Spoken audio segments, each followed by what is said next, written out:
The sidelines are packed. The fans are in the stands. It's game night. From the Duneland to the Northwest Crossroads. Hit hard from the backside. It is the Greater South Shore. Inside the 20, the 10. He will score. And the Great Lakes. And there he goes. Goodbye touchdown. Our team of correspondents are covering every highlight, big play, and more. He's got time. Look at end zone. Deflected and picked off. From the game of the week to the beef of the week and scoreboard updates every 20 minutes, our in-studio team keeps the chains moving. First down! Until the final whistle blows.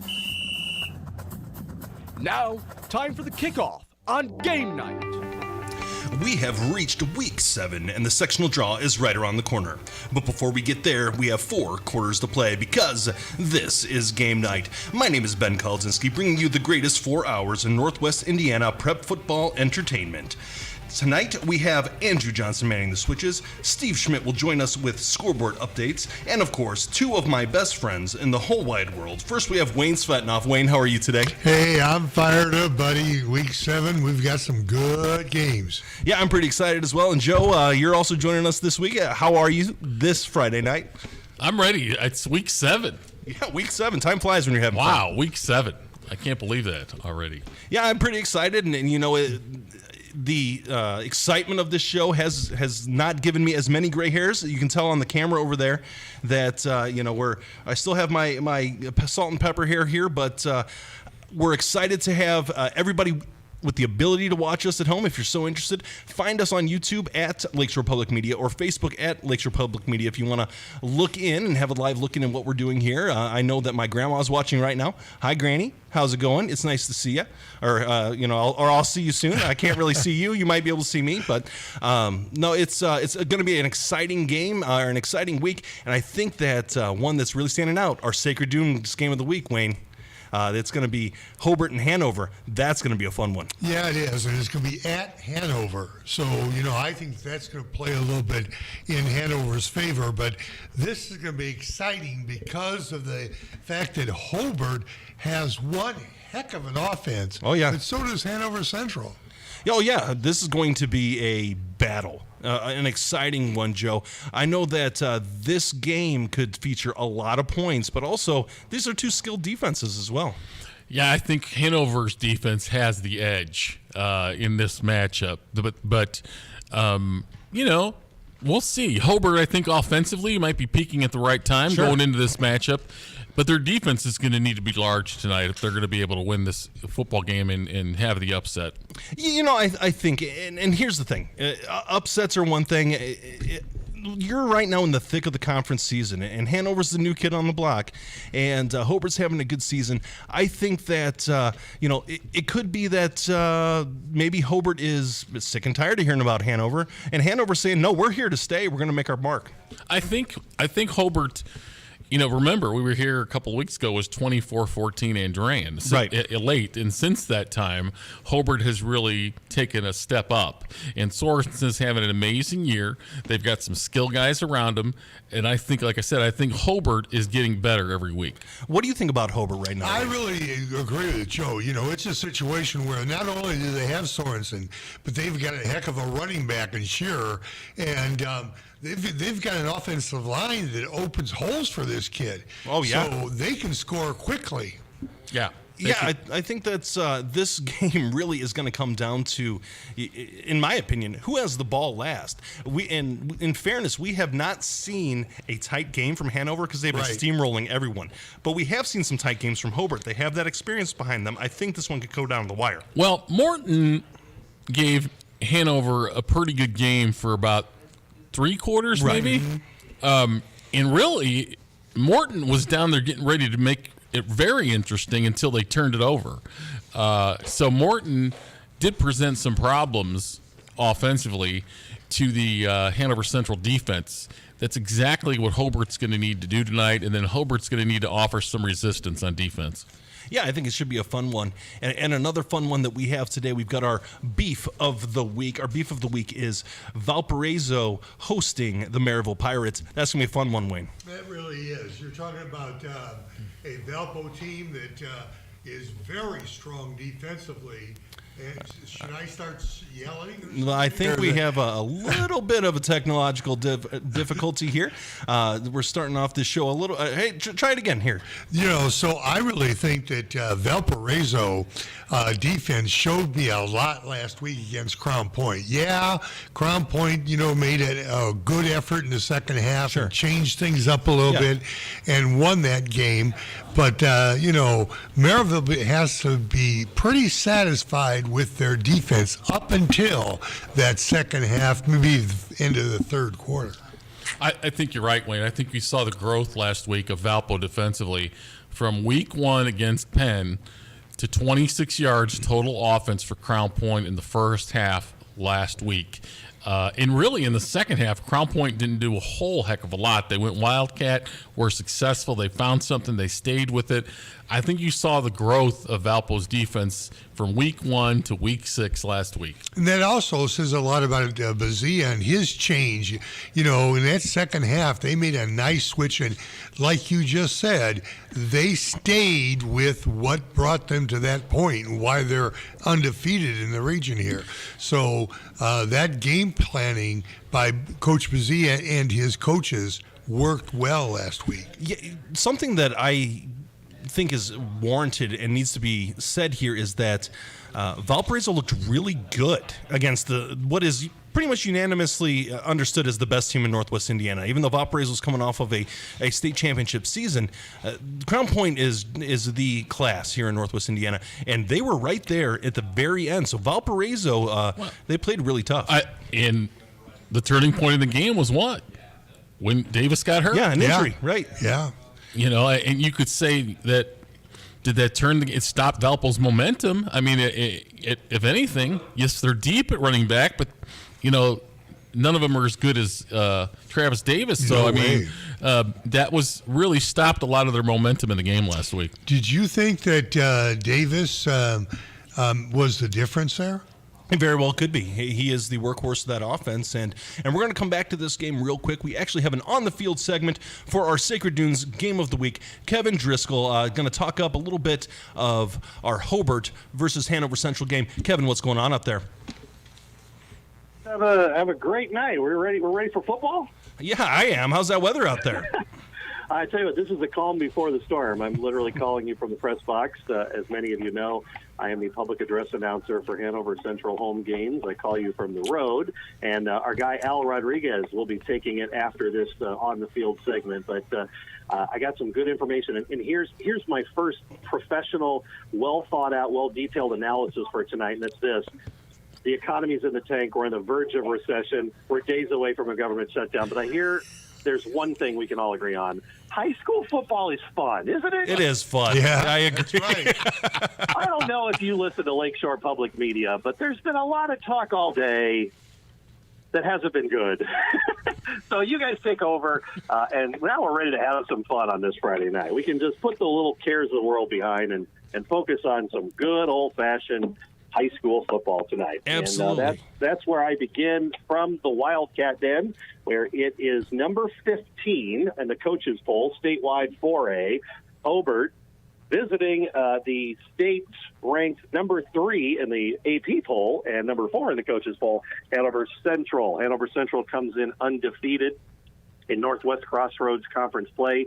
The Hobart Brickies do too. So that means that whoever wins tonight clinches at least a share of the Northwest Crossroads Conference title. Kevin, I really like Hanover Central as far as not only did they step up this year and go into a more difficult conference, but they showed that they could play there. And what really has impressed me is the balance. We know Hanover Central could put points on the board. That's fantastic. Mm-hmm. But Hanover Central's defense has also played very well. And if anything, if you were to force me to say what's been a weakness on this team, or if there's if there's some vulnerability, is there a such thing, Munster Kevin? got some yards on the ground against them. This is a defense that is not as dominant, but really you can't expect them to be because of the new conference. They're playing They're playing, tougher competition this year. And so you're right. The Hanover Central defense has been impressive. But I think if you're talking about Hobart and Hanover, the conversation tonight is got to start with these two offenses, and in particular, the big play capabilities of their explosive offensive playmakers. You mentioned balance, Coach, and I think both teams have the ability to have offensive balance and that they are a threat to run it and pass it. Both have dual threat quarterbacks. Hanover Central senior Matt Kuntz has 11 passing touchdowns and 7 rushing touchdowns. On the other sideline, Hobart's Johnny Sorensen, 10 passing touchdowns, 5 rushing touchdowns, and they both have running backs that are 2 of the region's best. The Wildcats have Caden Verrett. He has 19 total touchdowns this season. That's number 3 in the entire state for all classes. Meanwhile, Hobart's Willie Shearer ain't too bad either. He averages 98 yards a game and 9 touchdowns. So the threat is there on any given snap. Well, and the glaring statistic is, though, Hobart has given up 151 points. Hanover has given up 72. And a lot of those against Hobart were in that KV game. Right. Hobart has played Maryville, which you have to take that into account. But I think that is the big difference, is defensively, can Hobart get Hanover off the field and not make it an insurmountable task for their offense to win the football game?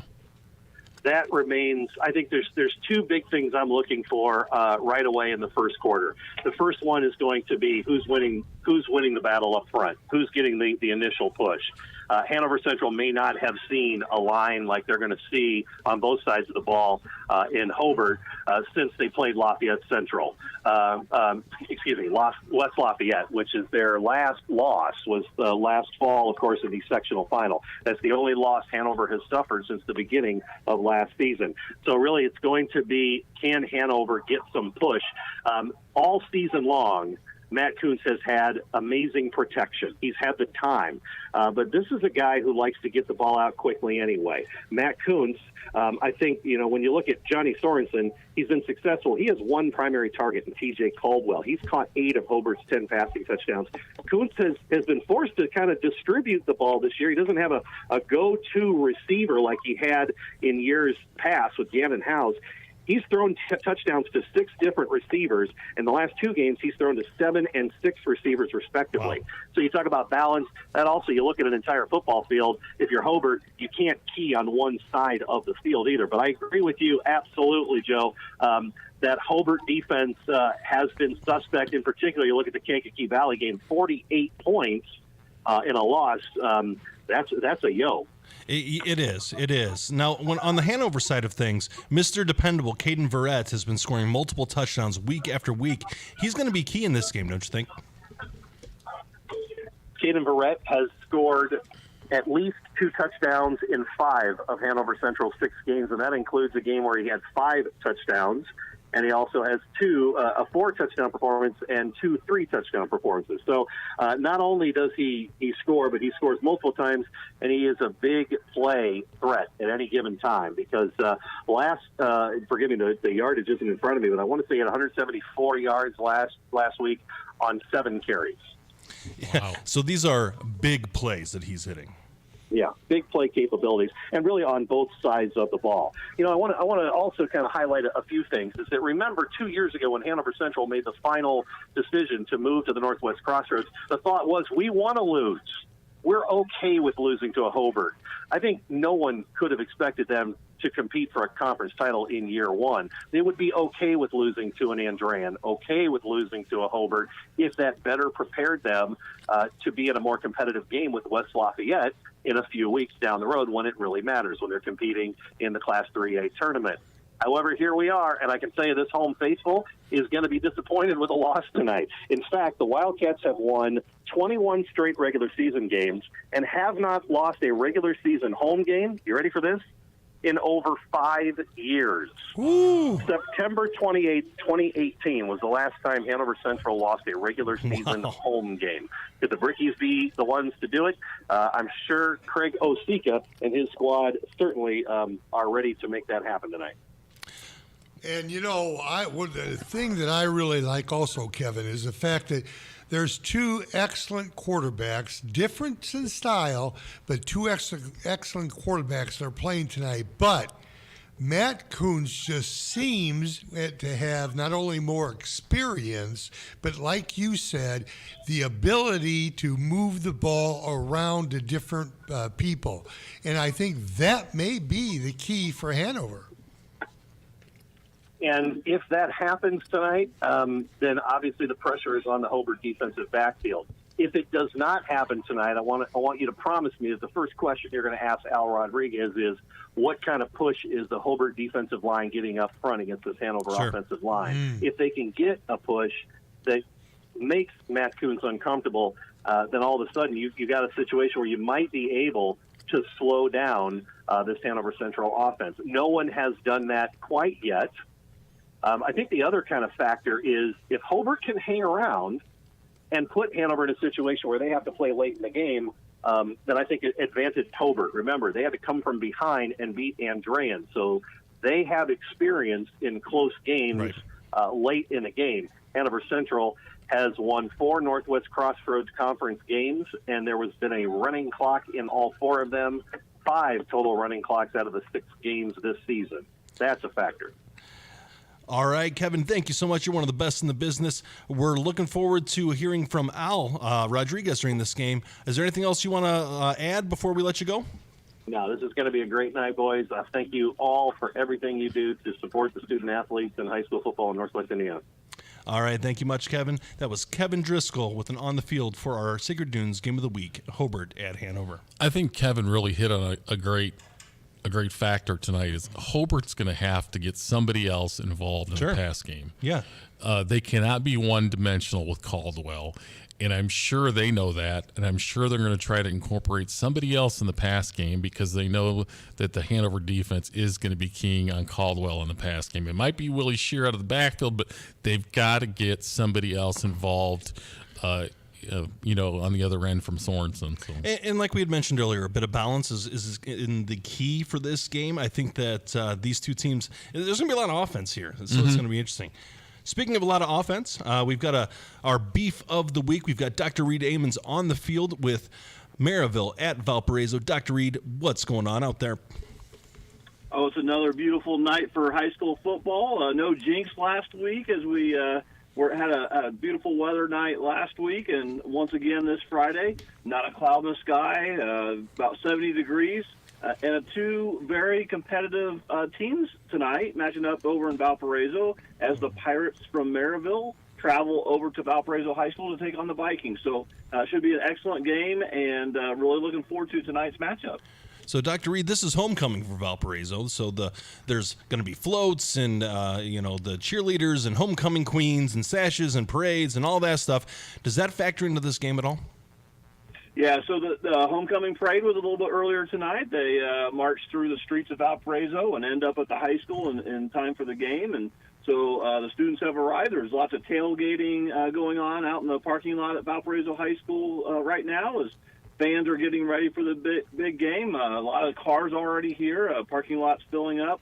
And we talked about it last week with Maryville's homecoming game. I think it's probably the week that coaches like the least in the entire season just because of all the distractions that can be present during the week. But Coach Marshall is one of the best in Northwest Indiana, if not the state or even the Midwest, and I'm sure he'll have his team focused and ready to go after a big loss last week, and they've got to regroup and come out and play a really tough Maryville team tonight.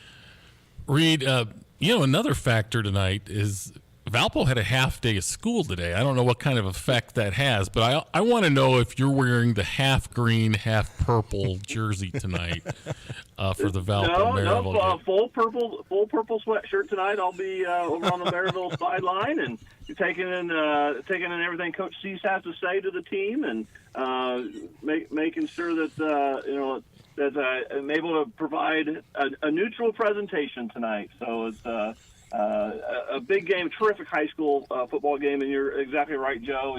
A half day, when you're talking about high school kids, can goof up the timing and the routine. Sure. And I know that even in schools I've worked in, that many times we even try to schedule fall break around when the bye week is for the sectional heading into the state tournament, because you just don't want to risk having an entire Friday off before you go play a sectional football game. So it's certainly a true factor for sure. So, Reed, go ahead, Wayne. Reed, I just wanted to say, looking at analysis of this game is much like the one we were just talking about with Auburn and Hanover. You've got two balanced teams. Maryville, very good offensively and defensively. They've got some excellent defensive backs. And Valpo, a very balanced team.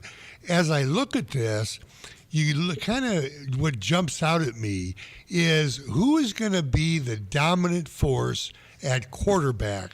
You've got Pope, who has done a good job at Maryville there and is able to move the football for the Pirates. But then you've got Clark on the other side at Valpo. And, when you look at the Valpo defense and what they were able to do last week against Crown Point, even though they lost, they played super football. Do you think that may be a factor, how much pressure Maryville is going to have to exert on the Valparaiso offense? Yeah, when you're talking about, Wayne, the quarterback situation, certainly Dontrell Pope, excellent athlete, and he's thrown the ball well over the last couple weeks of the season as well. But when you talk about big games and being in the big situations, Justin Clark from Valparaiso is a returning starting quarterback. He led the Vikings to a state championship last year. And, one of the things I really think is going to be a factor, and you guys touched on it at the opening of the show, is with Valparaiso down and running back now. It could be a challenge for them. I'm really interested to see if they can still move the ball on the ground. Certainly Justin's a good runner, but Travis Davis is going to be a big loss for them. And as we remember a year ago for the Vikings, Travis Davis had a leg injury in the middle part of the season. They lost to Penn early, just like they did this year. And then Valparaiso lost 2 conference games a year ago, despite winning the state championship. Right. And that was when Travis Davis was out. And then he returned, I believe it was sectional championship week, and pretty much put the team on his back and with that offensive line that they had, sure, and have still, and really carried them to a state championship. So they need somebody to be able to step up. That offensive line is going to have to control the line of scrimmage, because we know one of, if not the biggest strength of the Pirate defense and maybe of their entire team is that defensive line. And if that defensive line can control the line of scrimmage, not allow Valparaiso to run the ball, I think Coach Marshall would prefer the ball to be run and then choose when to pass, not have to be forced to pass. And I'm sure Coach Cease for the Pirates is going to want to put pressure on that offensive front for Valparaiso with his defensive front 7 and force 3rd and long, 2nd and long. And if Valparaiso can get into manageable situations, that's really going to be an advantage to their offensive game plan. I really think tonight it could be the first team to 14 wins. I could certainly see a defensive dominated ball game where both offenses are going to struggle to find the end zone. And if they can get that big penalty, big play, a pass, maybe a defender falls down, or a turnover that makes a short field, I really think that could be the difference tonight. Dr. Reed, for our listeners who don't follow Valparaiso as tightly as some of the other folks who are out here, they may be unaware of Travis Davis's injury. Can you talk to that a little bit? Yeah, I believe he has a leg injury that will sideline him for the remainder of the season. I don't want to disclose an exact injury, but I believe that he will not be returning the remainder of the season. But they do have a very good, capable back, Berta, who filled in for Davis last year, and has carried the ball some this year as well, and very, very capable, a very good runner. So I'm sure Travis will be missed by his teammates. And you just never know how that will affect, 16 to 18-year-olds. Right. You see that at the college level. You see it in the pro level where maybe one of your main contributors goes out, and it can be a letdown for a team. Or they can rally and say, look, guys, everyone's going to pitch in a little bit more because we're down a guy, and so you got to play maybe 110% instead of your normal 100%. And and we need somebody to step up and take that spot. And so I know that Valparaiso was in the same boat last year when Travis was lost in the middle of the season. Right. He was able to return a year ago. I don't think that's going to be the case this year. Well, and Berta is an outstanding back, yeah. but he's, there is a difference between Davis and Berta. They're both kind of straight line type runners. They have a little bit of different shiftiness to them, and it's going to be interesting to see if, like Dr. Reed said, if this is a circumstance where they galvanize or if it's going to motivate them. On the Maryville side of things, Dr. Reed, are they maybe smelling blood in the water? I think, anytime that someone who is Division I caliber is no longer available for a team, that's something you want to take advantage of. Certainly Berta is a good runner, like you guys mentioned. Maybe not the same caliber as Travis. He's a year younger, but certainly very capable. And certainly a kid that we saw a year ago run the ball for over 100 yards multiple times. Right. And so it's not like you can just completely ignore that. But I'm sure defensively, one of the things that Travis did a really good job of, he would just wear you down. And yes, you can tackle him in the first quarter and the second quarter, but in that third and fourth quarter, he's about 5'10", 225 pounds of a lot of muscle. Right. And when that just keeps running into you, it doesn't feel good after a while. And kids would, it'd be harder to tackle him later in the game when he's just kind of getting his feet underneath him and just continue to plug it and turn right at you. So Berta's a little bit more shifty, a little bit more of a he can run around you and through you from time to time. But I'm sure that Coach Cease feels bad about Davis not being available tonight. But at the same time, we're still going to play the game, sure. And we're going to see who can come out on top and give their best effort on both sides. All right, thank you, Dr. Reed. We appreciate your update. We're looking forward to hearing more from you as this day goes on. You bet, guys. Thanks for all you do, and I look forward to another great week of football and high school football here in Northwest Indiana. It should be a great night and a great game. So have a good night, and I'll talk to you for the first update. Talk to you soon, Dr. Reed. That was Dr. Reed Amons with an update from our Beef of the Week, Maryville at Valparaiso. That's going to be a fun game, folks, and it's going to be interesting to see the dynamic of how Valparaiso recovers from losing a tremendous back like Davis. Yeah, I think, and the other factor is it just hurts your depth. Sure. You can put Berta in to... and he's great. He is. Yeah. He's very good. You can put him in to spell Davis, keep him fresh, and right. Now you're down a stud sure. running back. So just because you have a great backup doesn't mean you're okay with losing the starter, and what Joe is hinting at, and I'm sure you had to deal with this, Coach, when you were coaching, that depth is a key, especially in a physical game like football, but even in like what you worked in basketball, depth is the key. And if you start, Berta's going to need a break at some point. So how does Valpo work around that? And all coaches deal with that, right. I can remember a game right before the sectional.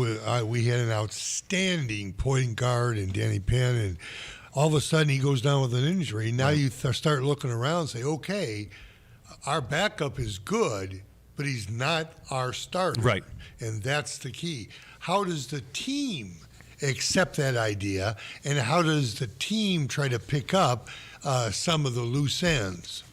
Yeah, I think it's going to be interesting, and that's going to be a fun game tonight to see how this one works out. We're going to see how some of this action picks up. We're going to go ahead and take a quick break while we're at it. This is Game Night presented by Purdue Federal Credit Union on Lakeshore Public Media, 89.1 FM, The Lakeshore. This is Game Night, live on Lakeshore Public Media, 89.1 FM, streaming online at lakeshorepublicmedia.org, Facebook, and YouTube. The Plasterers and Cement Masons Local 692 Apprenticeship Training Program provides a path to a career in a skilled trade. You can earn as you learn to be a plasterer or cement mason through an apprenticeship with Local 692. Learn more at plcm692apprenticeship.org. Sacred Dunes Integrative Health is your comprehensive holistic wellness center specializing in acupuncture, massage therapy, functional lab testing, nutrition, and herbal medicine. Sacred Dunes, where wellness grows. Visit sacredduneshealth.com. Thinking of going to college? What do you plan to major in? At Ivy Tech Community College, they major in successful careers for you and all of their students. With locations in Michigan City, LaPorte, and Valparaiso, new classes start every few weeks. To get started, visit ivytech.edu. That's ivytech.edu. Ivy Tech students are Indiana's future. Calling all 59ers, Slicers, and Wildcats. Do you have your high school debit card yet? Show your school pride everywhere you go, whether it's Friday night lights or your Monday morning commute. Get yours today at your local Purdue Federal Credit Union branch or learn more at purduefed.com. Support for Lakeshore Public Media is brought to you in part by NIPSCO. At NIPSCO, we're transitioning to cleaner, lower-cost energy sources such as wind and solar to build a brighter future in northern Indiana. Learn more at nipsco.com/future. Lakeshore Public Media needs your help right now. Big or small, every contribution matters as we replace outdated equipment in our radio studio. This equipment is essential to our ability to bring you all of the programs you count on every day. Your donation today will keep public radio in Northwest Indiana strong, so please visit lakeshorepublicmedia.org/give and make your gift today.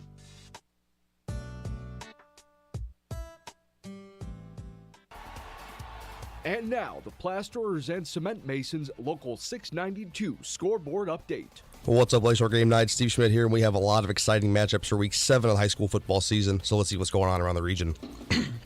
Starting out with the Sacred Dunes Game of the Week, Hobart is on the road at Hanover Central, and this is going to be for the de facto Northwest Crossroads title. The beef of the week this week is Maryville at Valpo. This is going to be a good one like it has been in years past. Now let's take a look at the rest of the Duneland Conference games today. Lake Central is on the road at Chesterton. LaPorte travels to Crown Point, and Portage is on the road at Michigan City, all 7 o'clock kickoffs. Here's the rest of what the Northwest Crossroads has to offer us tonight as Andrean is on the road at Indianapolis Bishop Chatard. This one's already underway. Haven't received a score update yet, but that one kicked off at 6 o'clock. Highland is on the road at Munster tonight, and Lowell travels to the Kankakee Valley. Both of those games are 7 o'clock kicks. Greater South Shore games here tonight. Boone Grove's on the road at Whiting. Calumet travels to Wheeler. Westside is on the road at Griffith. And Bishop Knoll travels to River Forest. Lake Station also travels to South Central, all 7 o'clock kicks. The third battle for Hammond will be tonight. Hammond Central travels to Hammond Morton. And the final game here tonight is Rensselaer on the road at Benton Central. Week 7 coverage is coming up after a word from our sponsors.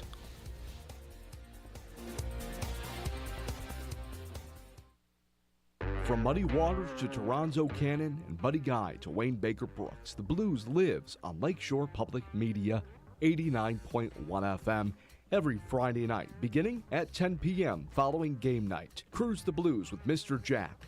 Visit all of your friends of the blues and wrap up with Blues Before Sunrise. Friday night is Blues Night here on Lakeshore Public Media 89.1 FM. Streaming online at lakeshorepublicmedia.org or on your smart speaker. Beth Ann Hardison was a modeling agent in the era of the supermodel, and she rubbed shoulders with the greats. Liza and I had a good time. Liza Minnelli. Yeah, Liza and I. I'm sitting here like my jaw is on the floor. Beth Ann is a legend, but she's also responsible for the diversity you now see on the runways. How she did it? Next time on It's Been a Minute from NPR. Tune in Saturday evening at 6 and Sunday evening at 5 here on Lakeshore Public Media. I take a step forward, a twig snaps under my foot. I look to the left, and I'm staring at a 750-pound grizzly bear 20 yards away from me. Join us for more true stories told live next time. Punk Rock, Brave Grandmothers and Bears. That's on the Moth Radio Hour from PRX. Tune in Saturday afternoon at noon and Sunday afternoon at 1 here on Lakeshore Public Media. There's a certain kind of stuck, a special type of calamity when the mess you're in is a debacle of your own creation. On the next Snap Judgment, Getting Unstuck, we proudly present Quagmire. Snap Judgment, storytelling with the beat. Do not miss it. Tune in Saturday morning at 11 and Sunday afternoon at noon here on Lakeshore Public Media, 89.1 FM. I'm Farai Chidea. This week on Our Body Politic, journalist and professor Linda Villarosa on how we can fight against racism in healthcare for communities of color. When people are reporting being mistreated in the medical system that's supposed to do no harm, providers must listen. That's on Our Body Politic, a show about creating a world we want to live in. Tune in Saturday morning at 9 and Sunday morning at 10 here on Lakeshore Public Media. Hi, I'm Terry. And I'm Joe. We host the People's Pharmacy heard live Saturday mornings at 6 here on Lakeshore Public Radio, 89.1 FM. We talk with you about everything from home remedies to breakthrough drugs. Hear from leading experts about drugs, herbs, home remedies, and other health topics. Join us on the People's Pharmacy Saturday mornings at 6 here on Lakeshore Public Radio, 89.1 FM. When you look at your body in the mirror, do you love what you see? Maybe you've heard of body positivity, but what if we just felt neutral about our bodies? If you can love your body unconditionally and just feel amazing about it all the time, that's awesome. But most people can't. Setting that as like the gold standard just makes a lot of people feel like they're failing. New ways of thinking about our bodies. Next time on To the Best of Our Knowledge. Tune in Saturday afternoon at 3 here on Lakeshore Public Media, 89.1 FM. Now, back to the action here on Game Night. We are back. My name is Ben Kolodzinski. We are here with Joe Arredondo and Wayne Svetanoff, and it is the most important, the most exciting time of the week. It is Wayne's World. Wayne's World, party time, excellent.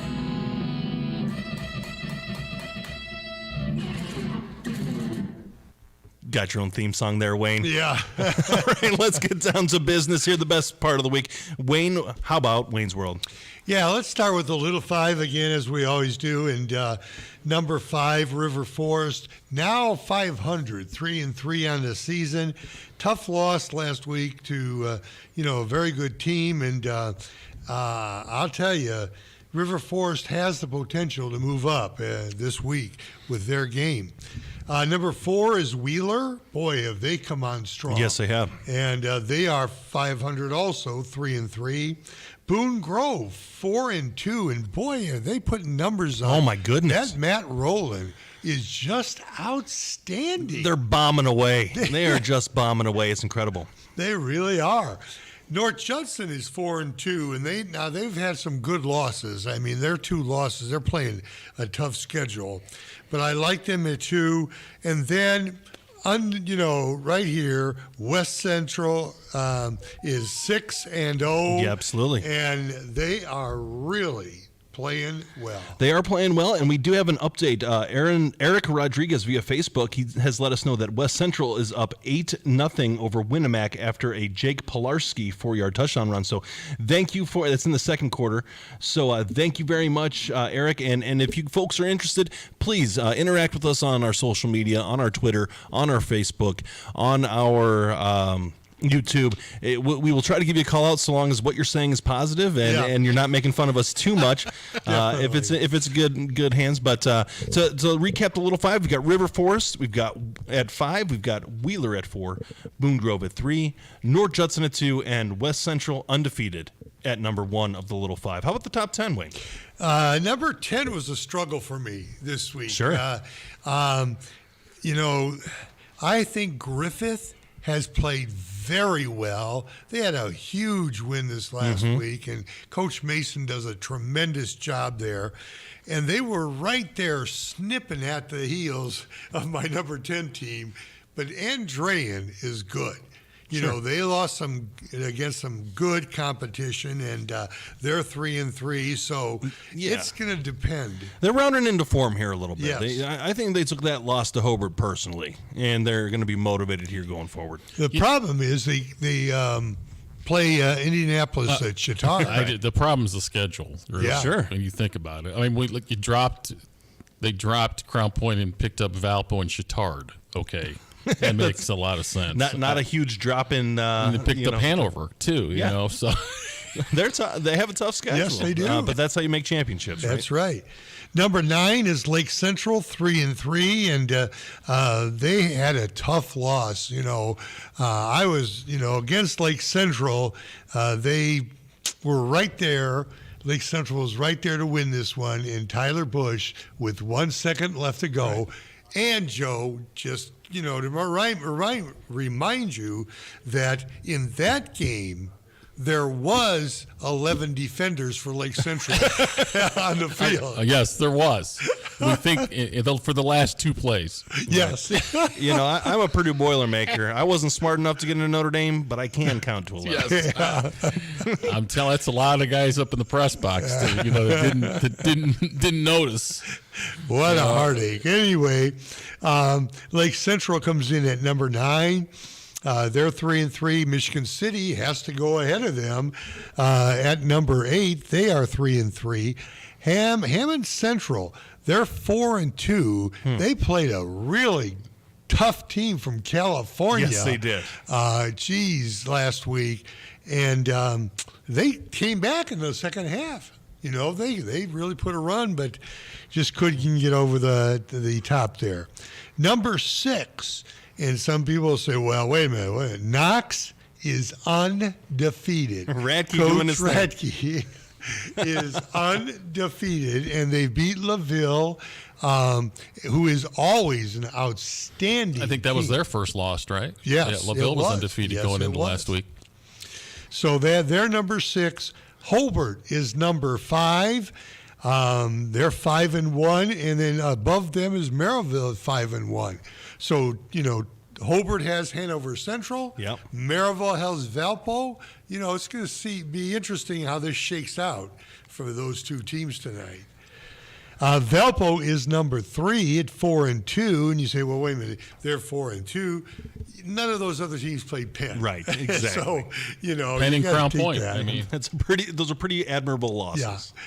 And then you've got number 2, and I know that, Gary Graben is probably disputing this, but Hanover Central is undefeated and outscoring everybody in that Crossroads Conference. Right. They are playing well. But how do you take number 1, Crown Point? Yeah. What a game last week. We picked this as the game of the week. What a fantastic game last week. But Crown Point was able to hold on at home and keep the number 1 spot. I agree with that. And that week, or that game last week, was really great. We had a great correspondent, Scott Angel, calling in and giving us tremendous updates and did a great job for us. So that was a lot of fun for that game. But Joe, what do you think about that top 10? I like the top 10 this week. I think Andrean should be in it. Their schedule's been ridiculous, or to be, to really, I think Hammond's got to prove tonight. I think maybe Morton should be in it next week if they beat Hammond tonight, because I think Morton has played some stiff competition and done pretty well. I mean, they had that Elkhart game won, and didn't finish the deal. Before I forget, though, I want to say follow us on Twitter, Ben, at Gamenight Tweets. Yes. At Gamenight Tweets. That's where you follow this program on Twitter. Steve Schmidt mans the Twitter page. So, give him some, hassle him a little bit about his KV Cougars, although they're going to have a big one tonight against Lowell. Yeah, they will. And we're going to go over some of these games that we have right now. And let's talk about that one right now. We've got Kankakee Valley hosting Lowell. Lowell. That's going to be a fun game. I think this one could be a tight one. I think so. Obviously, rivalry game. Things aren't going great for Lowell. Coach Kennedy, KV, former head coach, hasn't had success against Lowell since he's been there at KV. Has a chance to get one tonight, definitely at home.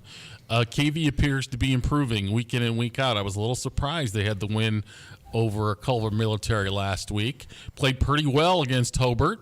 Got dominated a little bit against Hanover, but since then they've played better. I agree, and I think that's going to be a tough one, but it's at KV, right? And I think that's the factor there. Both of these teams are pretty well matched this year. I'm not sure Lowell is the Lowell of recent years. Sure. But they're getting better, and they're traveling to KV for a huge home game for the Cougars. And that's a quick jaunt there down 10 to kind of get to Kankakee Valley. And for those of you folks who are listening, Kankakee Valley's football complex and their athletic complex in general is gorgeous. They've done a tremendous job down there in Wheatfield, and it is a beautiful, beautiful complex. So, I've got no skin in that game. I'm not a KV homer like Steve Schmidt is over there. But I will say this much. They do a really nice job down there in Wheatfield. I got one thing to add to that, Ben. Oh, here we go. Go Cougs. There we go. So Steve is supporting his Cougars there. So I don't blame him. That's for those of us who don't know, Steve is a very successful JV baseball coach for Kankakee Valley. So he does a great job for them. So we're going to go from that. We have another game that could be an interesting one. We've got Lake Central at Chesterton, Wayne. Yeah, I think there's another game that's kind of balanced. Now, it depends on if Xavier Williams is back for Lake Central. He is a difference maker. When you take a back that is a Division I scholarship person to Iowa who loves running the football. It's about all they can do in Iowa, but they know how to pick their running backs. Yes, that's for sure. they do. That's for sure. So I think this is going to be a good one. It's at Chesterton, so again, you get some points for that as a home game. But I like what Coach Good is doing over there at Lake Central. I do too. He's got a team that's competitive. Yeah, they lost to Michigan City last week on the last second play, but they weren't. I don't think Williams played most of that game. I think he may have played a little bit. So once they get him back full throttle, they're going to be tough. Yeah, I think so. That was a heartbreaker last week, really, for Lake Central. Right. That again, we talked about it last week. The difference between being 500, being under 500, being above 500, especially in conference play.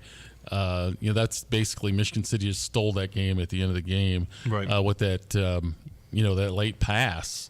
They barely had any time left. You're one stop away from one stop away from getting it done. Another two people that we don't talk a lot about on Chesterton is number one McCormick, the second quarterback. Yes. Has replaced Boswell. Really came in and stepped up last week and did an excellent job. But how about Garrett Lewis? Oh, yeah. A guy with speed, and he's an excellent back, and he really adds a dimension for Chesterton. So it's going to be interesting to see how Lake Central is able to defense that backfield. Yeah, it's going to be a fun one over there, and we've got one in Crown Point here. We don't have it covered today, unfortunately, but we have LaPorte at Crown Point. Joe, I'm not so sure this one's going to be super competitive. Yeah, LaPorte had the great opening night win. But since then they've really struggled offensively, and they're going into the den here tonight against Crown Point. It's really going to be difficult for them. You look for small wins. You try to get your defense to play better and build something, because they're up against it tonight against Crown Point. It's pretty tough. This is one of those deals where LaPorte needs to come out. They need to give it their all. Maybe they can keep it a close game, and maybe not. But it's a tall order for the Slicers, who are still trying to get their feet underneath them. That's right. All right, an interesting game, a rivalry game. Gary Graben's going to be covering this one. This is Highland at Munster. I think that they paint a bridge for this game. Isn't that right, Andrew? Something like that. And we're going to open up Andrew's mic here. We're going to chat with him. I think Andrew said he would help paint the I think he's volunteering his services. So what's the story with this bridge, Andrew? Well, when I was in high school, the Munster cops would always kind of sit there. And when I was in high school, we beat Highland almost every year after I left high school. Wow, every year. Yeah, my class did sweep them all 4 years, so that is some bragging rights. Mustangs past, not currently, unfortunately, but yeah, they would sit there kind of just watching the bridge at night, And I think it was my senior year that a group did throw like a giant sheet of construction paper over the bridge, but it was gone the next morning. Fair enough. So for those, thank you, Andrew. We appreciate the anecdote there. But the last few years, Highland has painted. They have painted their cops are more lenient. So fair enough. So I guess how this story goes is the winning team paints I don't know which bridge it is, but there's a bridge that connects the two towns, and they paint it with their school colors. It is the bridge on Ridge Road by Wicker Park. Yes, all right, I'm familiar with that bridge. Okay, I've traversed that a time or two. So thank you, Andrew, for that. But Wayne, I think this is going to be a pretty fun game. I really do. I just looked at the stat sheet from today's paper, and the Munster halfback, and I have trouble pronouncing his name, but it's we all do. Agadon. He leads the area with 1,000 yards and 11 touchdowns. Yeah, he had like 175 last week against Hanover in a losing effort. So yeah. So he's just played very, very well. This is going to be competitive. Yeah, game, I think so. I think. Highland comes in with an excellent quarterback, Blake Vanek. Right. And he's playing well. He's been one of the great stories here in Northwest Indiana. It's always fun to see these rivalry games. Throw the record books out. I don't even care. Right. If they're out there and they're playing good football, I'm all for it. We got another good game here. We've got Gary Westside at Griffith. Griffith finally got a good win. Yeah, they got a good win, and this is going to be a good one for Westside to see how tough they are. Right. Griffith on a winning streak, one game, but still, they played very well, and they got a young man named Jackson Lawson, and he is a stud. Very I'm good. telling you. Very good. He had 4 TDs last week. So this is going to be a tight one. It's going to be whether Griffith can stop the running backs for Westside who are good. Yeah, absolutely. It's going to be a fun one, and the one that I'm really looking forward to. Oh man, this is the what's going on here? I might just be our headphones there. I don't know. A little feedback, actually. We got some feedback here. Let's go ahead and take a break here on 89.1 FM, the Lakeshore. This is Game Night, live on Lakeshore Public Media, 89.1 FM, streaming online at lakeshorepublicmedia.org, Facebook, and YouTube. Support for Lakeshore Public Media is brought to you in part by NIPSCO. At NIPSCO, we're transitioning to cleaner, lower-cost energy sources such as wind and solar to build a brighter future in northern Indiana. Learn more at nipsco.com/future. Sacred Dunes Integrative Health is your comprehensive, holistic wellness center specializing in acupuncture, massage therapy, functional lab testing, nutrition, and herbal medicine. Sacred Dunes, where wellness grows. Visit sacredduneshealth.com. The Plasterers and Cement Masons Local 692 Apprenticeship Training Program provides a path to a career in a skilled trade. You can earn as you learn to be a plasterer or cement mason through an apprenticeship with Local 692. Learn more at plcm692apprenticeship.org. Calling all 59ers, Slicers, and Wildcats. Do you have your high school debit card yet? Show your school pride everywhere you go, whether it's Friday Night Lights or your Monday morning commute.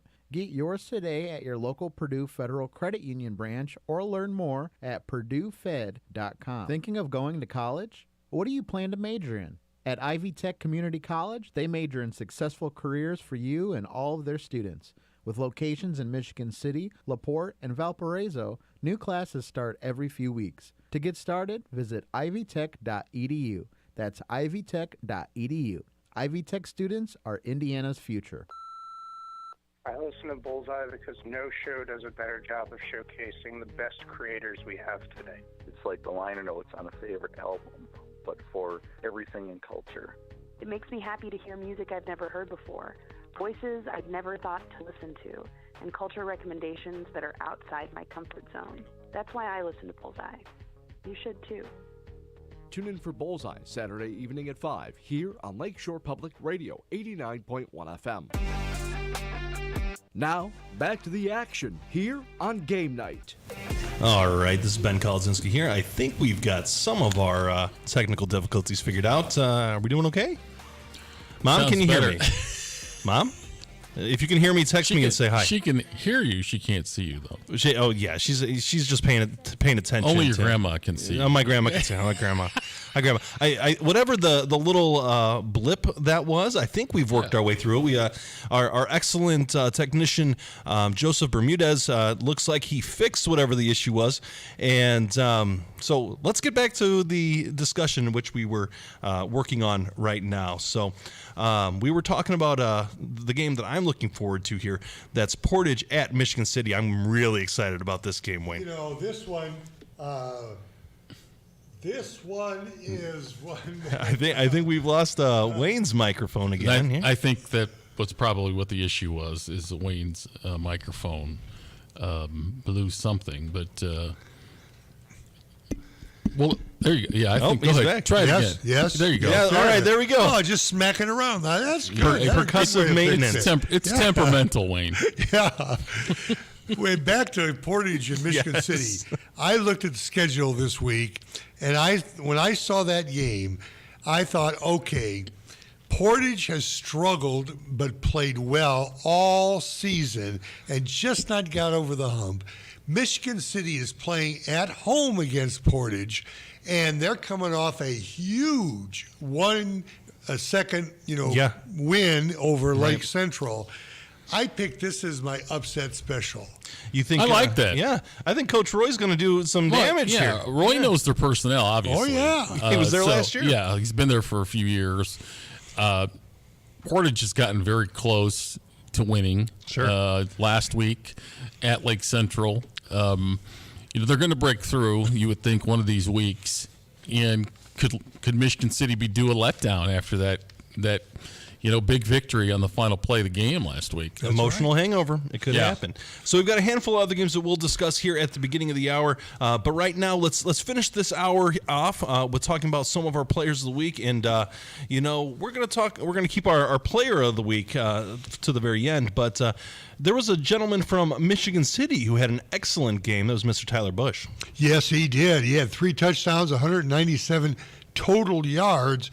And, of course, the game-winning TD against Lake Central last week. Yeah, he's looked great throughout his entire high school career. There's a reason why he's going on to bigger and better things here next season. But he's looked really good this year. And 3 touchdowns and nearly 200 total yards. That's really good right there. Another young man from Griffith is Jackson Lawson. Yeah, boy, does he come on. I mean, he had 4 TDs last week against East Chicago, and Coach Mason even said when we talked to him last week that Lawson, even though he has excellent people around him and his offense, he's happy with his offensive line. Lawson is a rare back, boy. He can scoot. He's good, and he's well coached. Coach Mason's one of the best coaches in Indiana, and he's a good ball player.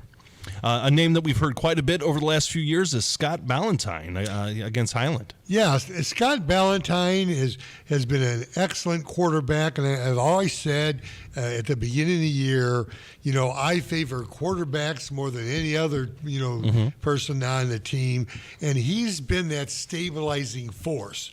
He has really been somebody who last week he had 4 TDs versus Highland, and he really played well. Yeah. But one of his teammates, Luke Neiman, had a fumble recovery for a TD against Highland. So you got to give some props to those guys that get a fumble recovery and give some defensive love. That's right. I love it. I'm a big fan of those defenders. That's the fun side of the ball, anyways, right, Joe? Yeah. Yeah, that's how I had so much fun playing defense. But so give them credit. That's a very rare thing to get that sort of thing.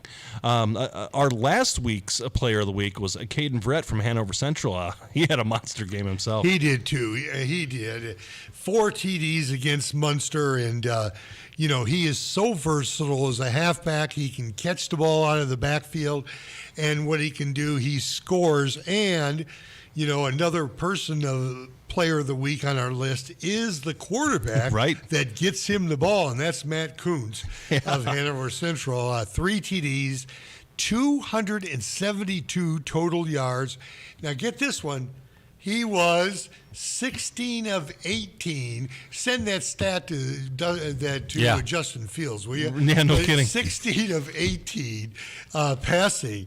And this young man, that's why when we talked to Kevin Driscoll, I thought he might be the difference of his ability to spread the football. We'll ask Steve Schmidt in the Lakeshore PBS Sports Analytics Desk what the QBR is for 16 of 18 and 3 touchdowns. So he's going to get diligently working. I see him scrambling with a calculator and an abacus. So he's working in the right direction. But that's 16 of 18 doesn't get much better than that. No, it doesn't. And we talked about that last week, how his percentage was so high. Right. And spreading the ball around has been a huge factor. And I think Kevin, again, was right on it. Hobart's going to need to get in his face a little bit tonight. Make him feel uncomfortable and try to get some pressure on him to take them out of their rhythm. So as we keep going through our list here, we've got Trey Stevens of Maryville. Yeah, 3 TDs, 1 on defense. There you go. And versus Laporte. This young man really just is a quality back that has taken over that spot in the as a halfback for Maryville, and Maryville's famous for having outstanding running backs. Yes, he's just another one in that mold. He's kind of quietly come back and played very well out of the secondary as well. And they're going to need him to play well in the secondary tonight as well against Valpo, coming up on run support and making some plays, in the secondary. Sure. If Maryville's defense is going to continue to play really well tonight. How about some special teams love, Wayne? We've got Xander Lakeford from Hobart. Right. Lakeford and then Trevor Baldwin from Lake Central. Lakeford had a 32-yard field goal versus Lowell, and Baldwin had an 18-yard field goal versus Munster.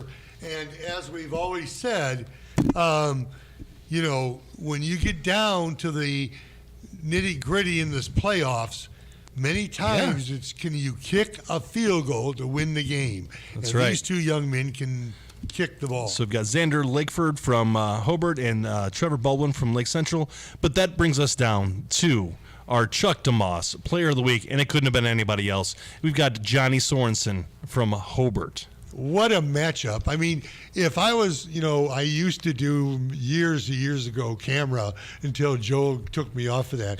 But he kept saying, white balance, Wayne, white balance. But Sorensen against Kuntz is going to be one heck of a battle. And Sorensen only had 6 TDs with 327 yards total versus Lowell. So congratulations to Johnny Sorensen here. And before we take a quick break, I think we've got Steve Schmidt. He figured out what the QBR is for Matt Kuntz on 3 touchdowns, 272 yards on 16 of 18 passing.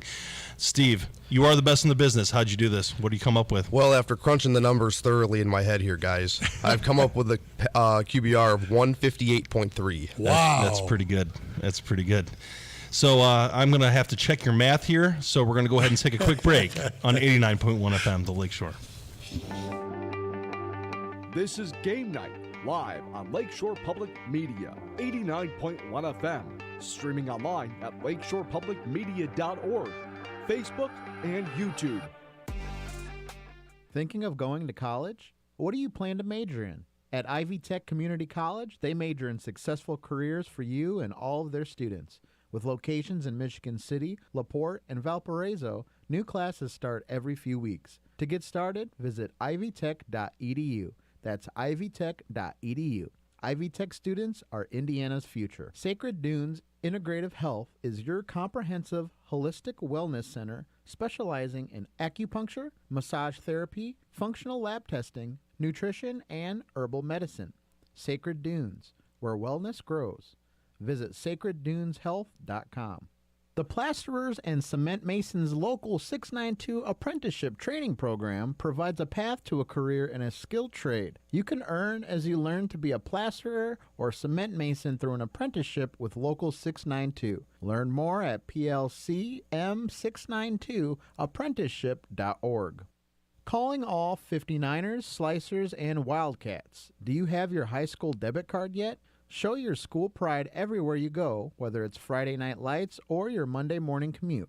Get yours today at your local Purdue Federal Credit Union branch or learn more at purduefed.com. Support for Lakeshore Public Media is brought to you in part by NIPSCO. At NIPSCO, we're transitioning to cleaner, lower-cost energy sources such as wind and solar to build a brighter future in northern Indiana. Learn more at nipsco.com/future. You're listening to Lakeshore Public Media 89.1 FM, WLPR FM Lowell. Your home for local news, traffic, weather, sports, and more. Streaming online at lakeshorepublicmedia.org. And now, the Plasterers and Cement Masons Local 692 scoreboard update. What's up, Lakeshore Game Night? Steve Schmidt here, and I have your matchup news and notes tonight for Week 7 of the high school football season. So let's see what's going on around the region. Starting out with the Sacred Dunes game of the week, it's Hobart at Hanover Central. Last week, Hobart defeated Lowell 51-14, and Hanover Central took down Munster 56-21. This is a highly anticipated matchup, and it's the first meeting between the two schools.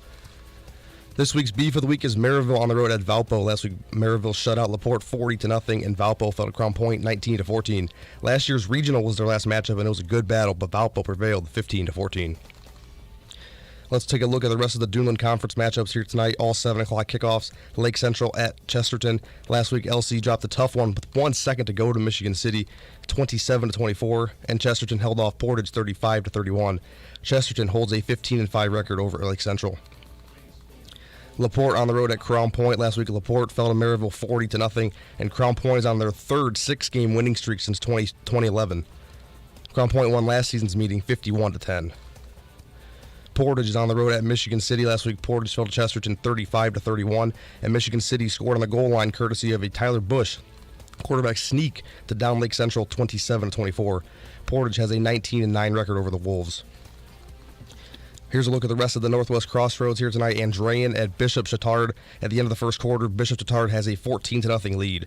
Last week, Andrean took down Highland 35-6, and Bishop Chatard is a perennial power in the 3A class in the state, winning 16 state championships, entering 6-0 on the season tonight. Highland travels to Munster. Last week, Highland fell to Andrean 35-6, and Munster dropped one to Hanover Central 56-21. Last season's matchup was a close one, but Highland won 12-7. Lowell's on the road at Kankakee Valley. Last week, Lowell fell to Hobart 51-14, and KV defeated Culver Academy 17-14. Lowell won the meeting last season 38-29. Now let's transition now to the Greater South Shore. All 7 o'clock kickoffs here. Boone Grove is on the road at Whiting. Last week, Boone Grove defeated River Forest 28-6, and Whiting fell to Calumet 32-0. Whiting won the meeting last season 17-8. Calumet on the road at Wheeler. Last week, Calumet pitched a shutout against Whiting 32-0, and Wheeler downed Westside 42-24. Last year's meeting was all Calumet 45-0. Westside travels to Griffith. Last week, Westside fell to Wheeler 42-24, and Griffith defeated East Chicago Central 58-12. Griffith has won both meetings in the series. Bishop Knoll on the road at River Forest. Bishop Knoll defeated Lake Station last week 46-0, and River Forest fell to Boone Grove 28-6. This all-time series has been a close one, but River Forest holds a slight 8-7 record over the Warriors. Lake Station's on the road at South Central. Both teams enter the season 2-4, and this one is just now getting underway. The lone game in the Great Lakes Conference tonight, Hammond Central at Hammond Morton. Last week, Hammond Central lost to Chula Vista of California 27-21, and Morton defeated Calumet 46-6. Both of the Battle for Hammond games have gone to Hammond Central. And the final game here is Rensselaer is on the road at Benton Central. Week 7 coverage is coming up after this break, and you're not going to want to miss any of it.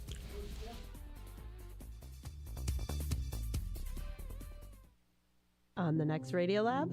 What the left used to tell you is, look, you're just born this way. Of course we are born that way. We didn't just wake up one day and decide to be gay. None of this has anything to do with culture. It was something we were born with. None of this has anything to do with nurture. A new study found there is no single gene that born this way that can determine a person's sexual orientation. Myth. Born this way? That's on the next Radio Lab. Tune in Saturday afternoon at 1 and Sunday afternoon at 2 here on Lakeshore Public Media. Secret FBI recordings reveal a not-so-thought-out plot. Yeah, but where's the sewer at? I mean, Where? Where? We're on Under Earth.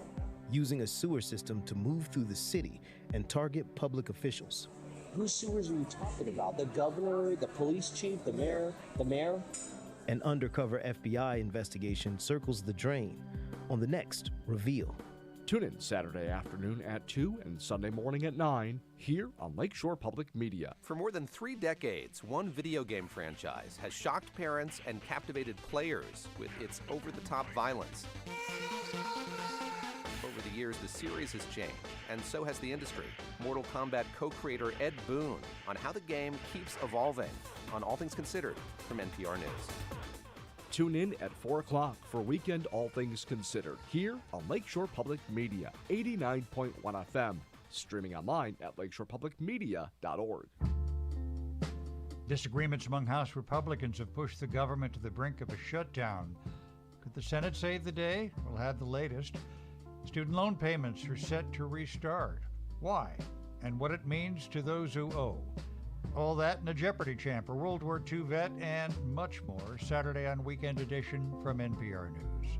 Tune in Saturday morning at 7 for Weekend Edition Saturday here on Lakeshore Public Media, 89.1 FM. As you travel across Northwest Indiana and into Chicago, take Lakeshore Public Media, 89.1 FM along for the ride.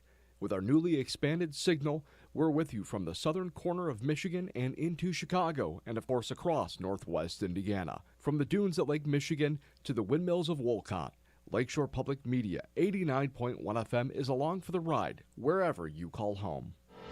I'm Farai Chidea. This week on Our Body Politic, journalist and professor Linda Villarosa on how we can fight against racism in healthcare for communities of color.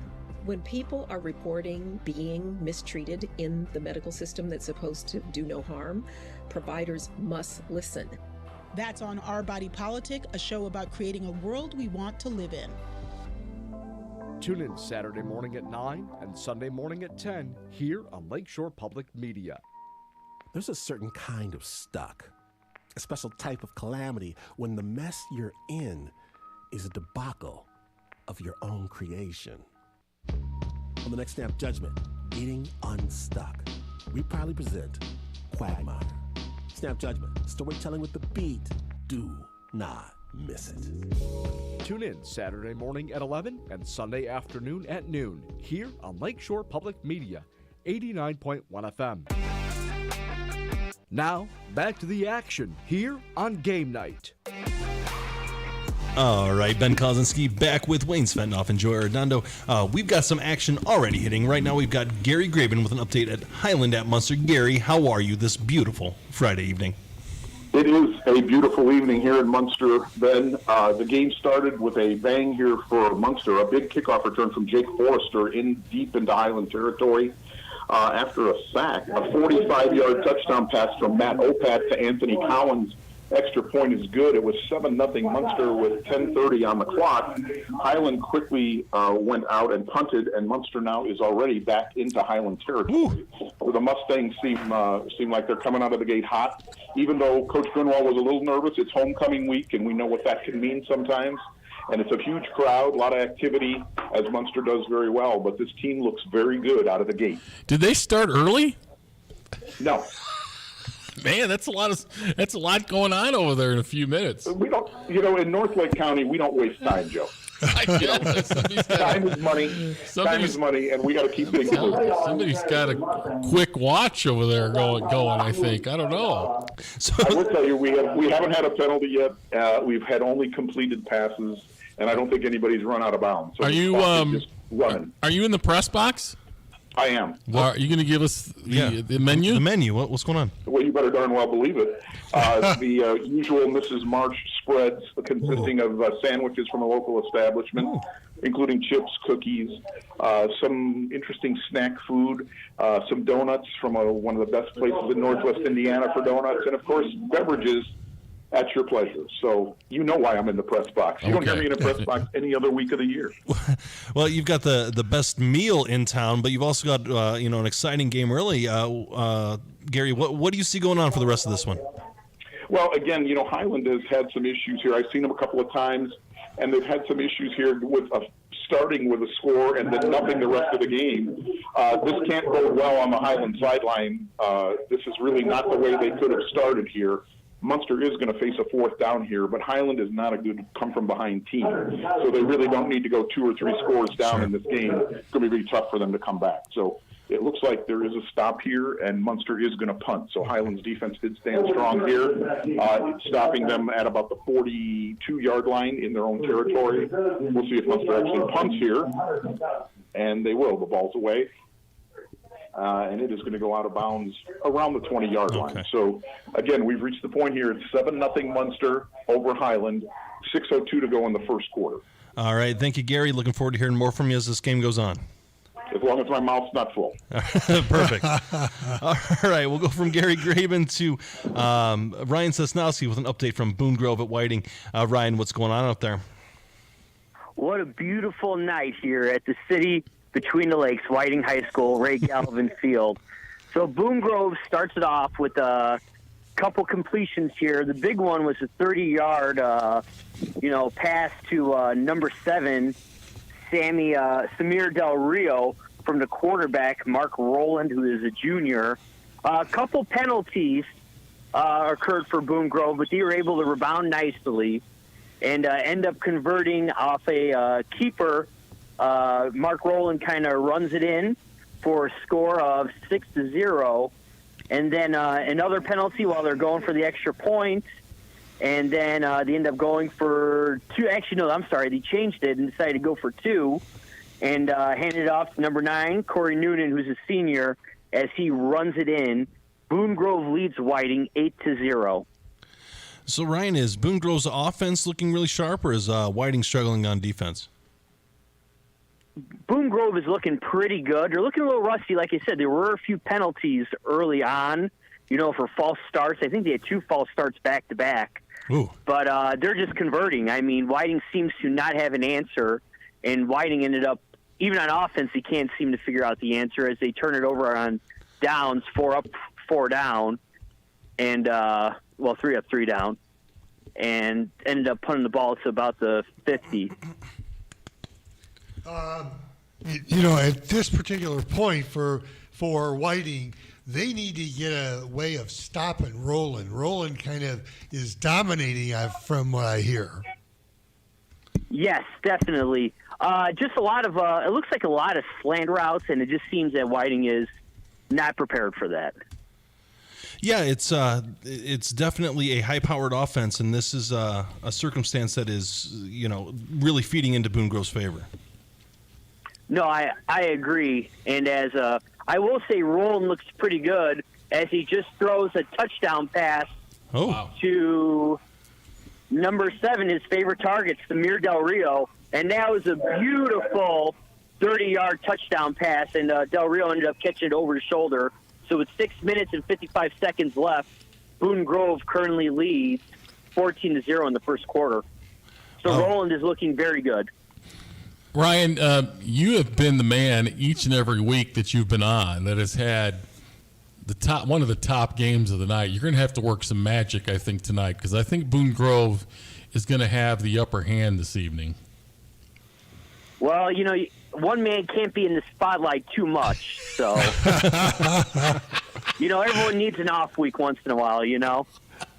You've got your share of big-time airtime, so you're ready to be the team guy and let other guys have it tonight? At the limelight, share it. Yeah, you got to share, keep everyone invested, keep morale up. No, I'm kidding. But extra point is good, by the way, so it's currently 15-0 early on. All right. But like I said, in conclusion here, Whiting definitely needs to come up with some answers on defense and offense. Boone Grove, like I said, Rowland looks really good, very poised. And heck of an arm, just very diverse. All right, thank you much, Ryan. We appreciate the update. Looking forward to hearing more from you as this game goes on. Yep, sounds good. Boone Grove leads 15-0 with 6 minutes and 55 seconds left in the first quarter. Have a good one. All righty, thank you much. We've got full phone lines here, so we're going to try to get what we can here. We're going to go real quick to Gary Graven with an update at Highland at Munster. Gary, what's going on? Well, when we last spoke, the ball had gone out of bounds on a punt. There was a penalty on Highland moving it back to their own 10-yard line. On the first play, Jacob Lawrence, 90-yard touchdown run, extra point good. It is 7-7, Highland and Munster, with 5:49 to go. And again, this has one of those games that's got that feeling that something crazy may happen tonight. So we're off and running pretty fast here. Gary, you said it was Jake.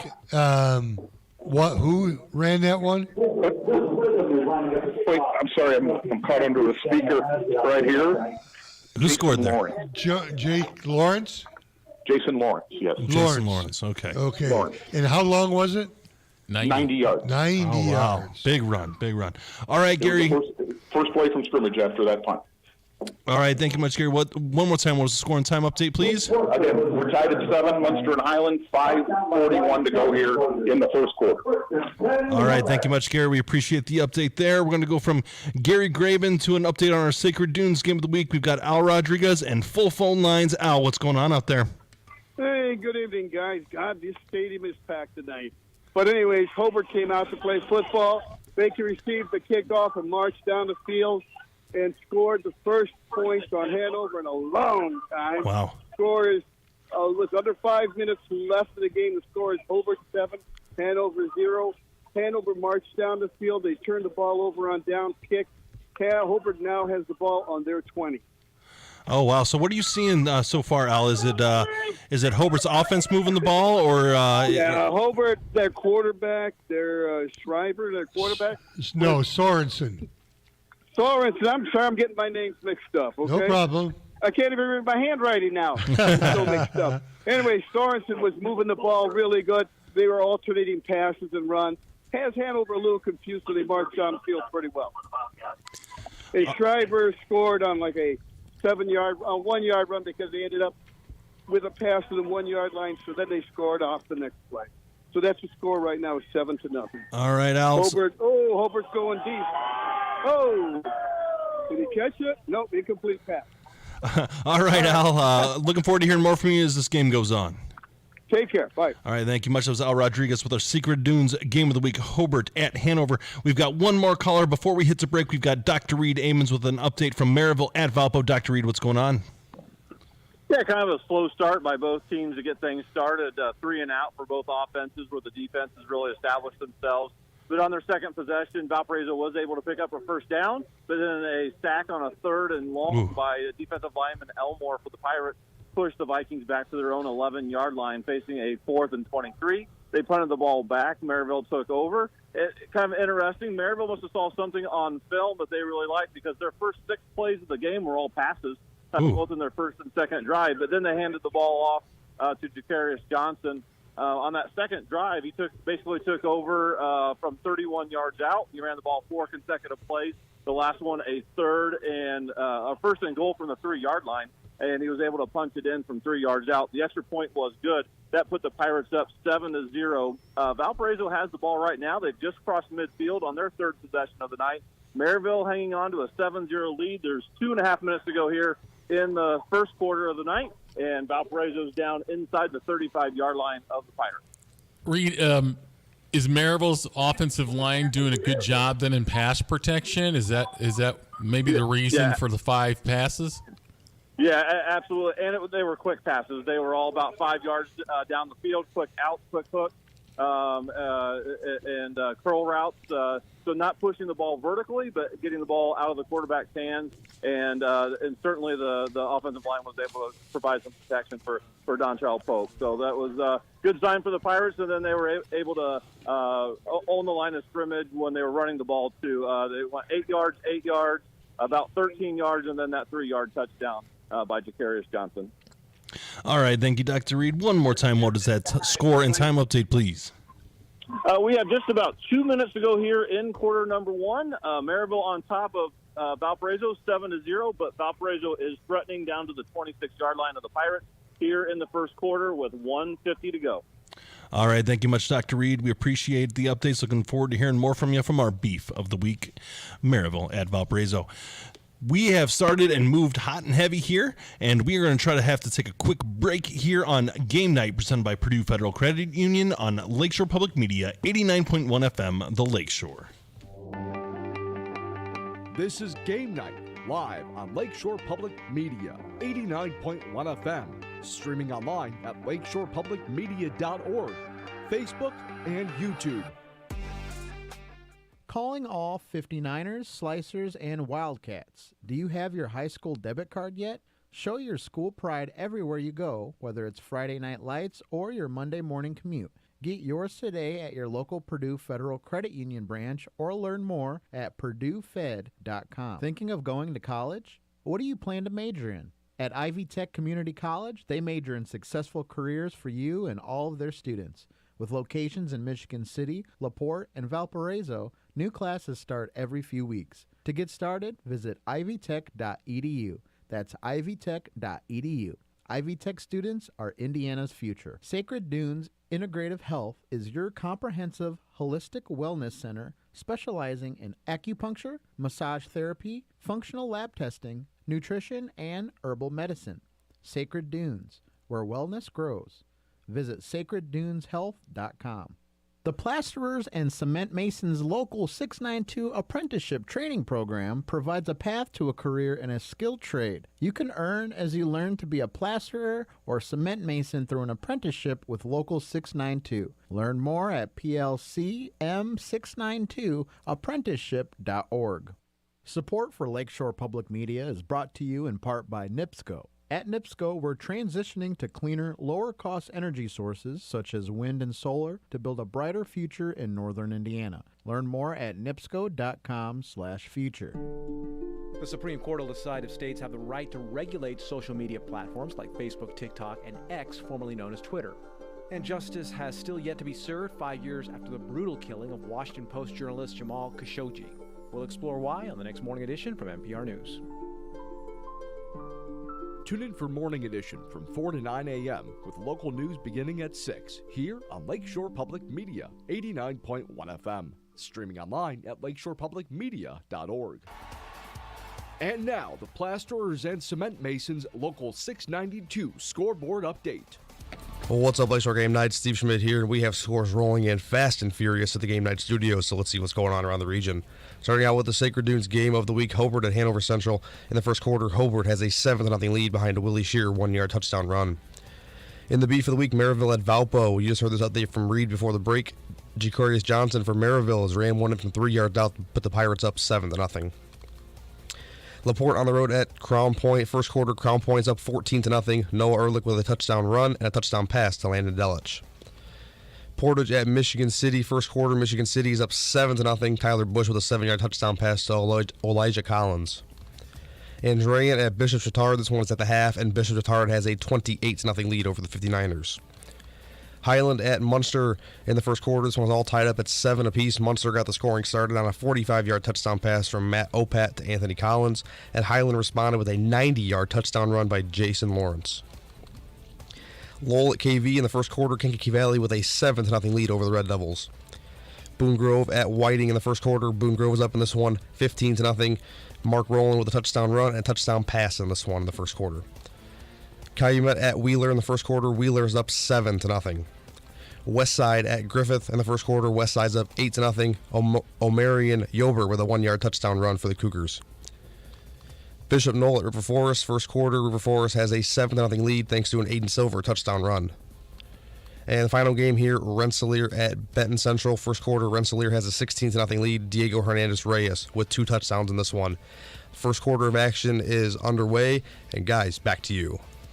All right, thank you, Steve. This is Steve Schmidt with the Scoreboard Update. My name is Ben Kolodzinski, back here with Joe Arredondo and Wayne Svetanoff, and we already have more action coming from the Highland and Munster game. We've got Gary Graben. What's going on at Highland at Munster?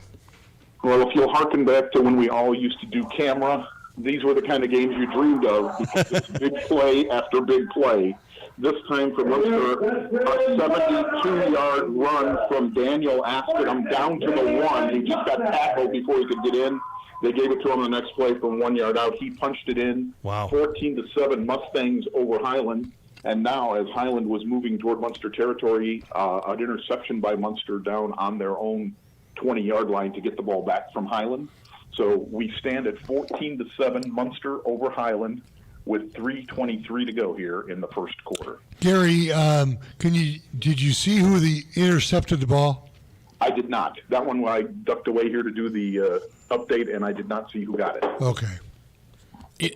Gary, you've seen Munster in recent years. Do they look like a vastly improved team from the last couple seasons?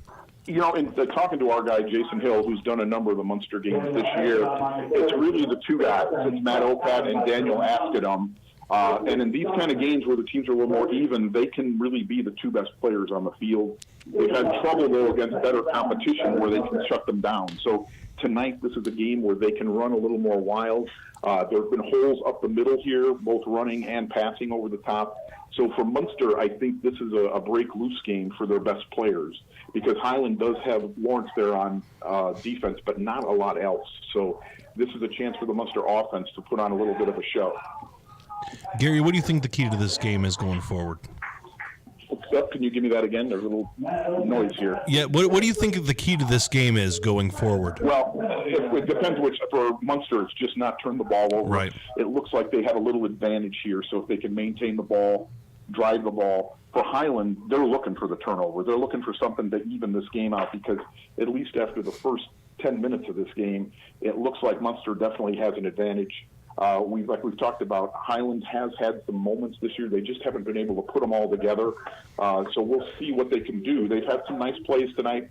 Even this interception was a long pass that was snagged for the interception. So they're not afraid to move the ball tonight either. But it just looks like Munster has a few more horses right now out of the gate. All right, thank you much, Gary. One more time, what was that score and time update, please? It's the Mustangs 14 and the Trojans 7, and it's with 2:39 to go in the first quarter. And all this scoring is interrupting my eating. I feel sorry for you on that side of things. It's obvious the PA guy's not eating, or else he's done. He's fatigued. Right. Hey, listen, at this place, everybody in town knows the food's up here, so you got to elbow your way in. Yeah. Well, good luck tonight. Get elbowing people out of the way there, Gary. All right, boys. We'll talk. Thank you much. We're going to go from Gary Graben to Casey DeMoss, who's going to update with Lowell at Kankakee Valley. Casey, what's going on up there? Hey, guys, how you doing tonight, man? I got to say, it's a beautiful night here at Fred Jones Field. You guys nailed it at the pregame show. This is a great facility down here. Beautiful. I absolutely love it. Beautiful. But, so KV scored first with a 3-yard touchdown run by Marco Castro. The extra point was good, went up to 7-0. And then a 30-yard field goal by Alex Sayers to put KV up 10-0. So how's Go ahead. No, go ahead. You were saying how this was going down. Yes, it was a steady dose of Lane Zander and Marco Castro, and even mixed it up through the air. KV just marched right down the field and scored on them. They are definitely more physical tonight so far. Lowell's had the ball 3 times. They got their third possession right now. They went 3 and out their first 2 possessions. Casey, this has the makings of what could be a big night. I've just started looking. Maybe I don't know if Steve wants to jump in because I'm sure he knows. But the last time the Cougs beat Lowell and had the milk can, it's been a while. It's been a while. We're gonna pass that. Yeah. Yeah, give me a second. I'm checking right now. I'm looking right now too, my man. We're going back a few years here. And I don't know, has Kennedy beat Lowell since he's No, he has not. I don't even know. He I has didn't not. think he has either. Last time was back in 2014. 2014. Wow. Oh man. 17-10 victory that year. That was Brad Stewart. Yeah. When the Lowell tie there, former Lowell assistant Brad Stewart, who coached with Kirk Kennedy. Well, Stewart's still on board. He's the defensive coordinator. Okay, so yeah, it's been a while. I'm getting ready to say, yeah, he's the DC, and I think Bob Brad's the OC. All right. It seems like there's a lot of familiar blood here, so we're going to go ahead and take some more notes and take a look. So, Casey, one more time before we let you go, what is that time and score update, please? It is 10-0 KV, and they just started to say they're at a timeout, but about 12 minutes to go in the second quarter. Lowell's got their ball on KV's 49. All right. Thank you much, Casey. Looking forward to hearing more from you as this game goes on. All right. That was Casey DeMoss with an update from Lowell at Kankakee Valley. We're going to go from Kankakee Valley to Griffith with an update from Tim Hogan with Westside at Griffith. Tim, what's going on? We are getting ready to start the second quarter. It is Westside 8, Griffith 0. Griffith squibbed the kick to start the game, hit a kid right in the helmet, came right back to Griffith. Good starting position midfield to start the game, and first snap from center went over the quarterback's head and went right into Westside's hands. My goodness. Yeah. So Westside took the drive down, scored 8-0. I cannot read the roster, so the quarterback with the run to make it 6-0 extra or 2-point conversion made it 8-0. Griffith just punted, and the punt went off the side of his foot, and Westside has a first and 10 on the 17-yard line. Has Griffith been able to move the ball at all on the ground, Tim? Both sides, every time they get a good play off the line of scrimmage, there's a hold. Westside holds all the time, and I'm not saying that as you can call holding every play. They do hold. They've been tackling our linemen. Ooh. And then when Griffith gets outside, we decide to push in the back. So it's been a penalty marred first quarter. Well, all right, Tim. One more time. What is that scoring time update, please? It is 8-0 Westside. 11 minutes left in the second quarter. All right. Thank you much, Tim. A great job. We appreciate the updates. Looking forward to hearing more from you as this game goes on. You got it. Thanks. All right. That was Tim Hogan with an update from Westside at Griffith. We're going to go from Griffith to our Sacred Dunes game of the week. An update from Al Rodriguez with Hobart at Hanover. Al, what's going on in Hanover? Good evening. Boy, this is a great... I'm going to be 74 in a couple of weeks. This game is going to get my gray hair. That's what I'm going to tell you. Anyways, Hanover did march down the field. They had to settle for a field goal. Emmy Doty kicked a 30-yard field goal. Ooh. Hobart took over, marched. That's their kicker. They got a female kicker, Emmy Doty. Right. And Hobart started to march. They got stalled. Hanover has the ball now. We've got 11 seconds left in the second quarter. Hobart 7, Hanover 3. How long was Doty's field goal? 30-yard field goal. 30-yard. Okay, thank you. Hey, by the way, a little shout-out to the Hanover boys basketbal. Let's get it right. Tennis. They just scored one sectional. So, congratulations. Good for them. Yes. That's exciting. So, Al, what do you see as the key for this game going forward? Holding against the Wildcats. Okay, right now it's a penalty-driven game. Hanover just got called for holding. Hobart's got called for holding and offside. I think they're both feeling each other right now. It's like a big-time boxer. Two heavyweights exchanging blows. That's why I say my gray hair is going to get gray hair. So we're still in the first quarter. I incorrectly said that. I'm getting worked up. I'm getting excited. Straight hair is curly. Curly hair is going straight. What can I tell you? Well, it seems like you're on edge here a little bit, Al, but we're looking forward to hearing more from you as this game goes on. Will do. Take care, gentlemen. All right, thank you much. That was Al Rodriguez with an update from our Sacred Dunes Game of the Week. We will go from our Sacred Dunes Game of the Week to our Beef of the Week with Dr. Reed Amons with an update from Maryville at Valpo. Dr. Reed, what's going on? Oh, we've had a lot of back and forth here in about the last 5 minutes here between the Pirates of Maryville and the Vikings from Valparaiso. When last time we spoke, Valparaiso was driving the ball into Maryville territory. They lined up for a 42-yard field goal attempt, and that field goal attempt was blocked by one of the defensive linemen. It was picked up by one of the Pirates, who brought it out to about the 40-yard line.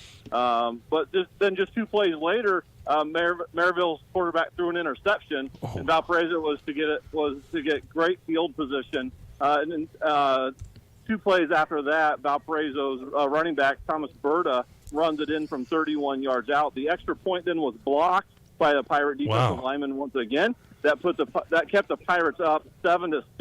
And then about 2 plays after that, the quarterback Dontrell Pope was able to connect with John Peters for a 74-yard touchdown pass. Wow! The extra point was good. So we've had a lot of action here, but as it stakes out, the Pirates lead the Vikings 14-6 with 10:06 Wow. to go here in the second quarter. It's unbelievable the amount of kicks, Reed, that Maryville blocks. I mean, two block kicks in the first half already. Yeah, and both from not punts, both kicks, Right. and one on a field goal, one on an extra point. And those are big game changers. You know, that's Sure. potentially 4 points right there, which you never know how this game's going to end up. Could be within a 4-point game, and those block kicks could be critical for sure. But there's Reed, 10 I'm minutes sorry. to go. Oh, I was going to say 10 minutes to go here in the second quarter. Maryville's still up 14-6. Reed, did you get the name of the young man that got the interception? It was he has a Greek last name. It's like Armatodis, or it's Tommy. I want to say he's number 2 for Valparaiso. Okay. But he's a senior outside linebacker. Got it. We will get our stats desk on that immediately, and we will find out who that young man is. And Dr. Reed, you said that the first team to 14 might win. We'll see if that fleshes out. So one more time, what is the score and time update, please? Yeah, we have Maryville leading Valparaiso 14-6. There's 9:15 to go here in quarter number 2. Valparaiso has the ball right at midfield here, looking to maybe even this thing up here right before half. All right, thank you much. Appreciate it, Dr. Reed, and we're looking forward to hearing more from you as this game goes on. And I think we've got one more call that we can grab before break. We've got Ryan Sosnowski with an update from Boone Grove at Whiting. Ryan, what's going on? All right. So currently the score is 22-7. Boone Grove leading Whiting. At the end of the first quarter, quarterback Mark Rowland, who's a junior, had threw a nice little pass to number 88, Josh Oglesby, who's a senior. Oglesby ran a nice little slant route for the touchdown, and the extra point was good. And then to start, probably about at the 11-minute mark, it appeared to be a huge pass to Davenport had a huge pass to number looked like number 18, Luke Maley for Whiting, about a 70-yard, like I said, and then he 70-yard receiving touchdown to make it 22-7 with 10:30 left in the second quarter. Hey, how many touchdowns does Roland have? Does he have 2 tonight so far? He has two passing touchdowns, and then he rushed one in himself for the keeper. 3 already. Okay. Yeah, the Boone Grove line is doing an excellent job protecting him. It seems like Roland has enough time to make a sandwich and eat it and then throw the ball. So kudos to the Boone Grove line for that. So, Ryan, does Whiting have what it takes to come back in this game? Well, it was 22-0 a little bit ago. I think anything could happen. That's Sure. all I could say. Okay. All right. Who knows? A big train might come in and mess up Roland's concentration. Who knows? That is a very cool It'd be a thing. little difficult. When those trains roll by, it's very cool there at Whiting's Field. So. Right, Ryan? Yeah, it's cool for the fans, but it's not cool to be a correspondent when you hear. Hey, Ryan, do you get a little tear in your eye when you're over there because you're so close to the old Fort Pioneer? Well, when I walked in, I was like, the last time I was here was the Battle of 119th Street, my senior year in 2012. A little more crowds, but the crowd was a little bigger back then. But I was like, man, I sure do miss my Pioneers. I could break out the school fight song now. There you go. All right. Well, next time you call in, we're going to make sure you're on key. Okay. All right, I'm ready. All right, Ryan. Warm up those vocal cords. So one last time, what was your score and time update, please? Correction, Roland just rushed it in now for a keeper. Boone Grove leads 28-7 with 9:59 left. All right. Well, thank you much. Action on the field, and we've got a quick break here. That was Ryan Sosnowski with an update from Boone Grove. Thank you, Ryan. We're going to go ahead and take a quick break here on 89.1 FM, the Lakeshore. This is Game Night, live on Lakeshore Public Media, 89.1 FM, streaming online at lakeshorepublicmedia.org, Facebook, and YouTube. Thinking of going to college? What do you plan to major in? At Ivy Tech Community College, they major in successful careers for you and all of their students. With locations in Michigan City, LaPorte, and Valparaiso, new classes start every few weeks. To get started, visit ivytech.edu. That's ivytech.edu. Ivy Tech students are Indiana's future. Support for Lakeshore Public Media is brought to you in part by NIPSCO. At NIPSCO, we're transitioning to cleaner, lower-cost energy sources such as wind and solar to build a brighter future in northern Indiana. Learn more at nipsco.com/future. Sacred Dunes Integrative Health is your comprehensive, holistic wellness center specializing in acupuncture, massage therapy, functional lab testing, nutrition, and herbal medicine. Sacred Dunes, where wellness grows. Visit sacredduneshealth.com. The Plasterers and Cement Masons Local 692 Apprenticeship Training Program provides a path to a career in a skilled trade. You can earn as you learn to be a plasterer or cement mason through an apprenticeship with Local 692. Learn more at plcm692apprenticeship.org. Calling all 59ers, Slicers, and Wildcats. Do you have your high school debit card yet? Show your school pride everywhere you go, whether it's Friday Night Lights or your Monday morning commute. Get yours today at your local Purdue Federal Credit Union branch or learn more at purduefed.com. As you travel across Northwest Indiana and into Chicago, take Lakeshore Public Media 89.1 FM along for the ride. With our newly expanded signal, we're with you from the southern corner of Michigan and into Chicago, and of course across Northwest Indiana. From the dunes at Lake Michigan to the windmills of Wolcott, Lakeshore Public Media 89.1 FM is along for the ride, wherever you call home.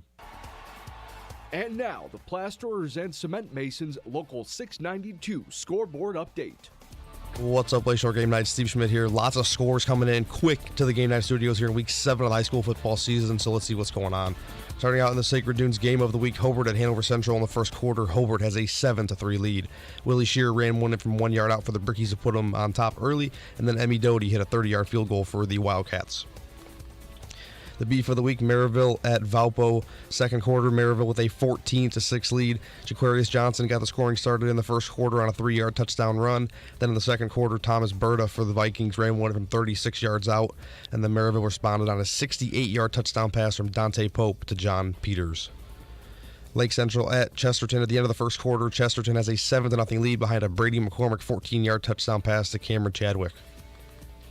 LaPorte at Crown Point in the second quarter. This one was all Crown Point, 28-0 Bulldogs. Portage on the road at Michigan City at the end of the first quarter. Michigan City with a 7-0 lead. Tyler Bush with a 7-yard touchdown pass to Elijah Collins.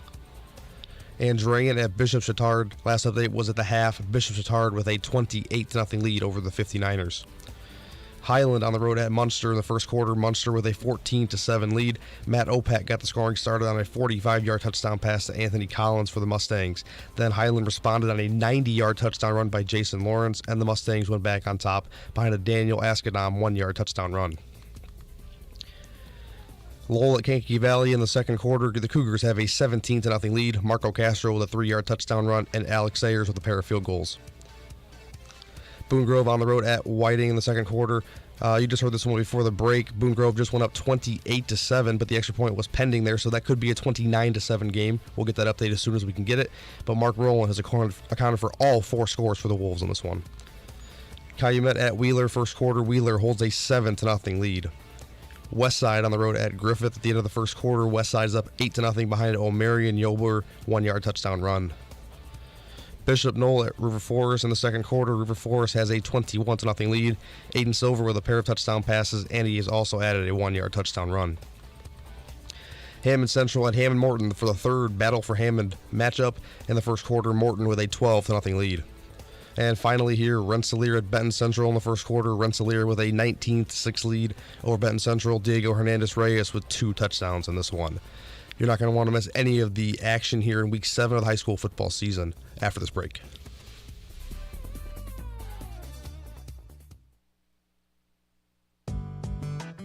Lakeshore Public Media needs your help right now. Big or small, every contribution matters as we replace outdated equipment in our radio studio. This equipment is essential to our ability to bring you all of the programs you count on every day. Your donation today will keep public radio in Northwest Indiana strong, so please visit lakeshorepublicmedia.org/give. and make your gift today.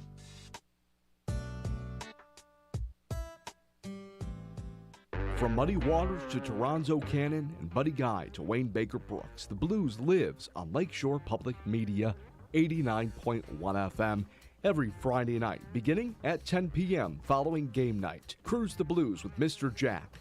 Visit all of your friends of the blues and wrap up with Blues Before Sunrise. Friday night is Blues Night here on Lakeshore Public Media 89.1 FM. Streaming online at lakeshorepublicmedia.org or on your smart speaker. Beth Ann Hardison was a modeling agent in the era of the supermodel, and she rubbed shoulders with the greats. Liza and I had a good time. Liza Minnelli. Yeah, Liza and I. I'm sitting here like my jaw is on the floor. Beth Ann is a legend, but she's also responsible for the diversity you now see on the runways. How she did it? Next time on It's Been a Minute from NPR. Tune in Saturday evening at 6 and Sunday evening at 5 here on Lakeshore Public Media. I take a step forward, a twig snaps under my foot. I look to the left, and I'm staring at a 750-pound grizzly bear 20 yards away from me. Join us for more true stories told live next time. Punk rock, brave grandmothers, and bears. That's on the Moth Radio Hour from PRX. Tune in Saturday afternoon at noon and Sunday afternoon at 1 here on Lakeshore Public Media. Hi, I'm Terry. And I'm Joe. We host the People's Pharmacy heard live Saturday mornings at 6 here on Lakeshore Public Radio 89.1 FM. We talk with you about everything from home remedies to breakthrough drugs. Hear from leading experts about drugs, herbs, home remedies, and other health topics. Join us on the People's Pharmacy Saturday mornings at 6 here on Lakeshore Public Radio 89.1 FM. The Supreme Court will decide if states have the right to regulate social media platforms like Facebook, TikTok, and X, formerly known as Twitter. And justice has still yet to be served 5 years after the brutal killing of Washington Post journalist Jamal Khashoggi. We'll explore why on the next Morning Edition from NPR News. Tune in for Morning Edition from 4 to 9 a.m. with local news beginning at 6 here on Lakeshore Public Media 89.1 FM. Streaming online at lakeshorepublicmedia.org. When you look at your body in the mirror, do you love what you see?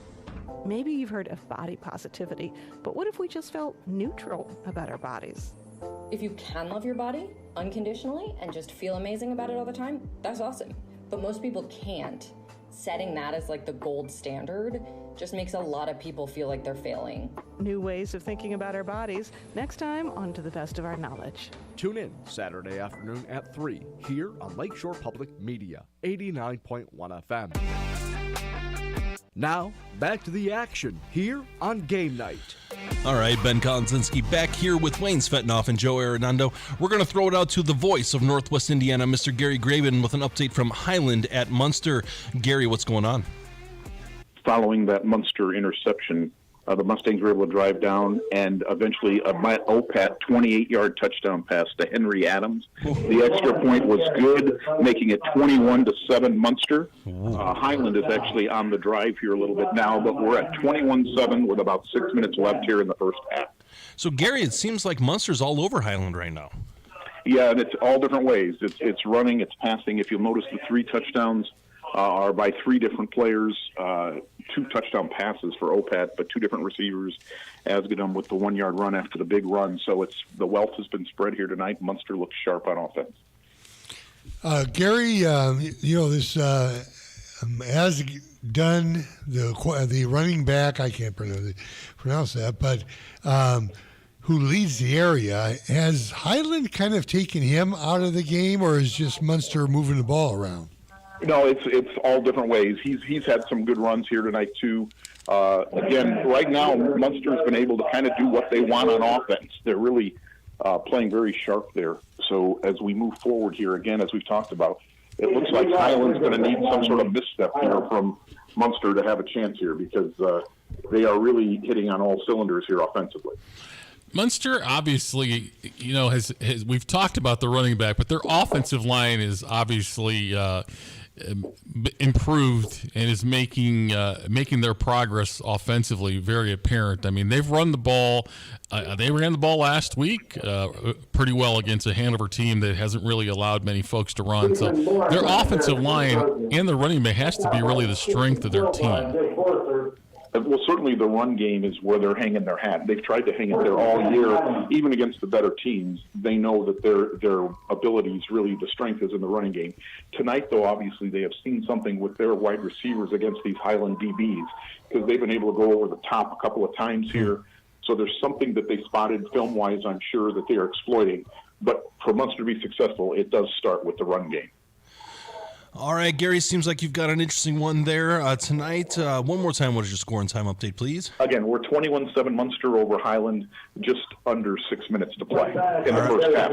All right, thank you much, Gary. Appreciate it. Looking forward to hearing more from you. All right, we're going to go from Munster to Valparaiso with Dr. Reed Amons for an update on our Beef of the Week, Maryville at Valpo. Dr. Reed, what's going on? Well, Valparaiso was really able to take advantage of an excellent punt return by senior punt returner Tyler Versure. He was able to get Valparaiso just outside of the Maryville 25-yard line. So Valparaiso was able to take advantage of some great field position. A couple plays later, they get the ball inside the 2-yard line. They run the ball. Took them 3 downs to get it in, but eventually Justin Clark for Valparaiso was able to punch it in from about half a yard out. The extra point, then that put Valparaiso down 14-12. The extra point attempt then was of a 2-point conversion variety, and Valparaiso handed the ball off to Thomas Berta, who was able to run the ball just shy of the goal line. The Pirate defense was able to come up very big, and that kept the Pirates in front 14-12. Valparaiso just kicked off into the end zone. Maryville's going to take over here, 1st and 10 from their own 20-yard line, leading 14-12 with 5:49 to go here in the second quarter. Wow, sounds like a great first half, Reed. Very even. I think we're seeing that Maryville has improved since their game against Crown Point. They're playing much better tonight against a top foe. We knew that their defense was going to be under the gun, but their offense has also responded and scored some points. Yeah, I've been really impressed with both teams tonight. I'm really surprised a little bit on the number of big plays that there have been. There have not been very many penalties, maybe 2 on each side. Nothing super critical, but both teams have been able to come up with big plays, whether it was blocked kicks, blocked field goals, Valparaiso, and so a couple of big returns. Maryville hitting a 74-yard touchdown pass to John Peters, so an interception by Valparaiso. So big plays throughout the first half here. Very exciting game. Back and forth, but right now we have Maryville on top, 14-12, with 5:16 to go here in the second quarter. All right, thank you very much, Dr. Reed. You've got a fun one on your hands. We're going to be listening to you quite a bit the rest of the day. Yeah, sounds great, guys. I'll call back the next time someone scores, and or I have an update for you. But 14-12, Maryville on top of Valparaiso with 5:16 to go here in the second quarter. All right, thank you much, Dr. Reed. Appreciate it. That was Dr. Reed Amons with an update from our Beef of the Week, Maryville at Valparaiso. We're going to go from our Beef of the Week to our Sacred Dudes Game of the Week. We've got Al Rodriguez with an update from Hobart at Hanover. Al, what's going on? Hey, what a game. I didn't know I could hold my breath this long. Anyways, Hanover did march down the field, 11 plays, 70 yards, scored a touchdown. Hanover kicked off, recovered the ball. Hobart intercepted on the last play. Right now the score is Hanover 10, Hobart 7, 5 minutes left in the second quarter. So, Al, it seems like Hanover got a little momentum underneath them there. What did they do to right the ship? They just got to play. They started moving the ball pretty good. And it seemed like they had Hobart on their heels. But, when you're grown up in Lake County, Hobart High School has been a perennial powerhouse. Right. I mean, to play a team like Hobart, they're well coached, they're well disciplined. They always seem to have the players, so it's really a challenge, and it's exciting. It's really exciting. So, hey Al, I heard a rumor. Are you a baseball referee or an umpire? Yes, I am. You are a baseball umpire. So, are you? I've seen some things here on Twitter and different things like that. Are you thinking this game is being called fairly right now? Do I think this is being called fairly. I mean, umpires see what's in front of them. We see from a distance And of course, we see things that are biased. It's like when I'm behind the plate, I see everything just like they see what's in front of them. They're making the calls. I got no concern. Fair enough. Fair enough. You know, we have a baseball coach on our staff here. I don't know if you were aware of this. Steve Schmidt is our scoreboard update guy, and he's Kankakee Valley baseball coach. So I just wanted to make sure. I've been there a couple of times. Have They you? always have good teams. They are super nice umpires out there. So next time, maybe you should meet up for a handshake before the game or something like that, and then scream at each other throughout the game, kicking dirt at each other, whatever it needs to be. So, Al, what do you think is the key right now for Hanover the rest of this game, or for Hobart to try to take over? You know, if Hanover was like me, they'd be jittery and jumping up and down like a 4-year-old kid. They seem to be controlling their nerves a lot better than I am. And Hobart is always a steady team. So Hanover's starting to play them a little bit tougher. And it's like I say, there's like two heavyweights out here. One is moving up. One has been there defending their crown. We're going to see what happens. Al, the quarterback for Hobart, has he done any, Sorensen, has he done anything against this Hanover Central defense? Well, you know, earlier he was moving the ball well. But, you know, it seems like Hanover has made their adjustments, and they're just making it more difficult for him because he's had to hand off to the running backs aren't getting what they got in the first quarter. So Hanover is kind of raising their level of defense up a bit. Let's see if it holds on, though. All right, thank you much, Al. One more time, what is the score and time update, please? Right now it's Hanover 10, Hobart 7, 4 minutes, 20 seconds left in the second quarter. All right, thank you much, Al. We appreciate the update, and we'll talk to you as soon as more develops. Will do. Take care. All right, thank you much, and we're going to go ahead and take a quick break. This is Ben Kolodzinski with Game Night, presented by Purdue Federal Credit Union on Lakeshore Public Media, 89.1 FM, The Lakeshore. This is Game Night, live on Lakeshore Public Media, 89.1 FM, streaming online at lakeshorepublicmedia.org, Facebook, and YouTube. Sacred Dunes Integrative Health is your comprehensive holistic wellness center specializing in acupuncture, massage therapy, functional lab testing, nutrition, and herbal medicine. Sacred Dunes, where wellness grows. Visit sacredduneshealth.com. Thinking of going to college? What do you plan to major in? At Ivy Tech Community College, they major in successful careers for you and all of their students. With locations in Michigan City, LaPorte, and Valparaiso, new classes start every few weeks. To get started, visit ivytech.edu. That's ivytech.edu. Ivy Tech students are Indiana's future. The Plasterers and Cement Masons Local 692 Apprenticeship Training Program provides a path to a career in a skilled trade. You can earn as you learn to be a plasterer or cement mason through an apprenticeship with Local 692. Learn more at plcm692apprenticeship.org. Support for Lakeshore Public Media is brought to you in part by NIPSCO. At NIPSCO, we're transitioning to cleaner, lower-cost energy sources such as wind and solar to build a brighter future in northern Indiana. Learn more at nipsco.com/future. Calling all 59ers, Slicers, and Wildcats. Do you have your high school debit card yet? Show your school pride everywhere you go, whether it's Friday night lights or your Monday morning commute. Get yours today at your local Purdue Federal Credit Union branch or learn more at purduefed.com. You're listening to Lakeshore Public Media, 89.1 FM, WLPR FM Lowell, your home for local news, traffic, weather, sports, and more. Streaming online at lakeshorepublicmedia.org. And now, the Plasterers and Cement Masons Local 692 scoreboard update. What's up, Lakeshore Game Night? Steve Schmidt here, and we have a lot of interesting games going on. A lot of them are in the second quarter now. We're approaching the half, so let's see what's going on around the region. Starting out in the Sacred Dunes game of the week, Hobart at Hanover Central. This one's in the second quarter, and Hanover Central has just taken a 10-7 lead over the Brickies. The Brickies got the scoring started back in the first quarter behind a Willie Shear 1-yard touchdown run. The scores for Hanover Central since then were a 30-yard field goal by Emmy Doty and a Matt Kuntz 2-yard touchdown run. The beef of the week is Maryville at Valpo, and this one's in the second quarter, and it's a beefy rivalry at that, as Maryville with a 14-12 lead over the Vikings. Jacorius Johnson got the scoring started in the first quarter on a 3-yard touchdown run. In the second quarter, the Vikings had a touchdown by Thomas Berta from 36 yards out. Then Maryville responded with a 68-yard touchdown pass from Dante Pope to John Peters, and the Vikings just scored on a 1-yard run by Justin Clark.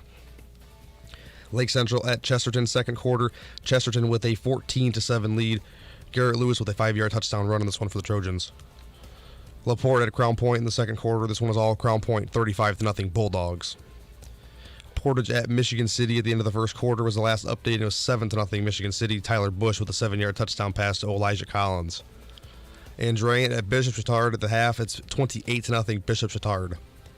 Highland at Munster. This one was a interesting one as Matt Opat leading the charge for the Mustangs as they lead 21-7. 2 touchdowns in this one. Lowell at Kankakee Valley in the second quarter. This one was all Cougars, 24-0. Leading this one, Marco Castro with a 3-yard touchdown run. Boone Grove at Whiting in the second quarter. Boone Grove is up 28-7. Mark Rowland has accounted for all 4 touchdowns for the Wolves. Calumet at Wheeler. This one is a 14-0 lead for Wheeler in the second quarter. Westside at Griffith at the end of the first quarter. It's 8-0 Westside. And actually, this game just went to the half. It's 8-0 Westside. O'Marion Yober with a 1-yard touchdown run on this one. Bishop Knoll at River Forest, second quarter. River Forest with a 28-0 lead. Aiden Silver has 3 touchdowns in this one, 2 through the air and 1 on the ground. Hammond Central at Hammond Morton for the third. Battle for Hammond in the second quarter. Morton with a 12-3 lead. Dontel Harris with a 14-yard touchdown run. Holland Harris with a 30-yard touchdown pass to LeBron Hill. And the score for the Hammond Central Wolves with a 27-yard field goal by Omar Sosa Lopez. And finally, Rensselaer at Benton Central in the first quarter, or second quarter rather, 25-6. Rensselaer's up in this one. Diego Hernandez Reyes with a pair of touchdowns. Ben, Wayne, and Joe, back to you guys. All right, thank you. That was Steve Schmidt with the scoreboard update. My name is Ben Kolodzinski. I'm here with Wayne Svetanoff and Joe Arredondo. And we are halfway there, and we are living on a prayer. And we are and what I'm praying for here is more football action. So we're going to go to Casey DeMoss with an update from Lowell and KV. Casey, what's going on out there in Wheatfield? Hey guys, how you doing? KV is now up 24-0 at halftime. Yeah, big 33-yard touchdown pass to Lane Zander after a turnover on downs from Bull. And then it was the Lane Zander show because he got a pick six, a 60-yard touchdown, pick six, to go up 24-0. So how many touchdowns is that for him today? He's got 2, one offensively and one defensively. He's all over the field. Who was that? Yeah, and defensively Lane Zander. too. Lane Zander. We've heard his name an awful lot this season. Yeah, even when I was here with the Hobart game, he had the 2 touchdown kickoff returns. Right. Yeah, Casey, but it has been all KV. Seems like the Cougars are improving here as the year goes on. They gave up a lot of points, but they scored a lot against Hobart, and they've been steadily getting better week in and week out. Is that what it looks like to you? Oh, I couldn't agree more. Other than, the little upset against Hanover a couple weeks ago, but, that's Hanover. But, yes, it looks like to me they got Kennedy's doing a good job down here building this program up. All righty, thank you, Casey. One more time, what is that score and time update, please? 24-0 KV at halftime. All right. Wayne, did you have another question? No, I want to ask Steve, when was the last time the KV beat Lowell? Back in 2014. Yeah, 2014, right. So they're well on their way right now. So, it's been 9 years. So thank you very much, Casey. Yeah, thanks, guys. Alrighty, that was Casey Moss with an update from Lowell versus KV. It seems like we've got a little bit of calls being moved around on my call log. We're going to go to Al Rodriguez with an update from our Sacred Dunes Game of the Week. Hobart at Hanover. Al, what's going on? Hey, good evening, guys. This game's becoming something else. Hanover just marched down the field, 5 plays, 79 yards, with Caden Barrett running a 24-yard touchdown through the Hobart defense, right up the middle. It was a beautiful thing to watch. So the score right now is Hanover 17, Hobart 7. There's 40 seconds left in the first half. Wow, Al, this is a surprise. I thought that this would be a tighter game. Is Hanover, Verrett goes right up the middle. That offensive line for Hanover must be doing a heck of a job. They are doing, but to watch that kid run, he's just like running through a maze. He was quicker than they were. It was a beautiful thing to watch. It really was. And our quarterback was moving the ball so well. I think he set up the defense for that run. If Verrett has 1 or 2 touchdowns tonight? Dude, I lost total track. I know he's got 17 for the year. I can tell you that much. Okay. He's got 18 now. Wow. So it seems like Hanover's really got the momentum behind them. What does Hobart need to do to come back here? Well, right now they've got the ball on the 45-yard line. They got 33 seconds left. I don't know if they can score in the half, but I would think it would be imperative at least to get a good drive going to show they can move the ball, because they've been stalemated right now. Yeah, I think the adjustments defensively by Hanover after that first drive have been something. Because we talked about Hobart needing to score. Quarterback is scrambling. Oh, he completed a pass to the 25-yard line. They're stopping the clock. He's on the 25-yard line. So Hobart is threatening. I don't know if they're going to be able to put a run out of time. But they're on the 25-yard line. Let's see what Hanover can do. Yeah, this will be big if they can at least get a field goal attempt here and get 3 points. Who gets the ball in the second half, Al? Hanover, because they deferred, so they will receive in the second half. All right, fair enough. So, Al, one more time, what is that scoring time update, please? Right now, the score is Hanover 17, Hobart 7. There's 25 seconds left in the first half. All right, Al, give us a call back at halftime, would you please? Will do. All right, thank you much. That was Al Rodriguez with our Sacred Dunes Game of the Week, Hanover, hosting the Hobart Brickies. We're going to go from Hanover Central to Griffith. We've got Tim Hogan with an update from Westside at Griffith. Tim, what's going on? Unfortunately, the only thing that has stayed consistent this game is the yellow flags out of the referee. Oh, no. Penalties on both sides of the ball, killing drives on both sides of the ball. It is still 8-0, and we are now at halftime. So 8-0. So we've got a bit of a defensive battle here. Is it really the defense is looking good, or is it really the offense is struggling because of all the penalties? Defenses are playing fairly solid, but anytime either team gets a drive going, they shoot themselves in the foot with a false start, offsides, holding, pass interferences, things like that. Like I said, the yellows, they've been the only consistent color out there tonight. Boy, Coach Mason just can't be happy with all of those penalties. Has, Jackson Lawson, has he done anything for Griffith? He has not done much because the line is once again being inconsistent. They got some big boys up front on the defensive line. He's got probably about 40 yards rushing right now. And surprisingly, here at halftime, one of the most telling things about a good coach is he's not going crazy right now. He knows what they're doing is right. They're doing the right thing. They just got to quit making the mistakes. He's rather calm. He has a lot of patience. He mentioned last week to us that he's got a very young team, and this team is kind of a JV age level, and they are growing into a varsity level team. So that is a sign of a good coach. That even though mistakes are happening, he's remaining patient, because he's going to need to be patient right now in his first year. Absolutely, and I couldn't agree with you more. He realizes that he does have a young team, one senior on the team, and their immaturity is showing right now. Sure. I believe they're gonna come back in the second half and take care of business. By the way, Griffith does get the ball to start the half. Okay, so what are you looking forward to in the second half here, Tim? I'm looking forward to seeing the offense get a good sustained drive down to start this second half, put the ball in the end zone, and then the defense comes out and puts them into a 3-and-out, and we go take over this ball game.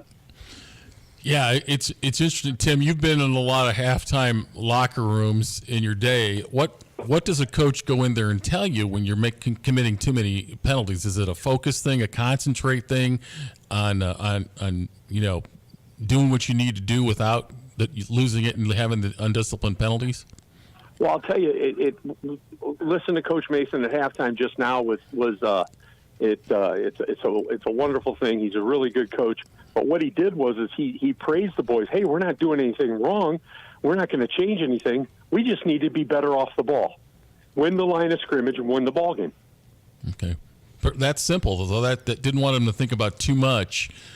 So if they're getting beat off the ball, that probably is leading to why they're pushing in the back. Right. Absolutely, and I think that the changes. Actually, they didn't make any changes. They're going to stick with what's working and just get a gut check here. Time to grow up. All right, Tim. One more time. What was your halftime score there? It is Westside 8, Griffith 0, halftime. All right, thank you much, Tim. We appreciate your updates, and looking forward to hearing more from you in the third quarter. Thank you. You too. All right, thank you much. That was Tim Hogan with an update from Westside at Griffith. We're going to go from Griffith right down the road to Whiting. We've got Ryan Sosnowski with an update from Boone Grove at Whiting. Ryan, what's going on? All right, after a couple touchdown passes by the quarterback for Boone Grove, Mark Rowland, Boone Grove leads 42-7 at halftime. Whoa! Wow. 42-7. What's going on here? Whiting seems to be struggling to have an answer here on their defensive end. And like I said, Rowland is just taking advantage of it. Definitely on offense, a lot of the receivers are running a lot of slant routes. Whiting can't seem to come up with an option. And this Davenport kid for Whiting, the quarterback, is pretty solid. But it's just, I'll probably tell you about 4 bobbled balls leading to an incomplete pass. Like one was here on the 1 yard line to score, but he bobbled it, and then the Boone Grove guy hit it out. Rowland has 4 passing TDs and 2 rushing, 6 total? Yes, it appears that way. Oh, wow. My goodness. He is having a tremendous game, and it's coming up big up there in Whiting. So, Ryan, what do you think Whiting needs to do to have some moral victories here in the second half? Well, I'll tell you, this is very reminiscent seeing blue and white on the field. It reminds me of Clark Pioneers on the field, but miracle probably. Hate to say it, but it just that they just need to start executing, holding on to the ball. Defense needs to start getting stops. Not many times has it even came down to where Boone Grove got to a third down without converting. Right? They're always converting on third down. So just some of those things I would say. So Ryan, we have about 5 minutes until our next break. How many times can you sing the fight song? The Clark one? Oh, go you. No. We're done. We're done. Man, he was going. He was ready. Get Gary Graben on the line. He wouldn't disrespect me like that. Sorry, Ryan. I meant no disrespect. It's just I'm not a very good judge of musical talent, so we'll just leave it at that. But it seems like you've got a kind of a lopsided game there. Do us a favor. Give us a call here in the second half, and kind of let us know. I believe you're going to have a running clock here pretty quick. Correct. 35 points. So, yep. Quarterly updates. Unless something big happens. Sounds good. Thank you very much, Ryan. Appreciate your update. Hey, no problem. Rowland now not only leads the area in passing, but he now has 22 touchdowns. Oh, my gosh. And over 1,500 yards passing. He's putting up video game numbers right now. Yeah. And he's only a junior. He threw for over 2,000 yards last year, too. So I think Ryan's going to try to get us Coach Kukalski from Boone Grove. I hope so. So it might be early. Yeah. Just a heads up to everybody. You might be getting them early with the running clock there in the second half. Yeah, I think that's going to be the case here. And hopefully a happy coach at that point, because it's going to be more than likely an easy second half for him. So we've actually got an update here from Al Rodriguez. I think we've reached halftime with Hobart at Hanover, our Sacred Dunes game of the week. Al, what's going on? Oh, it's halftime here. I can breathe again. Take shallow breaths, try to get everything regulated.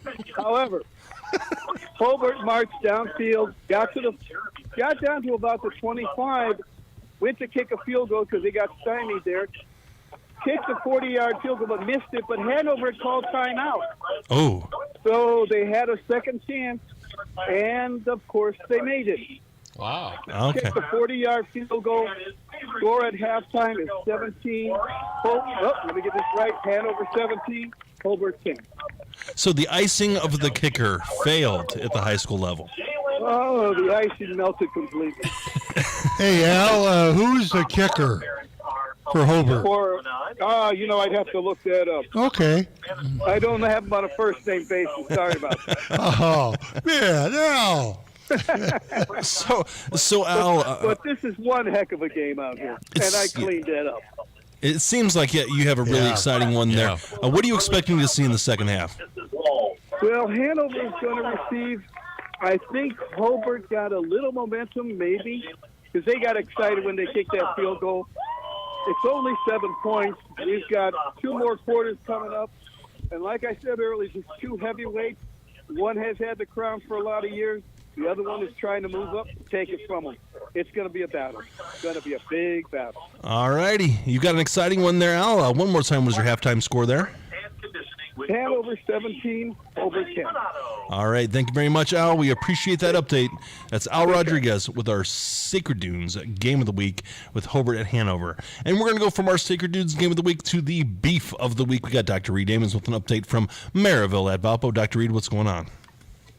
Yeah, just about 4 minutes to go before halftime, Maryville got the ball on their own side of the field, but they were able to put together a really nice drive that ended in a 33-yard field goal by Giovanni Martin. That's the kicker for the Pirates. That put Maryville up 17-12. But then the ensuing kickoff was fielded by Julian Stokes, a junior return specialist for the Valparaiso Vikings. He picked it up at the 15-yard line and returned it 85 yards for a touchdown. Wow. Then Valparaiso, that put Valparaiso up 18-17. They elected to go for the 2-point conversion, which they ran the option to the right side, and they were able to convert that. So Valparaiso takes a 20-17 lead with just under a minute to go before halftime. Maryville just ran the clock out. So we are at halftime now. Maryville trailing Valparaiso here in the waning seconds of the first half. Valparaiso on top, 20-17. Big turn of events on the special teams there. It looks like Maryville was going in with a 17-12 lead, and they give up the 80-plus kickoff return. Kind of a backbreaker for the Pirates there right before half. Yeah, Maryville was able to lead the entire first half until just about a minute to go before halftime. Wow. So that certainly gives Valparaiso the momentum going into halftime. Maryville did defer to start the game. They won the toss and deferred, so they will receive here to start the second half once things get going again here after halftime. So I'm sure Maryville will be looking for a quick strike and hopefully get back on top to put themselves back into the lead. But right now, Valparaiso on top as we go to halftime, 20-17 over Maryville. Reed, one more time. Who was the young man that had the 80-yard kickoff return? Julian Stokes. It was right around 55 yards. He fielded it right around the 15-yard line. He's a junior wide receiver and return specialist for Valparaiso. Julian Stokes. Thank you. All right, Dr. Reed, one more thing before we let you go, one more question. What do you expect to see in the second half here? Well, if it's been anything like the first half, a lot of big plays, both on defense and special teams. And really the offenses haven't done too much as far as, like, big plays. Maryville had one big pass play, 74-yard touchdown pass. But absent of that, not big strikes by Valparaiso, really, and Maryville really being held in check as well. It's really been the special teams and the defenses that really have sparked big plays and scoring opportunities for both squads so far. So I expect more of the same. Really well-coached teams here playing tonight. Coach Steve and Coach Marshall have done a great job preparing their teams, and the players are making big plays. So looking for an exciting second half as well. All righty. We are as well. You are a very exciting game right now. And one more time, what was that halftime score? We have Valparaiso 20, Maryville 17, and we just went to halftime. All right, thank you much, Dr. Reed. Looking forward to hearing more from you as this game goes on. Sounds good, guys. Talk to you soon. And now these games are reaching halftime, and we're getting ready to need a break ourselves. This is Game Night presented by Purdue Federal Credit Union on Lakeshore Public Media, 89.1 FM, streaming on Facebook and YouTube, 89.1 FM, The Lakeshore. This is Game Night, live on Lakeshore Public Media, 89.1 FM. Streaming online at lakeshorepublicmedia.org, Facebook, and YouTube. Sacred Dunes Integrative Health is your comprehensive holistic wellness center specializing in acupuncture, massage therapy, functional lab testing, nutrition, and herbal medicine. Sacred Dunes, where wellness grows. Visit sacredduneshealth.com. Thinking of going to college? What do you plan to major in? At Ivy Tech Community College, they major in successful careers for you and all of their students. With locations in Michigan City, LaPorte, and Valparaiso, new classes start every few weeks. To get started, visit ivytech.edu. That's ivytech.edu. Ivy Tech students are Indiana's future. The Plasterers and Cement Masons Local 692 Apprenticeship Training Program provides a path to a career in a skilled trade. You can earn as you learn to be a plasterer or cement mason through an apprenticeship with Local 692. Learn more at plcm692apprenticeship.org. Support for Lakeshore Public Media is brought to you in part by NIPSCO. At NIPSCO, we're transitioning to cleaner, lower-cost energy sources such as wind and solar to build a brighter future in northern Indiana. Learn more at nipsco.com/future. Calling all 59ers, Slicers, and Wildcats. Do you have your high school debit card yet? Show your school pride everywhere you go, whether it's Friday night lights or your Monday morning commute. Get yours today at your local Purdue Federal Credit Union branch or learn more at purduefed.com. As your Northwest Indiana public broadcasting station, Lakeshore Public Media's goal is to serve you with a radio broadcast that engages, excites, and inspires. Help your local station reach that better goal by sharing your thoughts. Whether you tune in occasionally or have made us part of your daily routine, your opinions matter. Visit lakeshorepublicmedia.org/feedback to help us build a stronger community station.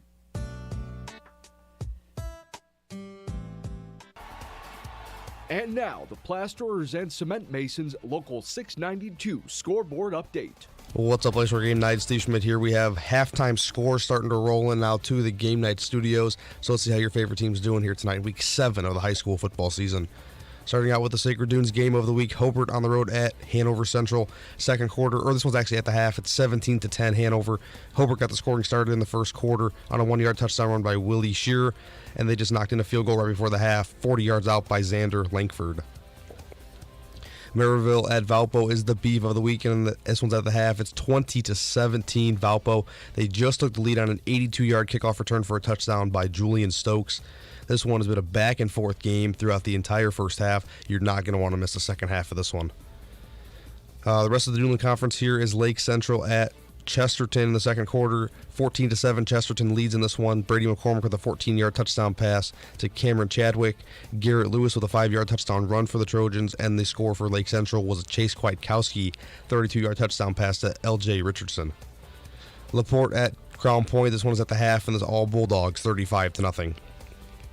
Portage on the road at Michigan City in the second quarter, 14-0 Michigan City leads. Tyler Bush with a 7-yard touchdown pass to Elijah Collins, and Jaden Hart with a 2-yard touchdown run. Andrean at Bishop Chatard at the end of the third quarter. Bishop Chatard's up in this one big, 41-0. Highland at Munster, second quarter. Munster has a 21-7 lead. Matt Opat with 2 touchdown passes in this one. Daniel Asgadon with a 1-yard touchdown run. And Highland's lone score was Jason Lawrence running one in from 90 yards out. Lowell at KV at the half, it's 24-0 Cougars. Lane Zander with a pair of touchdowns in this one. Touchdown reception from Diego Arroyo and a pick 6 for Zander. Greater South Shore, Boone Grove at Whiting at the halftime break, 42-7. Boone Grove leads in this one. Mark Rowland has accounted for all 6 touchdowns in this one. It's been the Mark Rowland show on the lakefront tonight. Calumet at Wheeler, halftime. Wheeler with a 28-0 lead over the Warriors. Westside at Griffith, it's 8-0 Westside at the half. O'Marion Yober with a 1-yard touchdown run. That was back in the first quarter. Bishop Knoll at River Forest in the second quarter. This one is all River Forest, 42-0.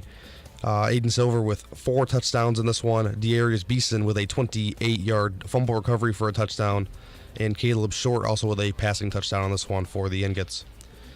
Hammond Central at Morton in the second quarter. It's 20-6 Morton. Their scores Dontel Harris with 2 touchdown runs in this one. Holland Harris with a 30-yard touchdown pass. And the Wolves' score was a 27-yard field goal from Omar Sosa Lopez. And finally here, Rensselaer at Benton Central in the second quarter. Rensselaer leads 31-12. Diego Hernandez-Reyes and Cohen Westfall both have 2 touchdowns in this one. You are not going to want to miss the second half of coverage here on Game Night. We'll talk to you after this break. Megan Parker loves training bad dogs because she says they make the best crime fighters. We look for high energy, but the ability to really focus and this incredible need for a toy. And this is his paycheck. He gets to cook. Stories about animals who solve, perpetrate, or are victims of crime. That's next time on the TED Radio Hour from NPR. Tune in Saturday morning at 10 and Sunday morning at 11 here on Lakeshore Public Media. As you travel across Northwest Indiana and into Chicago, take Lakeshore Public Media 89.1 FM along for the ride. With our newly expanded signal, we're with you from the southern corner of Michigan and into Chicago, and of course across Northwest Indiana. From the dunes at Lake Michigan to the windmills of Wolcott, Lakeshore Public Media 89.1 FM is along for the ride wherever you call home. On the next Radio Lab? What the left used to tell you is, look, you're just born this way. Of course we are born that way. We didn't just wake up one day and decide to be gay. None of this has anything to do with culture. It was something we were born with. None of this has anything to do with nurture. A new study found there is no single gene that born this way that can determine a person's sexual orientation. Myth. Born this way? That's on the next Radio Lab. Tune in Saturday afternoon at 1 and Sunday afternoon at 2 here on Lakeshore Public Media. Secret FBI recordings reveal a not-so-thought-out plot. Yeah, but where's the sewer at? I mean, where? We're all under it. Using a sewer system to move through the city and target public officials. Whose sewers are you talking about? The governor, the police chief, the mayor? The mayor? An undercover FBI investigation circles the drain on the next Reveal. Tune in Saturday afternoon at 2 and Sunday morning at 9 here on Lakeshore Public Media. I'm Farai Chidea. This week on Our Body Politic, journalist and professor Linda Villarosa on how we can fight against racism in healthcare for communities of color. When people are reporting being mistreated in the medical system that's supposed to do no harm, providers must listen. That's on Our Body Politic, a show about creating a world we want to live in. Tune in Saturday morning at 9 and Sunday morning at 10 here on Lakeshore Public Media. For more than 3 decades, one video game franchise has shocked parents and captivated players with its over-the-top violence. Over the years, the series has changed, and so has the industry. Mortal Kombat co-creator Ed Boon on how the game keeps evolving on All Things Considered from NPR News. Tune in at 4 o'clock for Weekend All Things Considered here on Lakeshore Public Media, 89.1 FM, streaming online at lakeshorepublicmedia.org. Disagreements among House Republicans have pushed the government to the brink of a shutdown. Could the Senate save the day? We'll have the latest. Student loan payments are set to restart. Why? And what it means to those who owe. All that in a Jeopardy champ, a World War II vet, and much more. Saturday on Weekend Edition from NPR News. Tune in Saturday morning at 7 for Weekend Edition Saturday here on Lakeshore Public Media, 89.1 FM. Now, back to the action here on Game Night. All right, Ben Kolodzinski back with Wayne Svetanoff and Joe Arredondo. We're going to go right back to the action with Gary Graben with an update from Highland at Munster. Gary, what's going on? We're at the half here, the homecoming half here at Munster, and the score still remains 21-7. Before the half, Highland fumbled on a drive and recovered by Malachi Neal from Munster. Then Munster fumbled back, recovered by Jesus Alanis. And then Highland fumbled back, threw an interception this time, and again, Malachi Neal with the interception. So 3 straight turnovers to end the half, a little sloppy, and as we talked about, Highland really can't afford to lose the turnover battle, and they were driving on that last turnover. So unfortunate for the Trojans there. We have reached the half, 21-7 Munster over Highland. So they're playing a little hot potato, Gary. They were, and it was actually a little sloppy. As we talked about, when Munster fumbled, they were on the drive. Highland was able to drive back down the field, and it looked like they were going to cut this to a one-score game. But again, an interception there that Malachi Neal picked off changed that in a hurry. We took a knee, and now we're going through halftime festivities. Gary, I just want to let you know it's getting up for grabs in here. Ryan was getting ready to sing the Clark fight song, and Ben cut him off the air. I've heard Ryan sing, and that was a wise decision, Ben. This is not my first rodeo, Gary. I know what I'm doing. Now, if I start singing, you guys can take a break. I will take the show. By the way, is Wayne with you guys right now? Yeah, No, he's not here. Wayne, I have to tell you, I've been sitting with Coach Marsh here at the half, and he wanted to make sure I said hello to you. He wishes he could see you. He didn't want to say hi to me and Ben? Yeah, what's going on, Coach He did Marsh? not.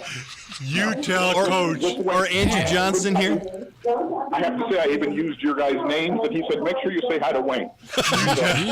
You tell him hello and tell him I really miss talking to him and things. Wow. Yeah. And he really does wish he could bump into you some. You know, he is still teaching. Hey, that's 2 weeks in a row, Gary. I don't know if you know, Gary. That was 2 weeks in a row because Coach Mason said last week that his wife wanted to say hi to Wayne and not Ben and Joe. What's going on with this? You know, again, it's the Kavorka for people who watch Seinfeld. Kavorka. It's the Kavorka. By the way, Wayne, I want to thank you. I think you donated all the cars here that the princesses are coming out because there's a Porsche, there's a Mazda Miata, Wow. there's a 1965 Cadillac right now in front of me. Wow. They got to be from the Svetanoff collection. Oh, yeah. The homecoming parties are right out in style tonight, huh? Yeah.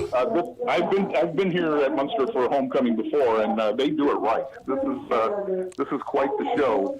As we've talked about over the years, even people who aren't football fans can have a good time at a Munster game because it's incredible band, cheerleaders, everything they do here is pretty first rate. So it's always a good experience. It's a very long halftime. We're well over the 20-minute mark here, but again, maybe Ryan could come out and sing and clear the place out. Well, Gary, you know as well as I do that the Marshes, Coach Marsh and his wife, do an outstanding job up there in the booth of, providing food and giving information if anything you request. So they can be proud of that. That's something people around the area understand. I'll tell you, it's really an event. I was actually moving in here to see if I could get Coach Marsh to say hi to you, Wayne, but he's holding court on the other end of the press box. That's here. okay. That's okay. Maybe we can get him at the end of the night. We'll see what we can do. Gary, one more time. What was that halftime score? It's 21-7 Munster over Highland as we're getting ready to kick off here to start the third. And I have to tell you, I've heard a lot of scores tonight. I haven't heard a Hanover-Hobart score, so educate me, boys. 17-10 Hanover. 17-10 Hanover at halftime. Hobart had the lead early, 7-3, but Hanover has come back and has the lead at halftime. Okay. But Gary, more importantly, we do believe that Steve Schmidt has kicked dirt on Al Rodriguez in the past during a baseball game. Wow. Well, as he told Al that is all I can say. Well, if it happened, it was completely unintentional. Listen, it was. I think it just might have been a windy day. The wind. It was all the wind. I can't believe Steve Schmidt would ever kick dirt on anybody. My goodness. There's just no way. There's no way. He's a KV coach. What KV coach has ever yelled? Never happens. Well, on second thought, maybe they better take that back. All right, Gary, give us a call in the third quarter, would you please? Sounds good, boys. All right, thank you much. That was Gary Graben with an entertaining update from Highland and Munster. We're going to go from Munster, again, right down the road to Griffith. We're going to go to Tim Hogan with an update from West Side and Griffith. Tim, what's going on? Well, we wanted what we wanted did not happen. West Side kicked off to start the second half, and it promptly went between our returner's legs. Oh, my goodness. The ball on the 5-yard line. Griffith went 3 and out, but the kicker, our punter, saved us. He 55-yard punt out of the end zone. Oh, wow. Put West Side 1st and 10 on their own 40. Unfortunately, Kawhi Burrell went 60 yards for a touchdown on the very first play. 2-point conversion was no good. Griffith answered with a nice 65-yard drive of their own. The key play was a Colin Strezzo 40-yard pass to Jason Quillen. 6-yard touchdown run for Jackson Lawson. Extra point was good. Makes it 14-7 with just under 5 minutes left in the third quarter. Tim, kudos to these coaches who stay in it as long as they do, like Phil Mason, because to take on a program like this where you have such young players who are going to make mistakes, it's got to be a lot of stress on a guy that's walked the sidelines for as long as he has. Well, I couldn't agree more, and I'm going to revert back to my officiating days when I did games here. I remember doing the Hobart-Griffith game and the 50-50 they announced at halftime. The winner took home like $5,600. Wow. The place was packed. The atmosphere was awesome. That's Phil's goal. He wants to bring Griffith back to the way they were under Russ Radke and Les Thornton. He's taken tremendous steps in the right direction. And the staff is young. They're eager. And they are heading in the right direction. Tim, he's the coach to do it. I've seen absolutely. I've seen him transform young men into warriors at a lot of his spots. You know, he was successful at Andrean. You know, won a state title. He was successful at Michigan City. He's doing a good job. I think he can really mold that area. Well, like you and I, we've talked before the last couple of weeks. You know, one senior on the team. They're loaded with juniors and sophomores. Next year, I'm going to send them up about 17 eighth graders. Oh, wow. He's hoping eventually, if not next year, the year after, to add a freshman team, because I think that's a huge key. Yes. If you can play freshman, JV, and varsity. And if he gets that done, this program will go back to where it was in their heyday. Tim, I'm sorry. I had a flashback. I forgot you were an official, buddy. I forgot those years. Yeah, there's probably a few coaches out there right now who are saying, yeah, I wish I forgot about them too. Who was on your crew? Everybody. Who was on your crew? Jeff Shoaib was on my crew. A guy named Jeff Cox, Dennis Smolnicki, Chris Weiser, and I forgot Joe's last name. He's the Indiana State Trooper. He ended up moving to the crew with the guy that was a Big Ten official. Can't remember his name. I'm getting old. I can't remember names anymore. Herbert? No. Tom Herbert? No. I think Andrew has. I think Andrew's got something to say here. I have a question. Did you ever work with William Tillman? I know him, but no, I did not. Okay. I work with him over at Allen Landscape, so just wanted to find that out. Okay. Name dropping. The name I'll always bring up when it comes to officiating was the God of all gods, and that was Richie Bohr. Richie Bohr was just unbelievable referee. It was awesome working with him. And, of course, Wally McCormick. Well, of course. Yeah, there you go.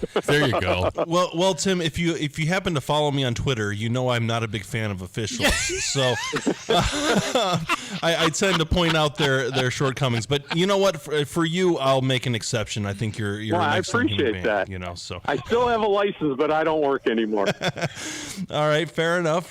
So, Tim, one more time. What was that halftime score, please? Well, we're in the third quarter now. 2 minutes left, and it's Westside 14, Griffith 7. Oh, there you go. I apologize for that. That's so, okay. All right, thank you much, Tim. You got an exciting one here. Feel free to give us a call back anytime something happens. Yeah, both teams are moving the ball now. Sounds good to me. I appreciate that. Right. Thank you, Tim. And, thank you.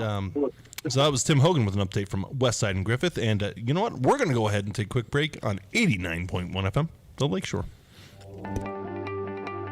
This is Game Night, live on Lakeshore Public Media, 89.1 FM, streaming online at lakeshorepublicmedia.org, Facebook, and YouTube. Support for Lakeshore Public Media is brought to you in part by NIPSCO. At NIPSCO, we're transitioning to cleaner, lower-cost energy sources such as wind and solar to build a brighter future in northern Indiana. Learn more at nipsco.com/future. Sacred Dunes Integrative Health is your comprehensive, holistic wellness center specializing in acupuncture, massage therapy, functional lab testing, nutrition, and herbal medicine. Sacred Dunes, where wellness grows. Visit sacredduneshealth.com. The Plasterers and Cement Masons Local 692 Apprenticeship Training Program provides a path to a career in a skilled trade. You can earn as you learn to be a plasterer or cement mason through an apprenticeship with Local 692. Learn more at plcm692apprenticeship.org. Thinking of going to college? What do you plan to major in? At Ivy Tech Community College, they major in successful careers for you and all of their students. With locations in Michigan City, LaPorte, and Valparaiso, new classes start every few weeks. To get started, visit ivytech.edu. That's ivytech.edu.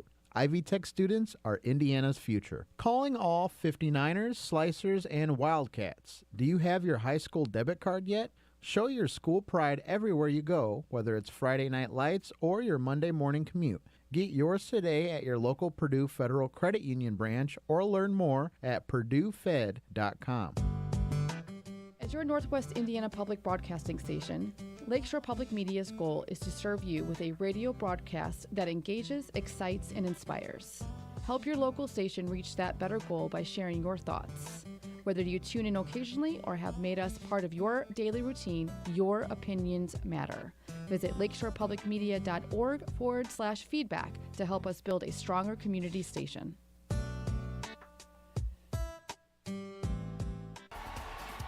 And now, the Plasterers and Cement Masons Local 692 scoreboard update. Well, what's up, Lakeshore Game Night? Steve Schmidt here. We have some interesting games in the second half of Week 7 of the high school football season, so let's see what's going on around the region. Starting out with the Sacred Dunes game of the week, Hobart at Hanover Central. This one's at the half, and Hanover Central with a 17-10 lead. Willie Shearer got the scoring started with a 1-yard touchdown run. Then Hanover Central had 3 consecutive scores. Emmy Doty with a 30-yard field goal, Matt Kuntz with a 2-yard touchdown run, and Caden Verrett with a 24-yard touchdown run. But before the halftime started, Xander Langford for Hobart with a 40-yard field goal. That's where we are right now, 17-10 Wildcats at the half. The beef of the week is Maryville at Valpo at the half. It's 20-17 Valpo. This has been a good one. Jaquarius Johnson got the scoring started in the first quarter on a 3-yard touchdown run, and there was a lot of scoring in the second quarter.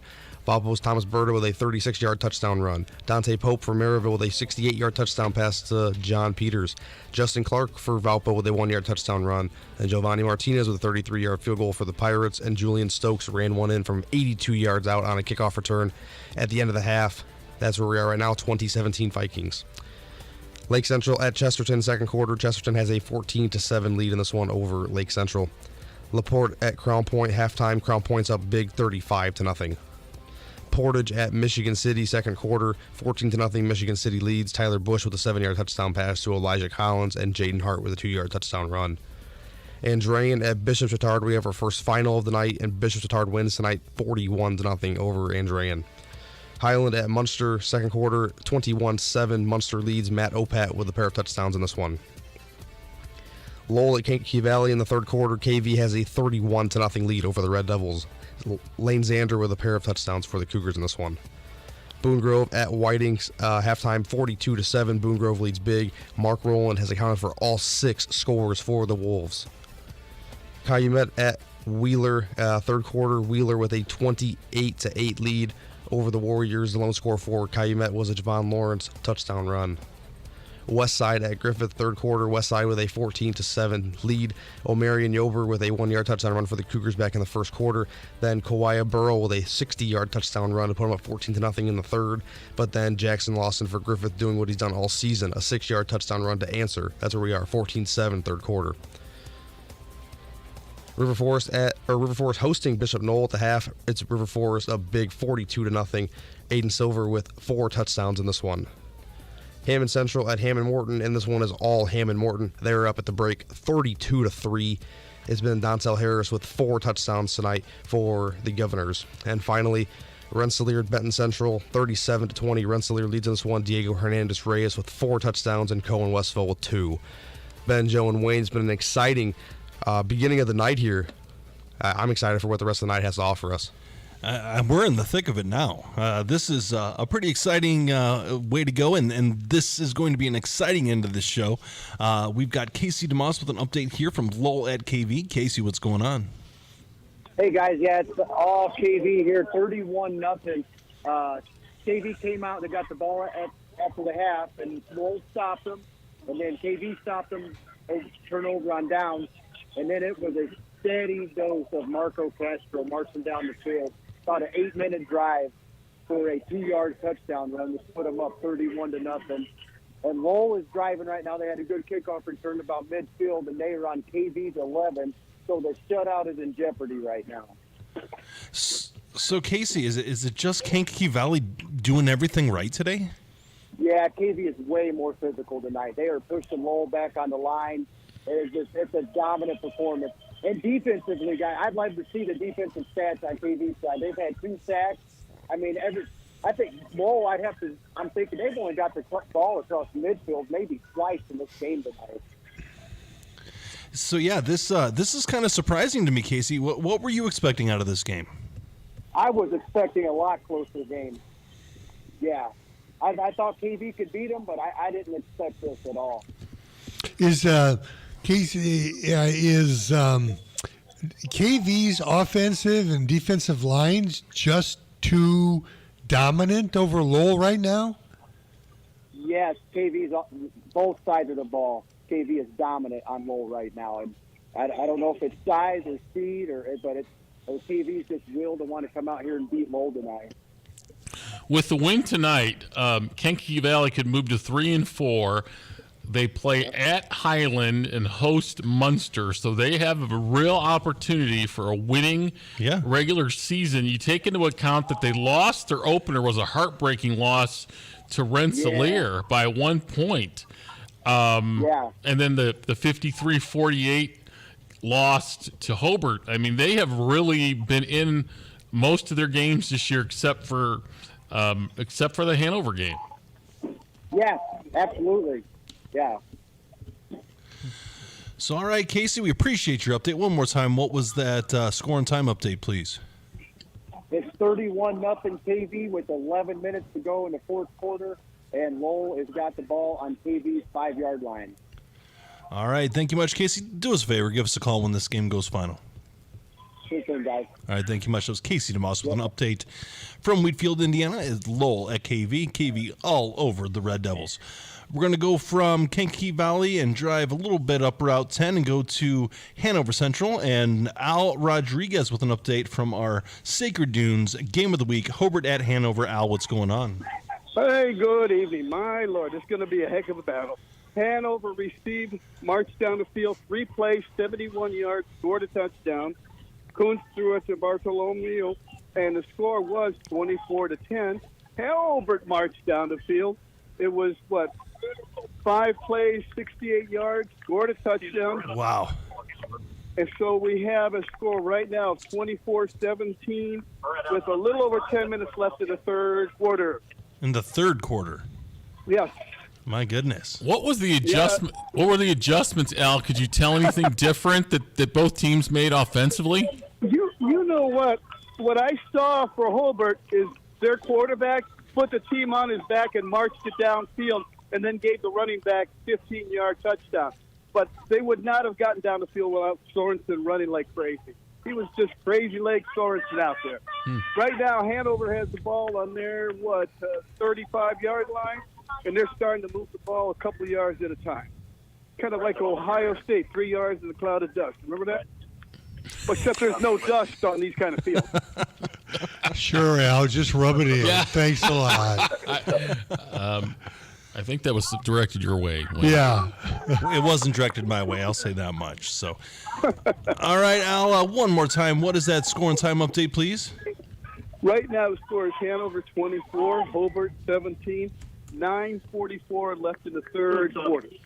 All right, thank you much, Al. We appreciate the updates with our Sacred Dunes Game of the Week. Give us a call. This one's going down the wire. Will do. Take care. All right, thank you much. So we've had a lot of action here today, and I don't think the three of us have had an opportunity to actually just kind of catch our breaths and kind of air the room out a little bit.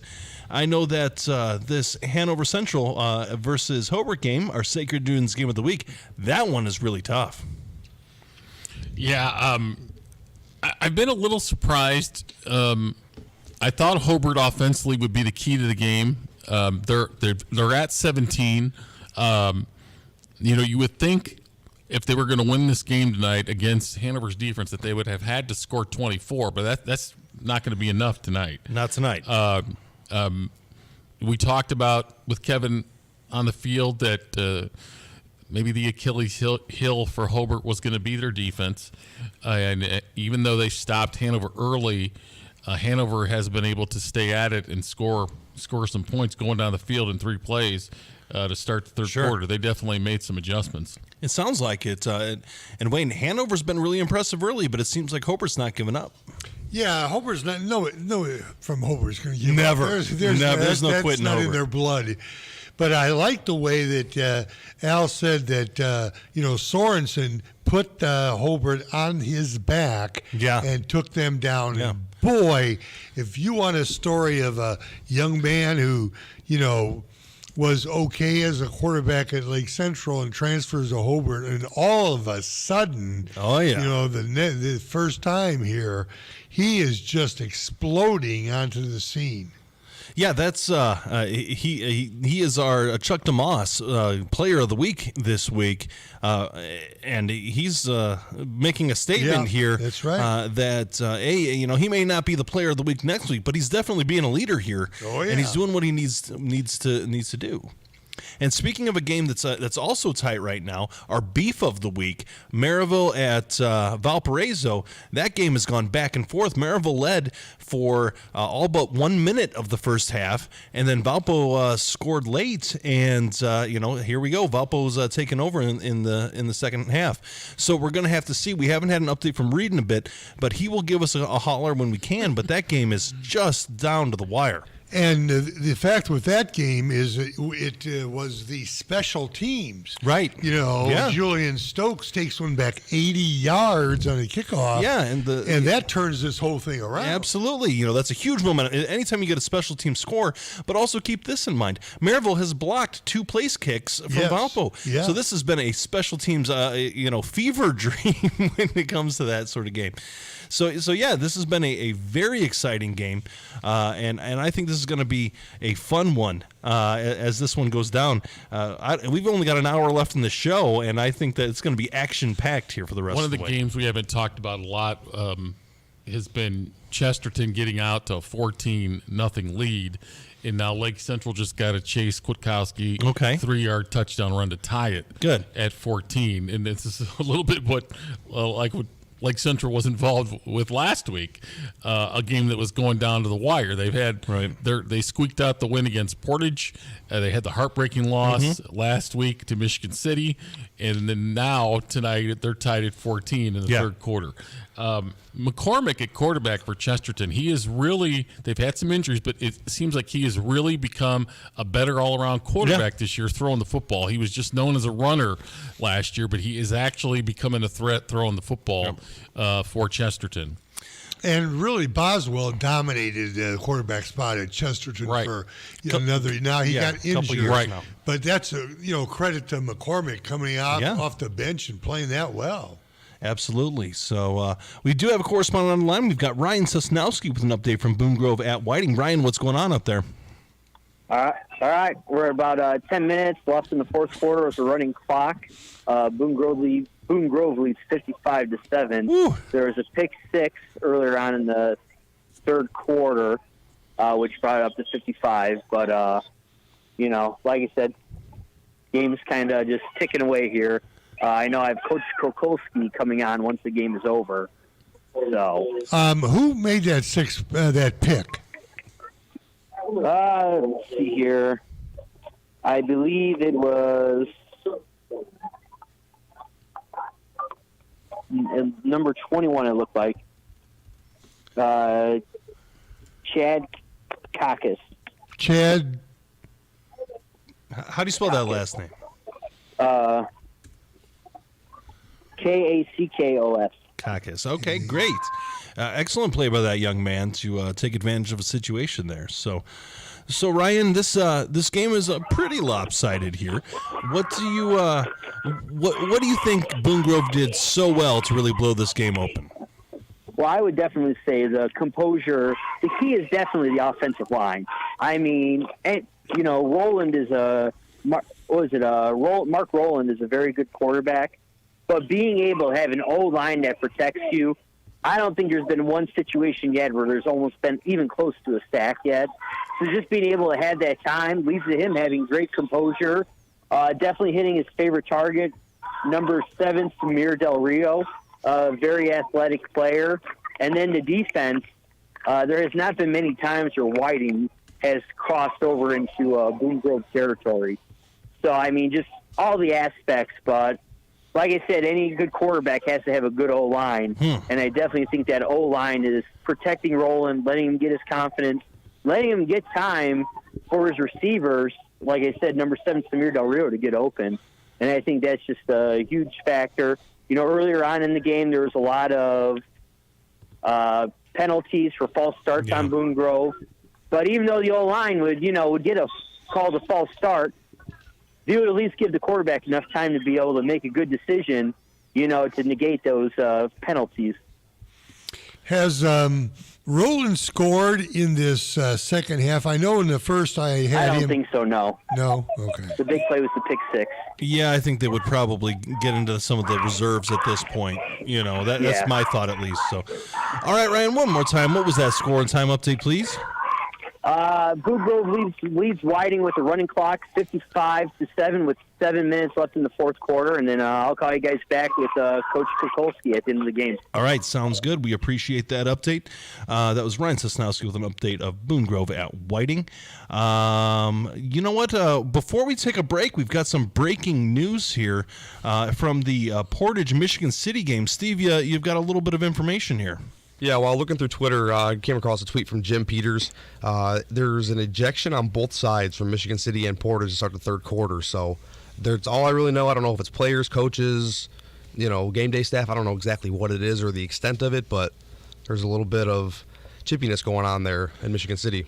The thing about football is it's about aggression, but it's controlled aggression. You can't let things get away from you. So it's definitely a circumstance where you got to control yourself there. Yeah, and this is a big game because, again, Coach Richards had been at Michigan City the last couple of years. Right. And so there's a lot riding on this, and it's at Michigan City. Right. And right now, I'm sure that Coach Richards is just preaching to his kids, we've been so darn close. We just have to finish the game. And unfortunately, right now, I think they're down 14-0. Yeah, they were. So, well, you know what? We've got a hard break right now, and we've got Gary Graben on the other side with an update from his game. So hang tight there, Gary. We're going to be with you in just a minute. And then we're looking forward to having a coach update with the Boone Grove coach, Dan Kukulski there at the end of that game once that game goes final. So we'll have Gary Graben right after the break. This is Game Night, live on Lakeshore Public Media, 89.1 FM, streaming online at lakeshorepublicmedia.org, Facebook, and YouTube. Support for Lakeshore Public Media is brought to you in part by NIPSCO. At NIPSCO, we're transitioning to cleaner, lower-cost energy sources such as wind and solar to build a brighter future in northern Indiana. Learn more at nipsco.com/future. Sacred Dunes Integrative Health is your comprehensive, holistic wellness center specializing in acupuncture, massage therapy, functional lab testing, nutrition, and herbal medicine. Sacred Dunes, where wellness grows. Visit sacredduneshealth.com. The Plasterers and Cement Masons Local 692 Apprenticeship Training Program provides a path to a career in a skilled trade. You can earn as you learn to be a plasterer or cement mason through an apprenticeship with Local 692. Learn more at plcm692apprenticeship.org. Thinking of going to college? What do you plan to major in? At Ivy Tech Community College, they major in successful careers for you and all of their students. With locations in Michigan City, LaPorte, and Valparaiso, new classes start every few weeks. To get started, visit ivytech.edu. That's ivytech.edu. Ivy Tech students are Indiana's future. Calling all 59ers, Slicers, and Wildcats. Do you have your high school debit card yet? Show your school pride everywhere you go, whether it's Friday Night Lights or your Monday morning commute. Get yours today at your local Purdue Federal Credit Union branch or learn more at purduefed.com. You're listening to Lakeshore Public Media, 89.1 FM, WLPR FM, Lowell. Your home for local news, traffic, weather, sports, and more. Streaming online at lakeshorepublicmedia.org. And now, the Plasterers and Cement Masons Local 692 Scoreboard Update. What's up, Lakeshore Game Night? Steve Schmidt here. We have a lot of exciting games going down to the wire here in the region, so let's see what's going on. Starting out with the Sacred Dunes game of the week, Hobart at Hanover Central in the third quarter. Hanover Central with a 24-17 lead. For Hobart, Willie Shearer with a pair of touchdowns in this one, and Matt Kuntz has a pair for the Wildcats. B for the week, Maryville at Valpo. Last update was a halftime score, 20-17 Valpo. This one's been back and forth. This one's going to be a fun one here in the second half. Lake Central at Chesterton in the fourth quarter. This one was all tied up at 14 apiece. Chase Kwiatkowski with a pair of touchdowns for the Lake Central Indians in this one. Garrett Lewis and Brady McCormick with a touchdown apiece for Chesterton. LaPorte at Crown Point at the end of the third quarter. Crown Point has a 42-0 lead. Portage at Michigan City. Last update was in the second quarter, but now we're in the second half of this one. It's 14-0 Michigan City. Tyler Bush and Jaden Hart with a touchdown apiece. Andrean at Bishop Chatard. This one's gone final, and Bishop Chatard is a winner tonight, 41-0.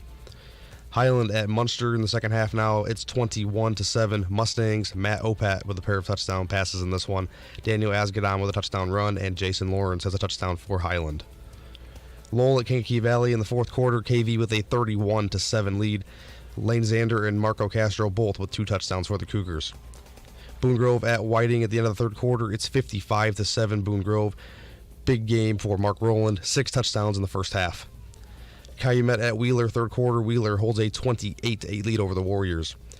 Westside at Griffith in the fourth quarter. Westside with a 14-7 lead. O'Marion Yober with a 1-yard touchdown run. Kiowa Burrow with a 60-yard touchdown run. And for Griffith, Jackson Lawson ran one of them 6 yards out. Bishop Knoll, River Forest at the half. It's all River Forest in this one, 42-0. Aiden Silver, 4 touchdowns.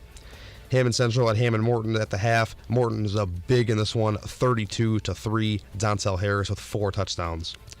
Rensselaer at Benton Central.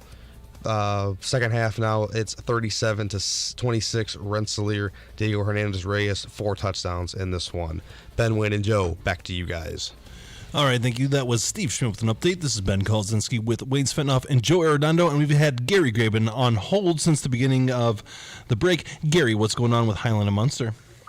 Well, the second half started off with each team punting on their first possessions, but Highland on their second possession got a break on a kick interference call where the Munster player interfered with the punt returner. They started in Munster territory. They faced a 4th and goal at the 3. A procedure penalty on Highland moved it back to 4th and 8. But Blake Vanek, with an incredible run to the right, stopped dead in his tracks and took 2 steps into the end zone, as only he can do. Extra point good. It's 21-14. Wow. I will tell you, as we've just reached the end of the third quarter, Munster is now inside the 5-yard line against Highland. So they have marched back down the field. Another big run in this drive from Daniel Asgadon. So he's well over 150 yards, I would guess, tonight anyway. But we are 21-14, Munster over Highland, as we begin the fourth quarter. Munster ground game just continuing to roll. Highland has had no answer and to try to stop them tonight. Yeah, I mean, it really, there have been big holes up the middle, which I think is a little concerning because that's, I think, where Highland thought they might have the strength of their defense. But Munster has been able to run up the middle. For Highland on offense, Vanek's doing his best. When you have a name like Blake Vanek, I expect him to have a new show on ABC this fall. Right. Blake Vanek, Private Eye or something. But he is definitely trying for Highland here. They just can't. They have a couple stops tonight. But for the most part, the only time Munster has stopped themselves is with a fumble or a turnover. Is Munster throwing enough to stop Highland from loading the box? The Highland is loading the box, but they do have to have the receivers guarded, but there are at least 8 in the box. It's interesting because both sides really have a lot of players within 5 yards of the line of scrimmage.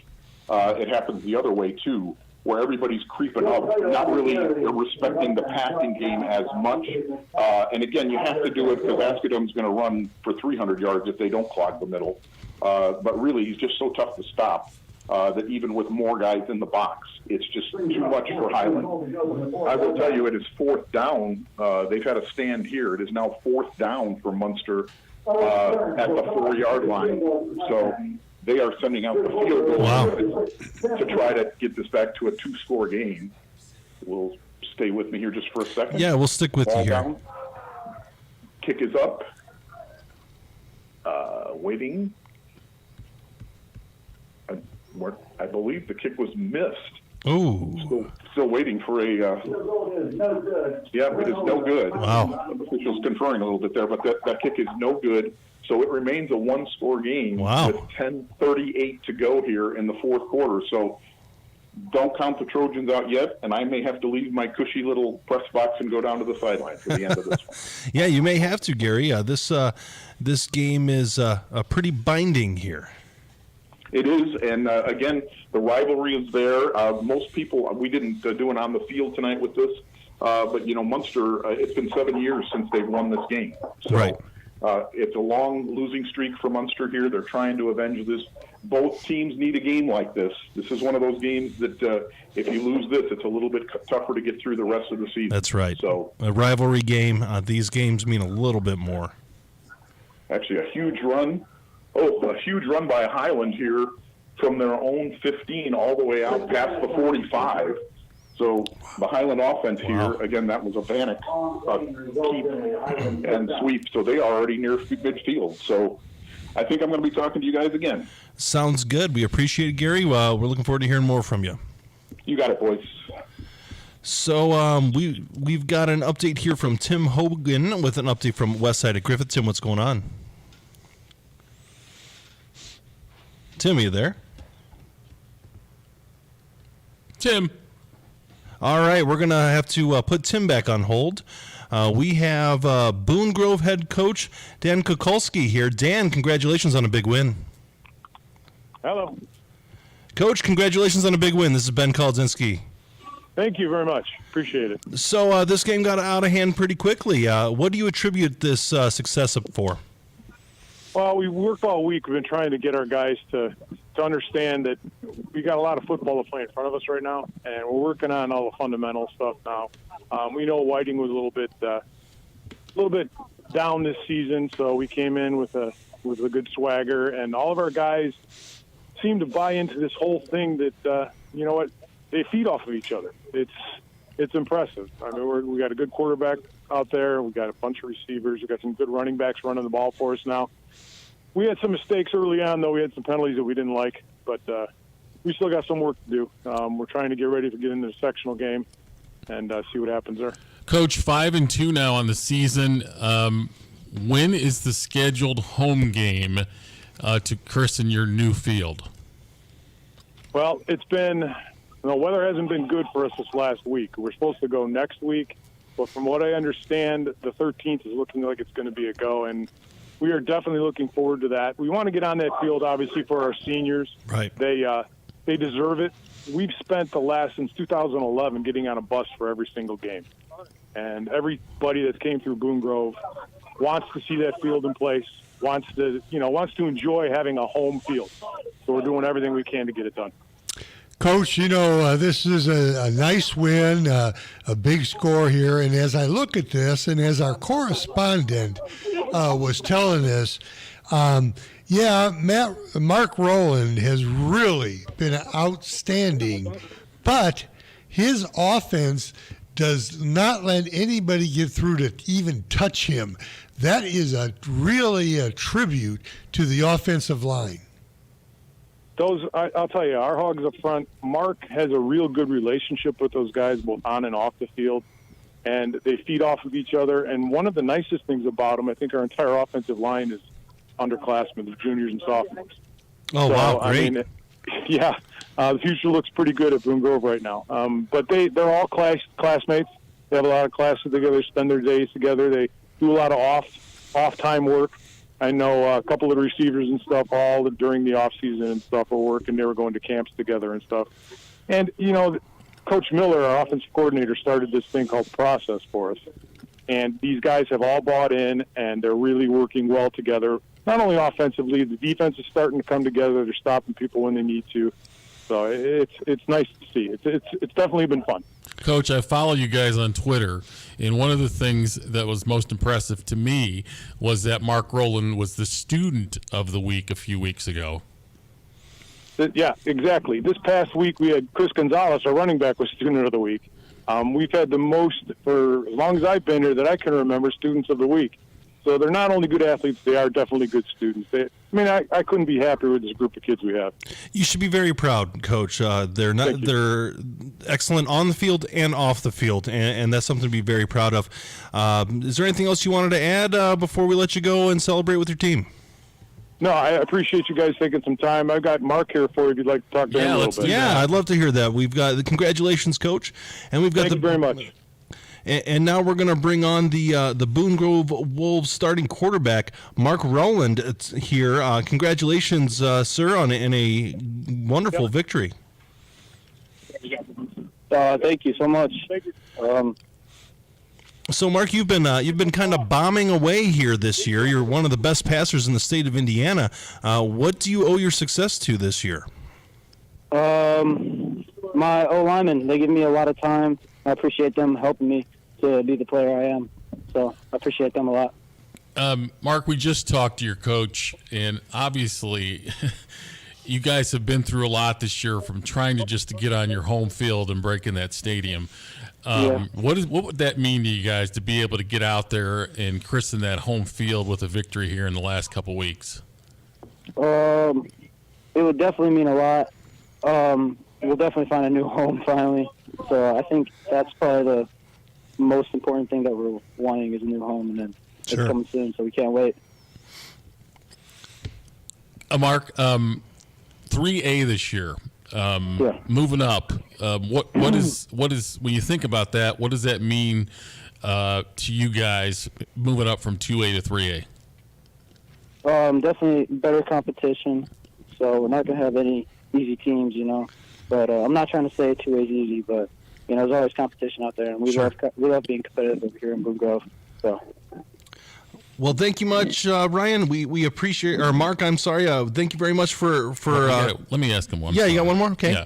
Mark, saw you were student of the week a few weeks ago. What's your favorite subject? There you go. My favorite subject is it's Algebra 2. Oh, That's nice. My favorite subject is right now. So we've got a bright young man here, and you know what? You should be very proud to be an excellent student as well as an excellent athlete. That's something to be very proud of. So keep up the good work. You should be very proud as a Boone Grove Wolf. Congratulations on an excellent victory, and go celebrate with your team. Yes, sir. Thank you. All right, thank you much. That was Boone Grove starting quarterback Mark Rowland there. No problem. Appreciate all that update, and we're going to go ahead and move on. We've got an update from Tim Hogan from Westside and Griffith, if he's still there. Is Tim still there? I am still here. Sorry about that, Tim. We had a coach call in, so what's going on, Tim? Well, right after I left you, Griffith punted the ball. Westside took over 1st and 10 in their own 30 and promptly fumbled the ball, recovered by Griffith. Oh, wow. Griffith took it in. Jason Dillon on a 6-yard jet sweep. Phil Mason rolled the dice, went for 2. Unfortunately, it did not connect. At that time, Griffith kicked off to Westside. They went 3 and out. Griffith got the ball back. Unfortunately, a good punt by Westside. They took over 1st and 10 at their 15. Could not get anything going, went 3 and out. Colton Strezov went ahead and kicked a 54-yard punt. Westside has taken over, and there is 1:26 left in the game. Westside has 1st and 10 at their own 43-yard line, and Griffith just used their last timeout. So what is the score right now? I must have missed that, Tim. It is 14-13 Westside. And Westside has they have the ball and they're driving. They have the ball, and Griffith just used their last timeout. So I would assume that they're going to need. Oh, we still have one? I'm sorry, we still have one timeout. Okay. They're going to run the ball, either Giuseppe Moore or the other running back. Okay. And if they get another first down, the game's over. All right. So they're just coming out of the timeout right now, and they're in victory formation. Okay, so they're going to kneel this one out. Yeah, they're going to kneel it out. Well, all right, Tim, do us a favor. Will you give us a call when this game goes final, please? Sure. All right, thank you much. That was Tim Hogan with an update from Westside and Griffith. We're going to go from Griffith to our beef of the week. We've got Dr. Reed Amons with an update from Maryville at Valpo. Dr. Reed, thank you for holding. We have some full phone lines, so I appreciate your patience. Sure, no problem. Here at Viking Field in Valparaiso, Maryville traveled over here to Valparaiso this evening, and we've had a really entertaining game. The game did slow down quite a bit in the third quarter. Not a lot of action, but right before the end of the third quarter, Valparaiso put together a nice drive, about 65 yards. All runs on the play, no pass attempts or on the possession, no pass attempts. And that was capped off by a Thomas Berta 6-yard touchdown run. They lined up for the extra point just to kick the extra point. Maryville got excellent penetration and forced the kicker to pull the ball to the left. The extra point was no good. Wow. That put Valparaiso up 26-17 just into the fourth quarter. And, there's about a 45-yard pass attempt that fell incomplete. But Valparaiso's got the ball back once again. They're on their own 26-yard line. There's 10:32 to go here in the fourth quarter. Valparaiso on top, 26-17, taking this lead into the fourth quarter. Looking to add a little bit more here as the fourth quarter progresses. Reed, have you noticed anything that Valpo's doing different defensively as an adjustment in the second half? Not so much defensively. It's pretty much been the same game plan. Maryville's kind of stuck with the pass. They've really been throwing the ball quite a bit tonight, and they were just a little bit more successful in the first half than they have been here in the second half throwing the ball. Defensively, I think one of the problems for Maryville is that both defensive linemen, Elmore and defensive corner Ramsey, were both dinged up in the first half, and they have not returned here in the second half. So they've been out. Yeah, that's been really big, and so I think that's really contributed to Valparaiso's ability to run the ball here in the second half. And but the Maryville defense has done a nice job here. They're forcing Valparaiso to punt the ball back to the Pirates. Valparaiso is facing a 4th and 11 from their own 21. So Maryville should get some decent field position here. There's still 10:32 to go in the fourth quarter. Maryville probably needs to score on this possession to have a chance because they are down 2 scores, down to 9 points, heading in here with about the last 10.5 minutes of the game. All right, thank you much, Dr. Reed. We appreciate the update. One more time, was that score and time update, please? We have Valparaiso 26, Maryville 17 with 10:32 to go in the fourth quarter. All right, thank you much. That was Dr. Reed Amons. We're going to go from Dr. Reed to, that's our Beef of the Week with Maryville at Valparaiso, to our Sacred Dunes Game of the Week, Al Rodriguez, to Hobart and Hanover. Al, what's going on in Hanover? Oh, we just started the fourth quarter. Hobart marched down the field and soared through a beautiful 34-yard bullet and scored a touchdown. Hanover had scored earlier with 2 touchdowns. We have a score now of the fourth quarter. Hanover 31, Hobart 24. Oh, wow. Wow. You've got a great game going on here. We have got a battle here. And I'm going to tell you, when I watch this game, if I had to analyze anything, my analytic skills. Anyways, I would say what's really made this game is the quarterbacks extending. You know, they're running all over the place. They just won't quit. They're trying to throw passes to different receivers, move the ball, extend the play, and they're both doing it. Well, that's some great offense down there tonight for both sides. Oh, yes. Great game. We're starting. Everybody's waving and dancing. They're going nuts here. It's one heck of a game, gentlemen. One heck of a game. So, Al, what are you expecting for the rest of this one? I'm hoping my stomach will stop churning. It's churning more than a garbage disposal right now. But anyways, right now Hobart's kicking off to Hanover. We're going to find out what's going on. Hanover's defense did toughen up for a couple of plays, just that one touchdown in the fourth quarter to start it off. We'll see what goes. All right, fair enough. Al, one more time, what is that score and time update, please? Okay, 11:35 left in the fourth quarter. The score is Hanover 31, Hobart 24. All right, thank you much, Al. You got an exciting one there. We do have to hit a scoreboard update here, but we are going to kind of blow through some of our breaks here, but we are going to do the scoreboard update, so we're going to send it over to Steve Schmidt for a scoreboard update. And now, the Plasterers and Cement Masons Local 692 Scoreboard Update. What's up, Lakeshore Game Night? Steve Schmidt here. Some final scores starting to roll in here to the Game Night studio, so let's see what's going on. Starting out with the Sacred Dunes Game of the Week, Hobart at Hanover Central. You just heard this update from Al. Hobart has made this a one-score game now. It's 31-24 Wildcats. The Beef of the Week, Maryville at Valpo. Third quarter, Valpo's up in this one 26-17. Thomas Berto with a pair of touchdowns on the ground.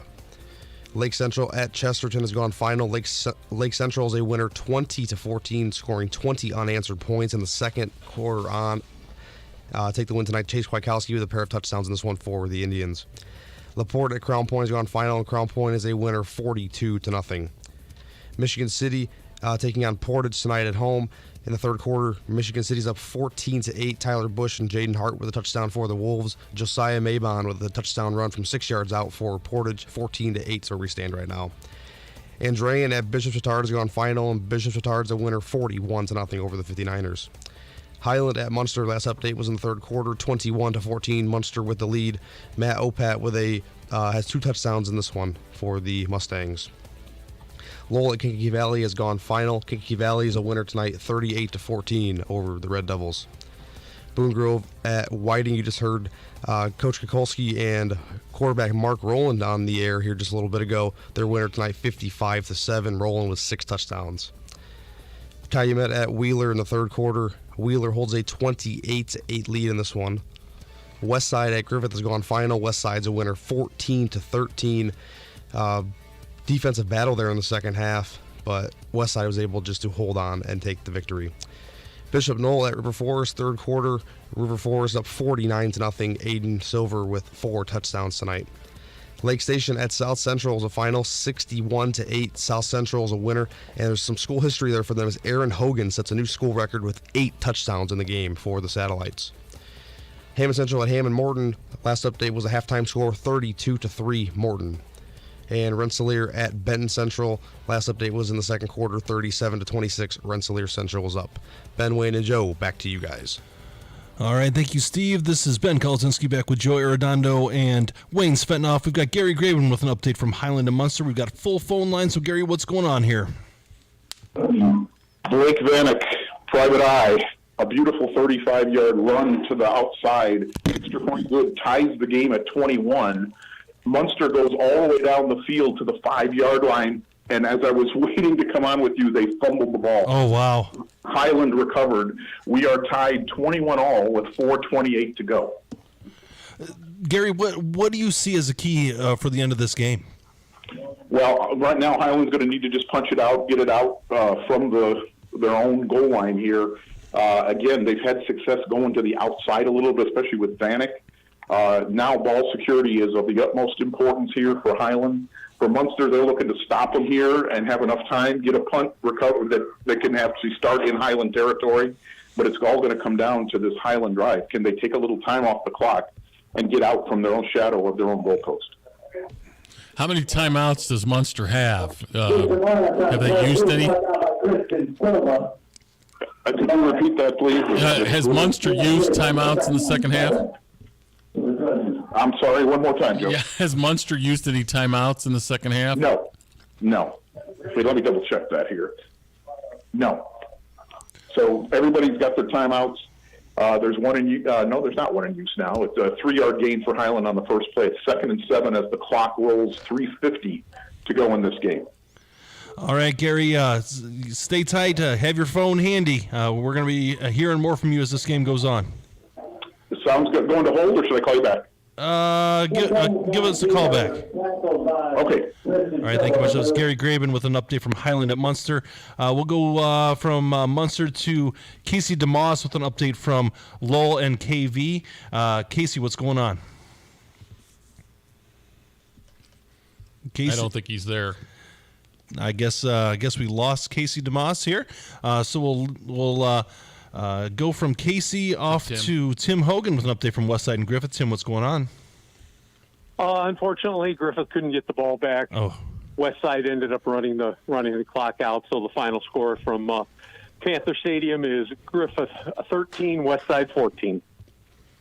So, Tim, what do you attribute this game to? Well, both sides had numerous mistakes in the first half. So sloppy play in the first half. Second half, both teams cleaned it up a little bit. Unfortunately, Griffith gave up a couple key third downs for first downs, and I think that was the key. They just could not get a sustained stop on defense to turn the ball back over to the offense. Yeah, that's the perils of having a young team. It just kind of goes that way sometimes. Oh, absolutely.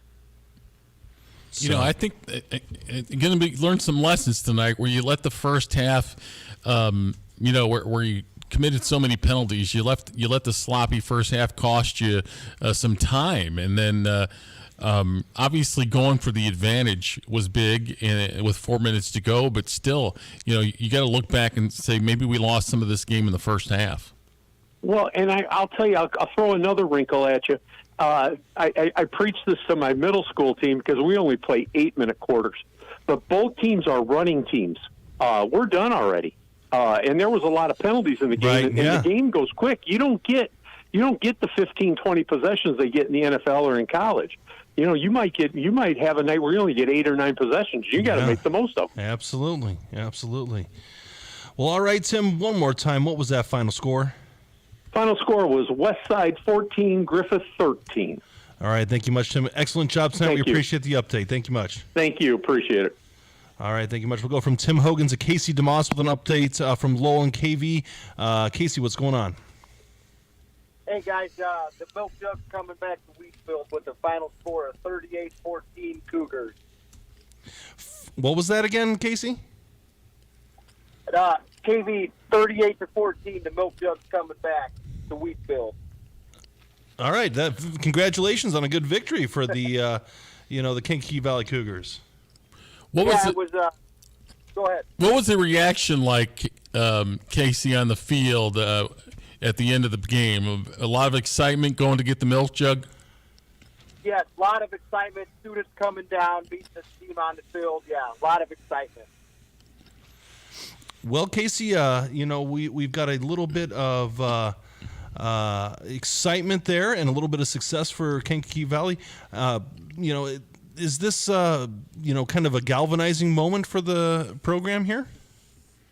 I definitely think it's a huge victory for them to beat Lowell. I mean, it's one of their rivals, going back as far as when I was in high school and even further. But, yeah, anytime you can beat Lowell and the way they beat them, it's a huge statement win, I believe, for KV going forward. I mean, this could really build some momentum going into next week. Yeah, I think you're right, Casey. Yeah, absolutely. I think you have 2 winnable games left on the schedule, and really just can continue the momentum going, and looking at possibly a winning regular season. Yeah, absolutely. It's a great thing for them. Yeah, and that would be huge. I mean, to just have a winning season, like you said, Joe, for KV. Starting off looking at the schedule, that was probably a goal, I would imagine. Absolutely. It's everyone's goal, right? So. Yeah, for sure. All right, Casey, one more time. What was that final there? 38-14. All right. Thank you much, Casey. Appreciate it. Great job tonight. Thanks, guys. Have a good one. All right. Thank you much. We're going to leave Wheatfield and drive up 49 to Valparaiso and go to Dr. Reed Amons with an update from our Beef of the Week, Maryville at Valparaiso. Dr. Reed, what's going on? Yeah, Maryville's offense did exactly what they needed to do, facing a 3rd and 13 from the Valparaiso 36-yard line. Quarterback Dante Pope was able to connect with Damian Gillis out of the backfield as he ran it right up the defense's the middle of the defense and was able to take advantage of the safety. And that completion was good. The extra point was also good. Wow. That pulls the Pirates within 2 points. It's 26-24. Valparaiso on top of Maryville. Valparaiso has the ball just inside the 40-yard line of Maryville. There's 5:06 to go here in the fourth quarter. Valparaiso has it 2nd and 11, is getting into Maryville territory here as the game's starting to come down to the final minute. Reed, is Valparaiso still keeping the ball on the ground? They are. Berta's actually run the ball twice for about 20 or 22 yards or so each of those runs in this possession. The Maryville went with a squib kick on the kickoff, and it kind of was muffed a little bit, and Valparaiso just kind of jumped on their own 22-yard line. And so they've moved the ball on the ground here about 55, 60 yards in this drive, all on the ground once again. Thomas Berta's done a really nice job. Justin Clark, the quarterback, just ran the ball and picked up just a yard. So right now with 4:54 to go in the fourth quarter, Valparaiso is facing a 3rd and 10 from the Maryville 35-yard line. And there's a false start, so it's going to be 3rd and 15. Oh, wow. Wow. Reed, those missed extra points are looming large in the fact that Maryville's got a better-than-average field goal kicker. Could become a huge factor if they can get the stop and get the football back. Yeah, exactly right, Joe. You know, we were talking in the first half that Valparaiso kind of left 4 points on the field by missing having a field goal blocked and extra point blocked as well, and so then they had to go for 2 and didn't get that. And yeah, so you're exactly right. You know, in a close game, that's exactly what's going to happen. Actually, Justin Clark drops back to pass and he gets sacked, and he is going to be dropped at about the 50-yard line, maybe just inside the 50. There's 4:40 to go. The clock is running, and Valparaiso is going to be facing a 4th and about 25. So they're going to be punting the ball, trying to pin Maryville deep. So Maryville is going to get the ball with about 4 minutes to go, trailing by 2, and relying on that offense to see if they can put something together and needing at least a field goal to try to grab the victory tonight. Reed, did Terrell Elmore come back into the game? He's a Division I player going to, I think, Bowling Green. Did he come back in? Yeah. Neither Elmore nor Ramsey have returned so far. Well, all right, Dr. Reed, keep us posted. We're going to probably ride you pretty hard here the last bit of the show. So keep your vocal cords healthy. Sounds good, guys. Valparaiso just punted the ball. The ball did go out of bounds. There's 4:01 to go here in the fourth quarter. Valparaiso clinging to the 26-24 lead, but it'll be Maryville ball from their own 27-yard line to get this probably last drive of the evening started. All right, thank you much, Dr. Reed. Looking forward to hearing more from you here. And this is we're going to move on from Dr. Reed to Gary Graben with a surprisingly competitive game here. Gary Graben, what's going on in Munster? Real quick, it's hard to hear you guys here. It is very raucous. Highland faced a 4th and 6 at the Munster 38, and that man again, Blake Vanek, scrambled for 12 yards. They are now looking at a 1st and 10 at the Munster 23. Wow. But there was a flag that came in late that might be a personal foul here. It's actually, we're waiting to see because it was at the end of the play. 2 players were tangled up away from the play. But while we await the sorting out of that, we are down to 19.5 seconds. Again, the Highland Trojans are at the 23-yard line of Munster. There's a timeout on the field. Didn't Highlands kick? The penalty was against Munster, moving the ball to the 7. So first and goal from the 7 for Highland, 19.5 to go. They do have a good place kicker. Tristan Shadowin, who has been very solid tonight. So I would say they're already within his range. They have 2 timeouts left, so they can try some running plays. They can do some things, but I wouldn't expect anything risky from the Trojans now. What was our score at this point? What is our score at this point, Gary? We're tied at 21. Tied at 21. We're under 20 seconds to go, and they are inside the 10-yard line. This is as exciting as it gets. So, Gary, first and goal from the 7. A couple of weeks ago, remember, I had the Highland overtime game against Salmon Central. We'll see what happens here. Both sides. By the way, I am behind the goalpost now, so I'm out of that loud press box. As Highland comes to the line here, first and goal from the 7 in a tie game. I would expect this ball to stay in Vanek's hands. The play clock has not started yet, so we have plenty of time. Here we go, right there. Vanek's in the shotgun. He gets the ball. He hands it off to a sweep. Ooh, a beautiful tackle. Brings the runner down at the 5. The clock is still running. Highland has timeouts. 1.9 seconds. Oh, my God. Nothing like cutting it a little close. Yeah, a little bit here. Goodness gracious. So if they have a bad snap here, you're going to have another overtime game. Yeah, because you have downs. There should be Tristan Shadowin out onto the field for this kick. He had a big field goal in the opener. It's going to be about a 23-yard field goal. We are in a timeout now, though. What a game this has been. Highland kind of chasing all evening here, but Blake Vanek, with the second half of his life, bringing this team back not quite single-handedly, but pretty close. And incredible efforts here on 4th down. and never saying die. And you got to give two teams credit that are 2-4, but it's a rivalry, and they are playing hard to the finish. We're getting ready to come out of the timeout here. Both teams running back out. The officials also huddling. Again, this is going to be a 24-yard field goal attempt from the right hash. Shadowin is ready.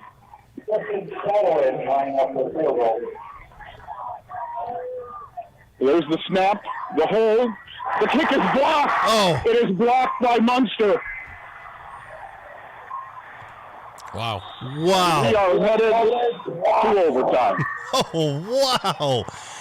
Gary, you are just a good luck charm with these exciting games. I actually can't hear you, Ben. I'm no longer in that loud press box. It is that loud here. Oh, my goodness.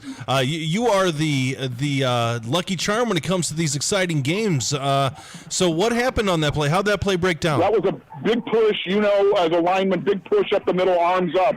And I was standing behind the goalpost, and I never saw the ball. So it was swallowed quickly. It was not just a casual block. It was a fierce block at this point in time. We also have an injured player down on the field. So here we go. I'm glad you guys pay me overtime. Well, now with this game going into overtime, we're going to have to hang with you here. I don't think we're going to have an opportunity to take a break, but we are going to probably go ahead and try to take a scoreboard update as quickly as we can. We have the clock's running here. There's a 3-minute break. Okay. Plus, again, we do have a player injured on the field. Okay. And this actually, unfortunately, looks a little bit serious because there are other people coming out. Oh, gosh. Okay. From the sideline. So. You know what, Andrew, do we have a break ready? All right, we're going to go ahead and take a quick break here on 89.1 FM, the Lakeshore. This is Game Night, live on Lakeshore Public Media, 89.1 FM, streaming online at lakeshorepublicmedia.org, Facebook, and YouTube. Calling all 59ers, Slicers, and Wildcats. Do you have your high school debit card yet? Show your school pride everywhere you go, whether it's Friday Night Lights or your Monday morning commute. Get yours today at your local Purdue Federal Credit Union branch or learn more at purduefed.com. The Plasterers and Cement Masons Local 692 Apprenticeship Training Program provides a path to a career in a skilled trade. You can earn as you learn to be a plasterer or cement mason through an apprenticeship with Local 692. Learn more at plcm692apprenticeship.org. Sacred Dunes Integrative Health is your comprehensive holistic wellness center specializing in acupuncture, massage therapy, functional lab testing, nutrition, and herbal medicine. Sacred Dunes, where wellness grows. Visit sacredduneshealth.com. Thinking of going to college? What do you plan to major in? At Ivy Tech Community College, they major in successful careers for you and all of their students. With locations in Michigan City, LaPorte, and Valparaiso, new classes start every few weeks. To get started, visit ivytech.edu. That's ivytech.edu. Ivy Tech students are Indiana's future. Support for Lakeshore Public Media is brought to you in part by NIPSCO. At NIPSCO, we're transitioning to cleaner, lower-cost energy sources such as wind and solar to build a brighter future in northern Indiana. Learn more at nipsco.com/future. And now, the Plasterers and Cement Masons Local 692 scoreboard update. Well, what's up, Lakeshore Game Night? Steve Schmidt here. I'm going to run through the scores real quick while we got a couple games going down to the wire. Starting out with the Sacred Dunes game of the week, Hobart at Hanover Central. In the fourth quarter, Hanover's up 31-24.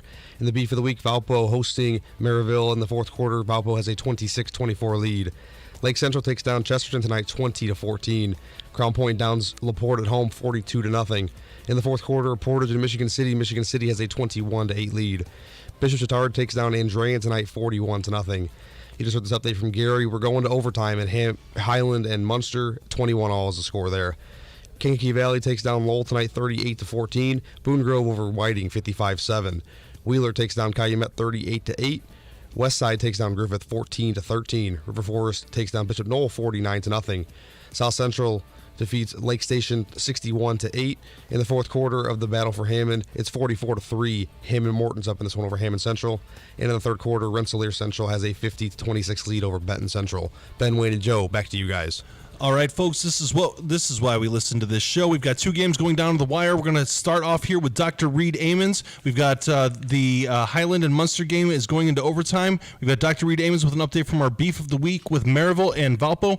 Dr. Reed, what's going on? Facing a 3rd and 1, the Valparaiso offense was looking to convert in order to basically drain out the remainder of the clock. They were able to convert by giving the ball to Thomas Berta after running the ball one more time. They're now facing a 2nd and 6. There's a minute 27 to go, but Maryville had to take their last time out. Actually, the Pirate defense was able to make a tackle behind the line of scrimmage. So right now, Valparaiso was going to be 3rd and about 7, and there's a minute 10 to go with the clock ticking. Maryville cannot stop the clock at this point. So it looks like it's they may force a punt here right at the very end, but Valparaiso is going to be able to drain the clock pretty much the rest of the way.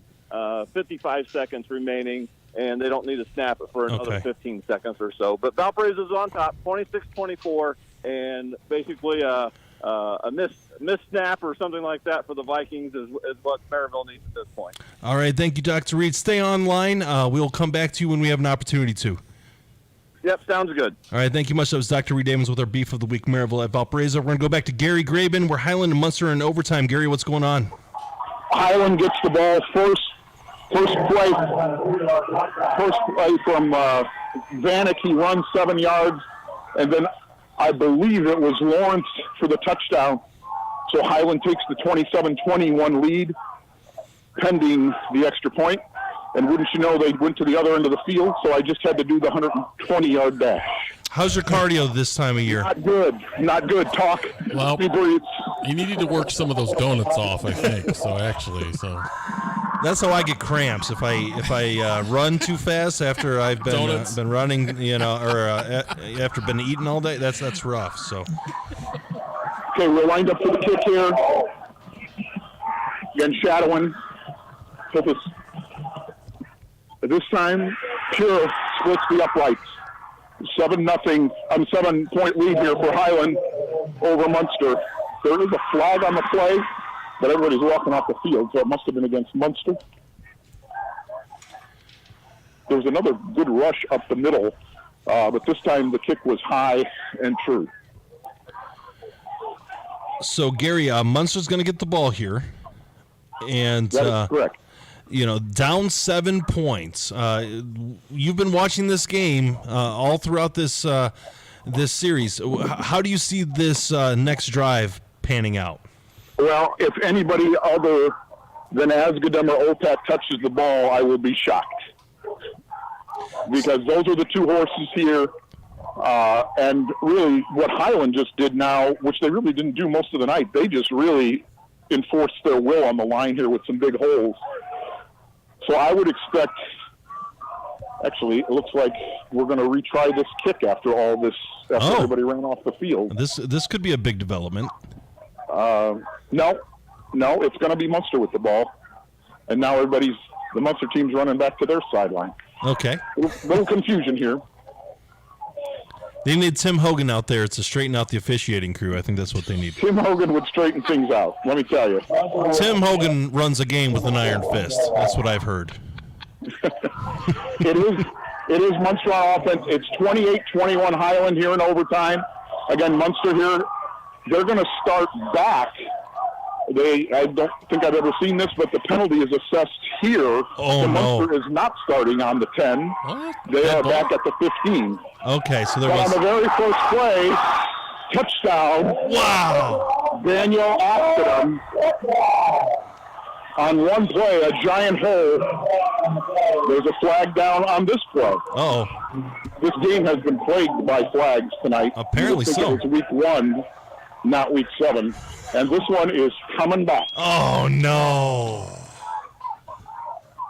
Oh, no. That's heartbreaking there.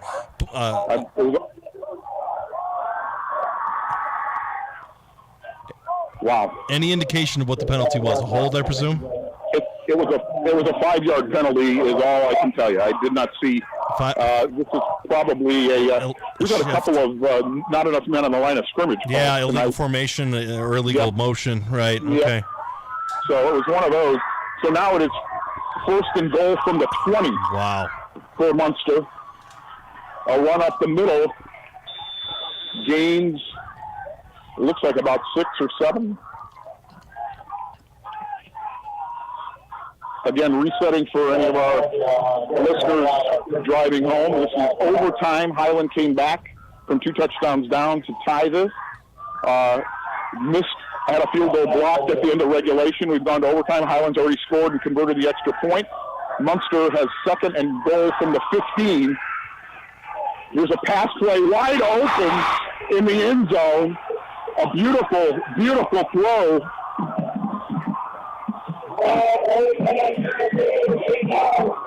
OPAC, I believe, it's Anthony Collins. Beautiful. What incredible. A throw. A little slant, a little tight, skinny slant. Ball right on the numbers. Hey, and Munster has pulled within a point. This is incredible ending. Hey, Andrew, can you get on the phone with Reed and ask him for an update on how his game has gone? Thank you. So I will tell you, if this extra point is good, you can probably go to Reed for a quick second. They're going for 2. We're going for 2. We're going for the game. And they got Highland to jump with the sudden move to go for 2. They got to try to run it. Yeah. So Munster is going to be close here. Gary, are they still running a traditional Munster like double wing offense, or have they changed their offense? There is some read option to this, but there also is some straight like pro style handoff stuff. They've gone outside, and they certainly have thrown a handful of passes tonight. This has not been all run. Here we are at the line. Opet under center. He takes the snap. There's a huge push. It's right at the line. We're waiting for an official. The officials say no. Oh. Highland wins 28-27. Oh my gosh. Unbelievable. I got to admire the courage. Oh, this is that's unreal. This is the tale of 2 sidelines here, because it is incredibly joyous on the Highland side, and there are tears on the Munster side. This was again, I'm behind the goalpost, but it took a while to get a call at the line. As a matter of fact, ironically, the ball is still laying on the field with nobody here. But incredible finish, incredible comeback for Highland. This crew with Pete Kolianos has been close, but been short. We alluded earlier to that game against Hammond Central, where they had a chance in overtime. And here, coming back when it didn't seem like they had much of a chance, and then holding off this 2-point conversion from the 1.5-yard line. Incredible. All right, Gary, you had an excellent game. We appreciate everything you've done for us, and thank you for everything tonight. You had another exciting game. You got it, boys. All right, thank you, Gary. That's Gary Graben with an update from Highland and Munster that went right down to the wire in overtime. We're going to go to Dr. Reed Amons with an update from our Beef of the Week, Maryville at Valpo. Dr. Reed, what's going on? Yeah, this game's all over as well. Valparaiso was able to just drain the clock at the very end, run the ball a couple times, and Maryville was out of timeout. So Valparaiso stays victorious tonight, and what very likely could be a future regional matchup between Valparaiso and Maryville. But Valparaiso hangs on for the victory tonight, 26-24 over the Maryville Pirates.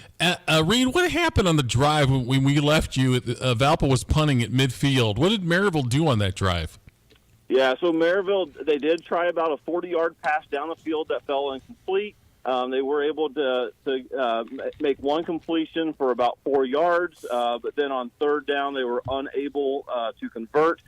Coach Cease decided to punt the ball back to Valparaiso to try. There were still about 3 minutes or so to 2:45 to go in the game. He was hoping to be able to make a stop and get the ball back, but with just a one timeout, Valparaiso was able to convert a first down. And then Maryville just wasn't able to stop the clock enough times at the end. So Well-played game, very exciting, back and forth, competitive the whole night. Hats off to both Valparaiso and Maryville tonight. This is essentially for second place in the Duneland, most likely. And you can see why these two teams is a great choice for Beef of the Week, because these two teams have played great games over the last 2-3 years, both in regular season and in tournament. And we saw another great one tonight. It was a very well played game and very hard fought game as well on both sides. All righty.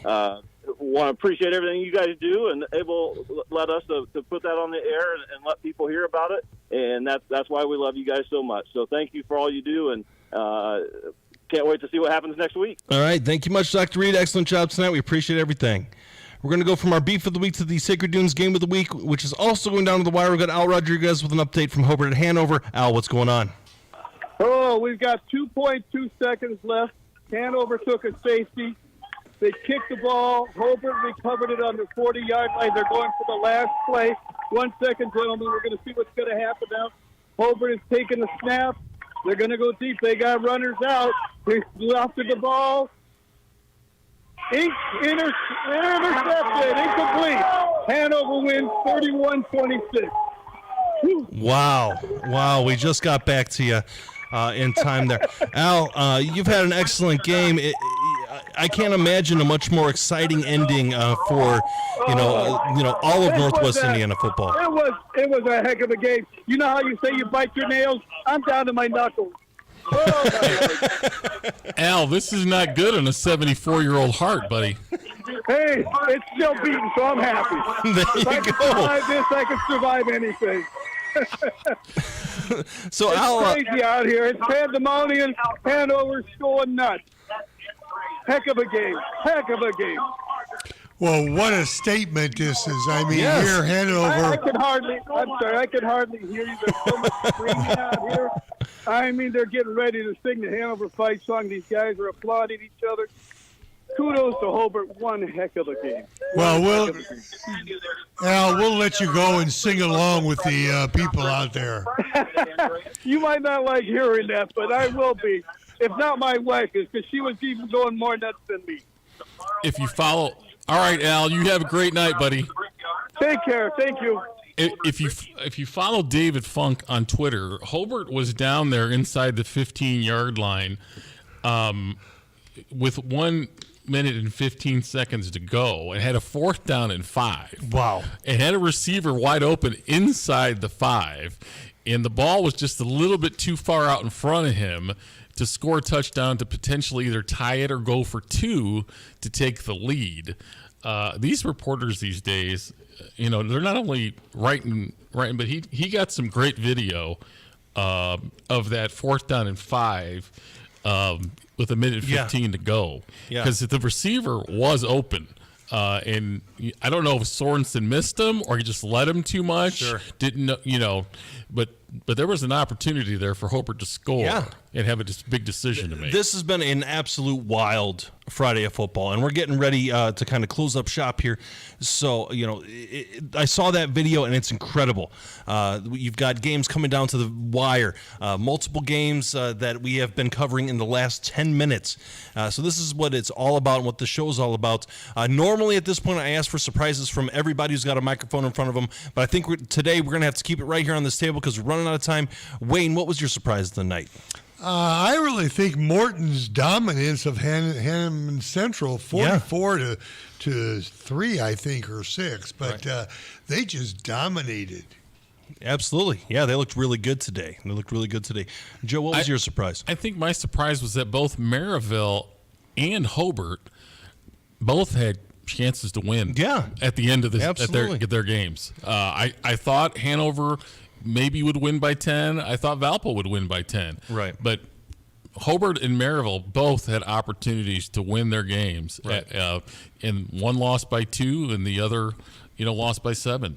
Absolutely. And for me, my surprise of the night is I expected the Highland Munster game to be tight. I wasn't expecting overtime, and I really wasn't expecting the gutsy call to go for it on the 2-point conversion. It didn't work out in Munster's favor, but I'll tell you this much. That is a very, They had to go for it. They've been running the ball. Running the ball all over the place. You know, that's your strength. Yeah.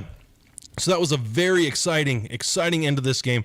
I couldn't be more thrilled with my crew. I want to thank our correspondents. I want to thank Dr. Reed Amons, Gary Graben, Al Rodriguez, Casey DeMoss, Ryan Sosnowski, and Tim Hogan.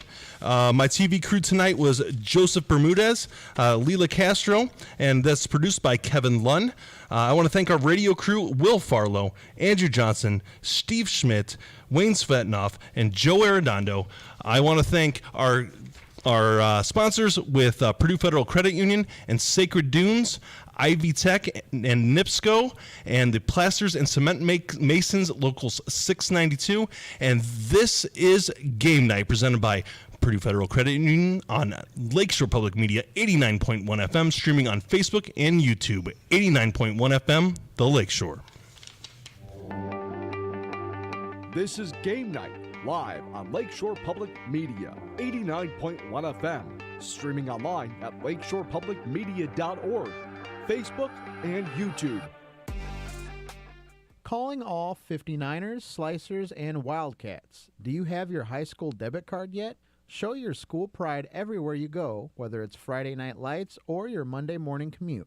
Get yours today at your local Purdue Federal Credit Union branch or learn more at purduefed.com. The Plasterers and Cement Masons Local 692 Apprenticeship Training Program provides a path to a career in a skilled trade. You can earn as you learn to be a plasterer or cement mason through an apprenticeship with Local 692. Learn more at plcm692apprenticeship.org.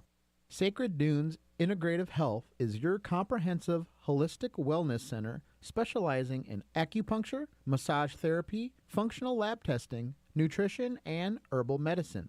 Sacred Dunes, where wellness grows. Visit sacredduneshealth.com. Thinking of going to college? What do you plan to major in? At Ivy Tech Community College, they major in successful careers for you and all of their students. With locations in Michigan City, LaPorte, and Valparaiso, new classes start every few weeks. To get started, visit ivytech.edu. That's ivytech.edu. Ivy Tech students are Indiana's future. Support for Lakeshore Public Media is brought to you in part by NIPSCO. At NIPSCO, we're transitioning to cleaner, lower-cost energy sources such as wind and solar to build a brighter future in northern Indiana. Learn more at nipsco.com/future. This is Lakeshore Public Media, 89.1 FM, WLPR FM Lowell, your home for local news, traffic, weather, sports, and more.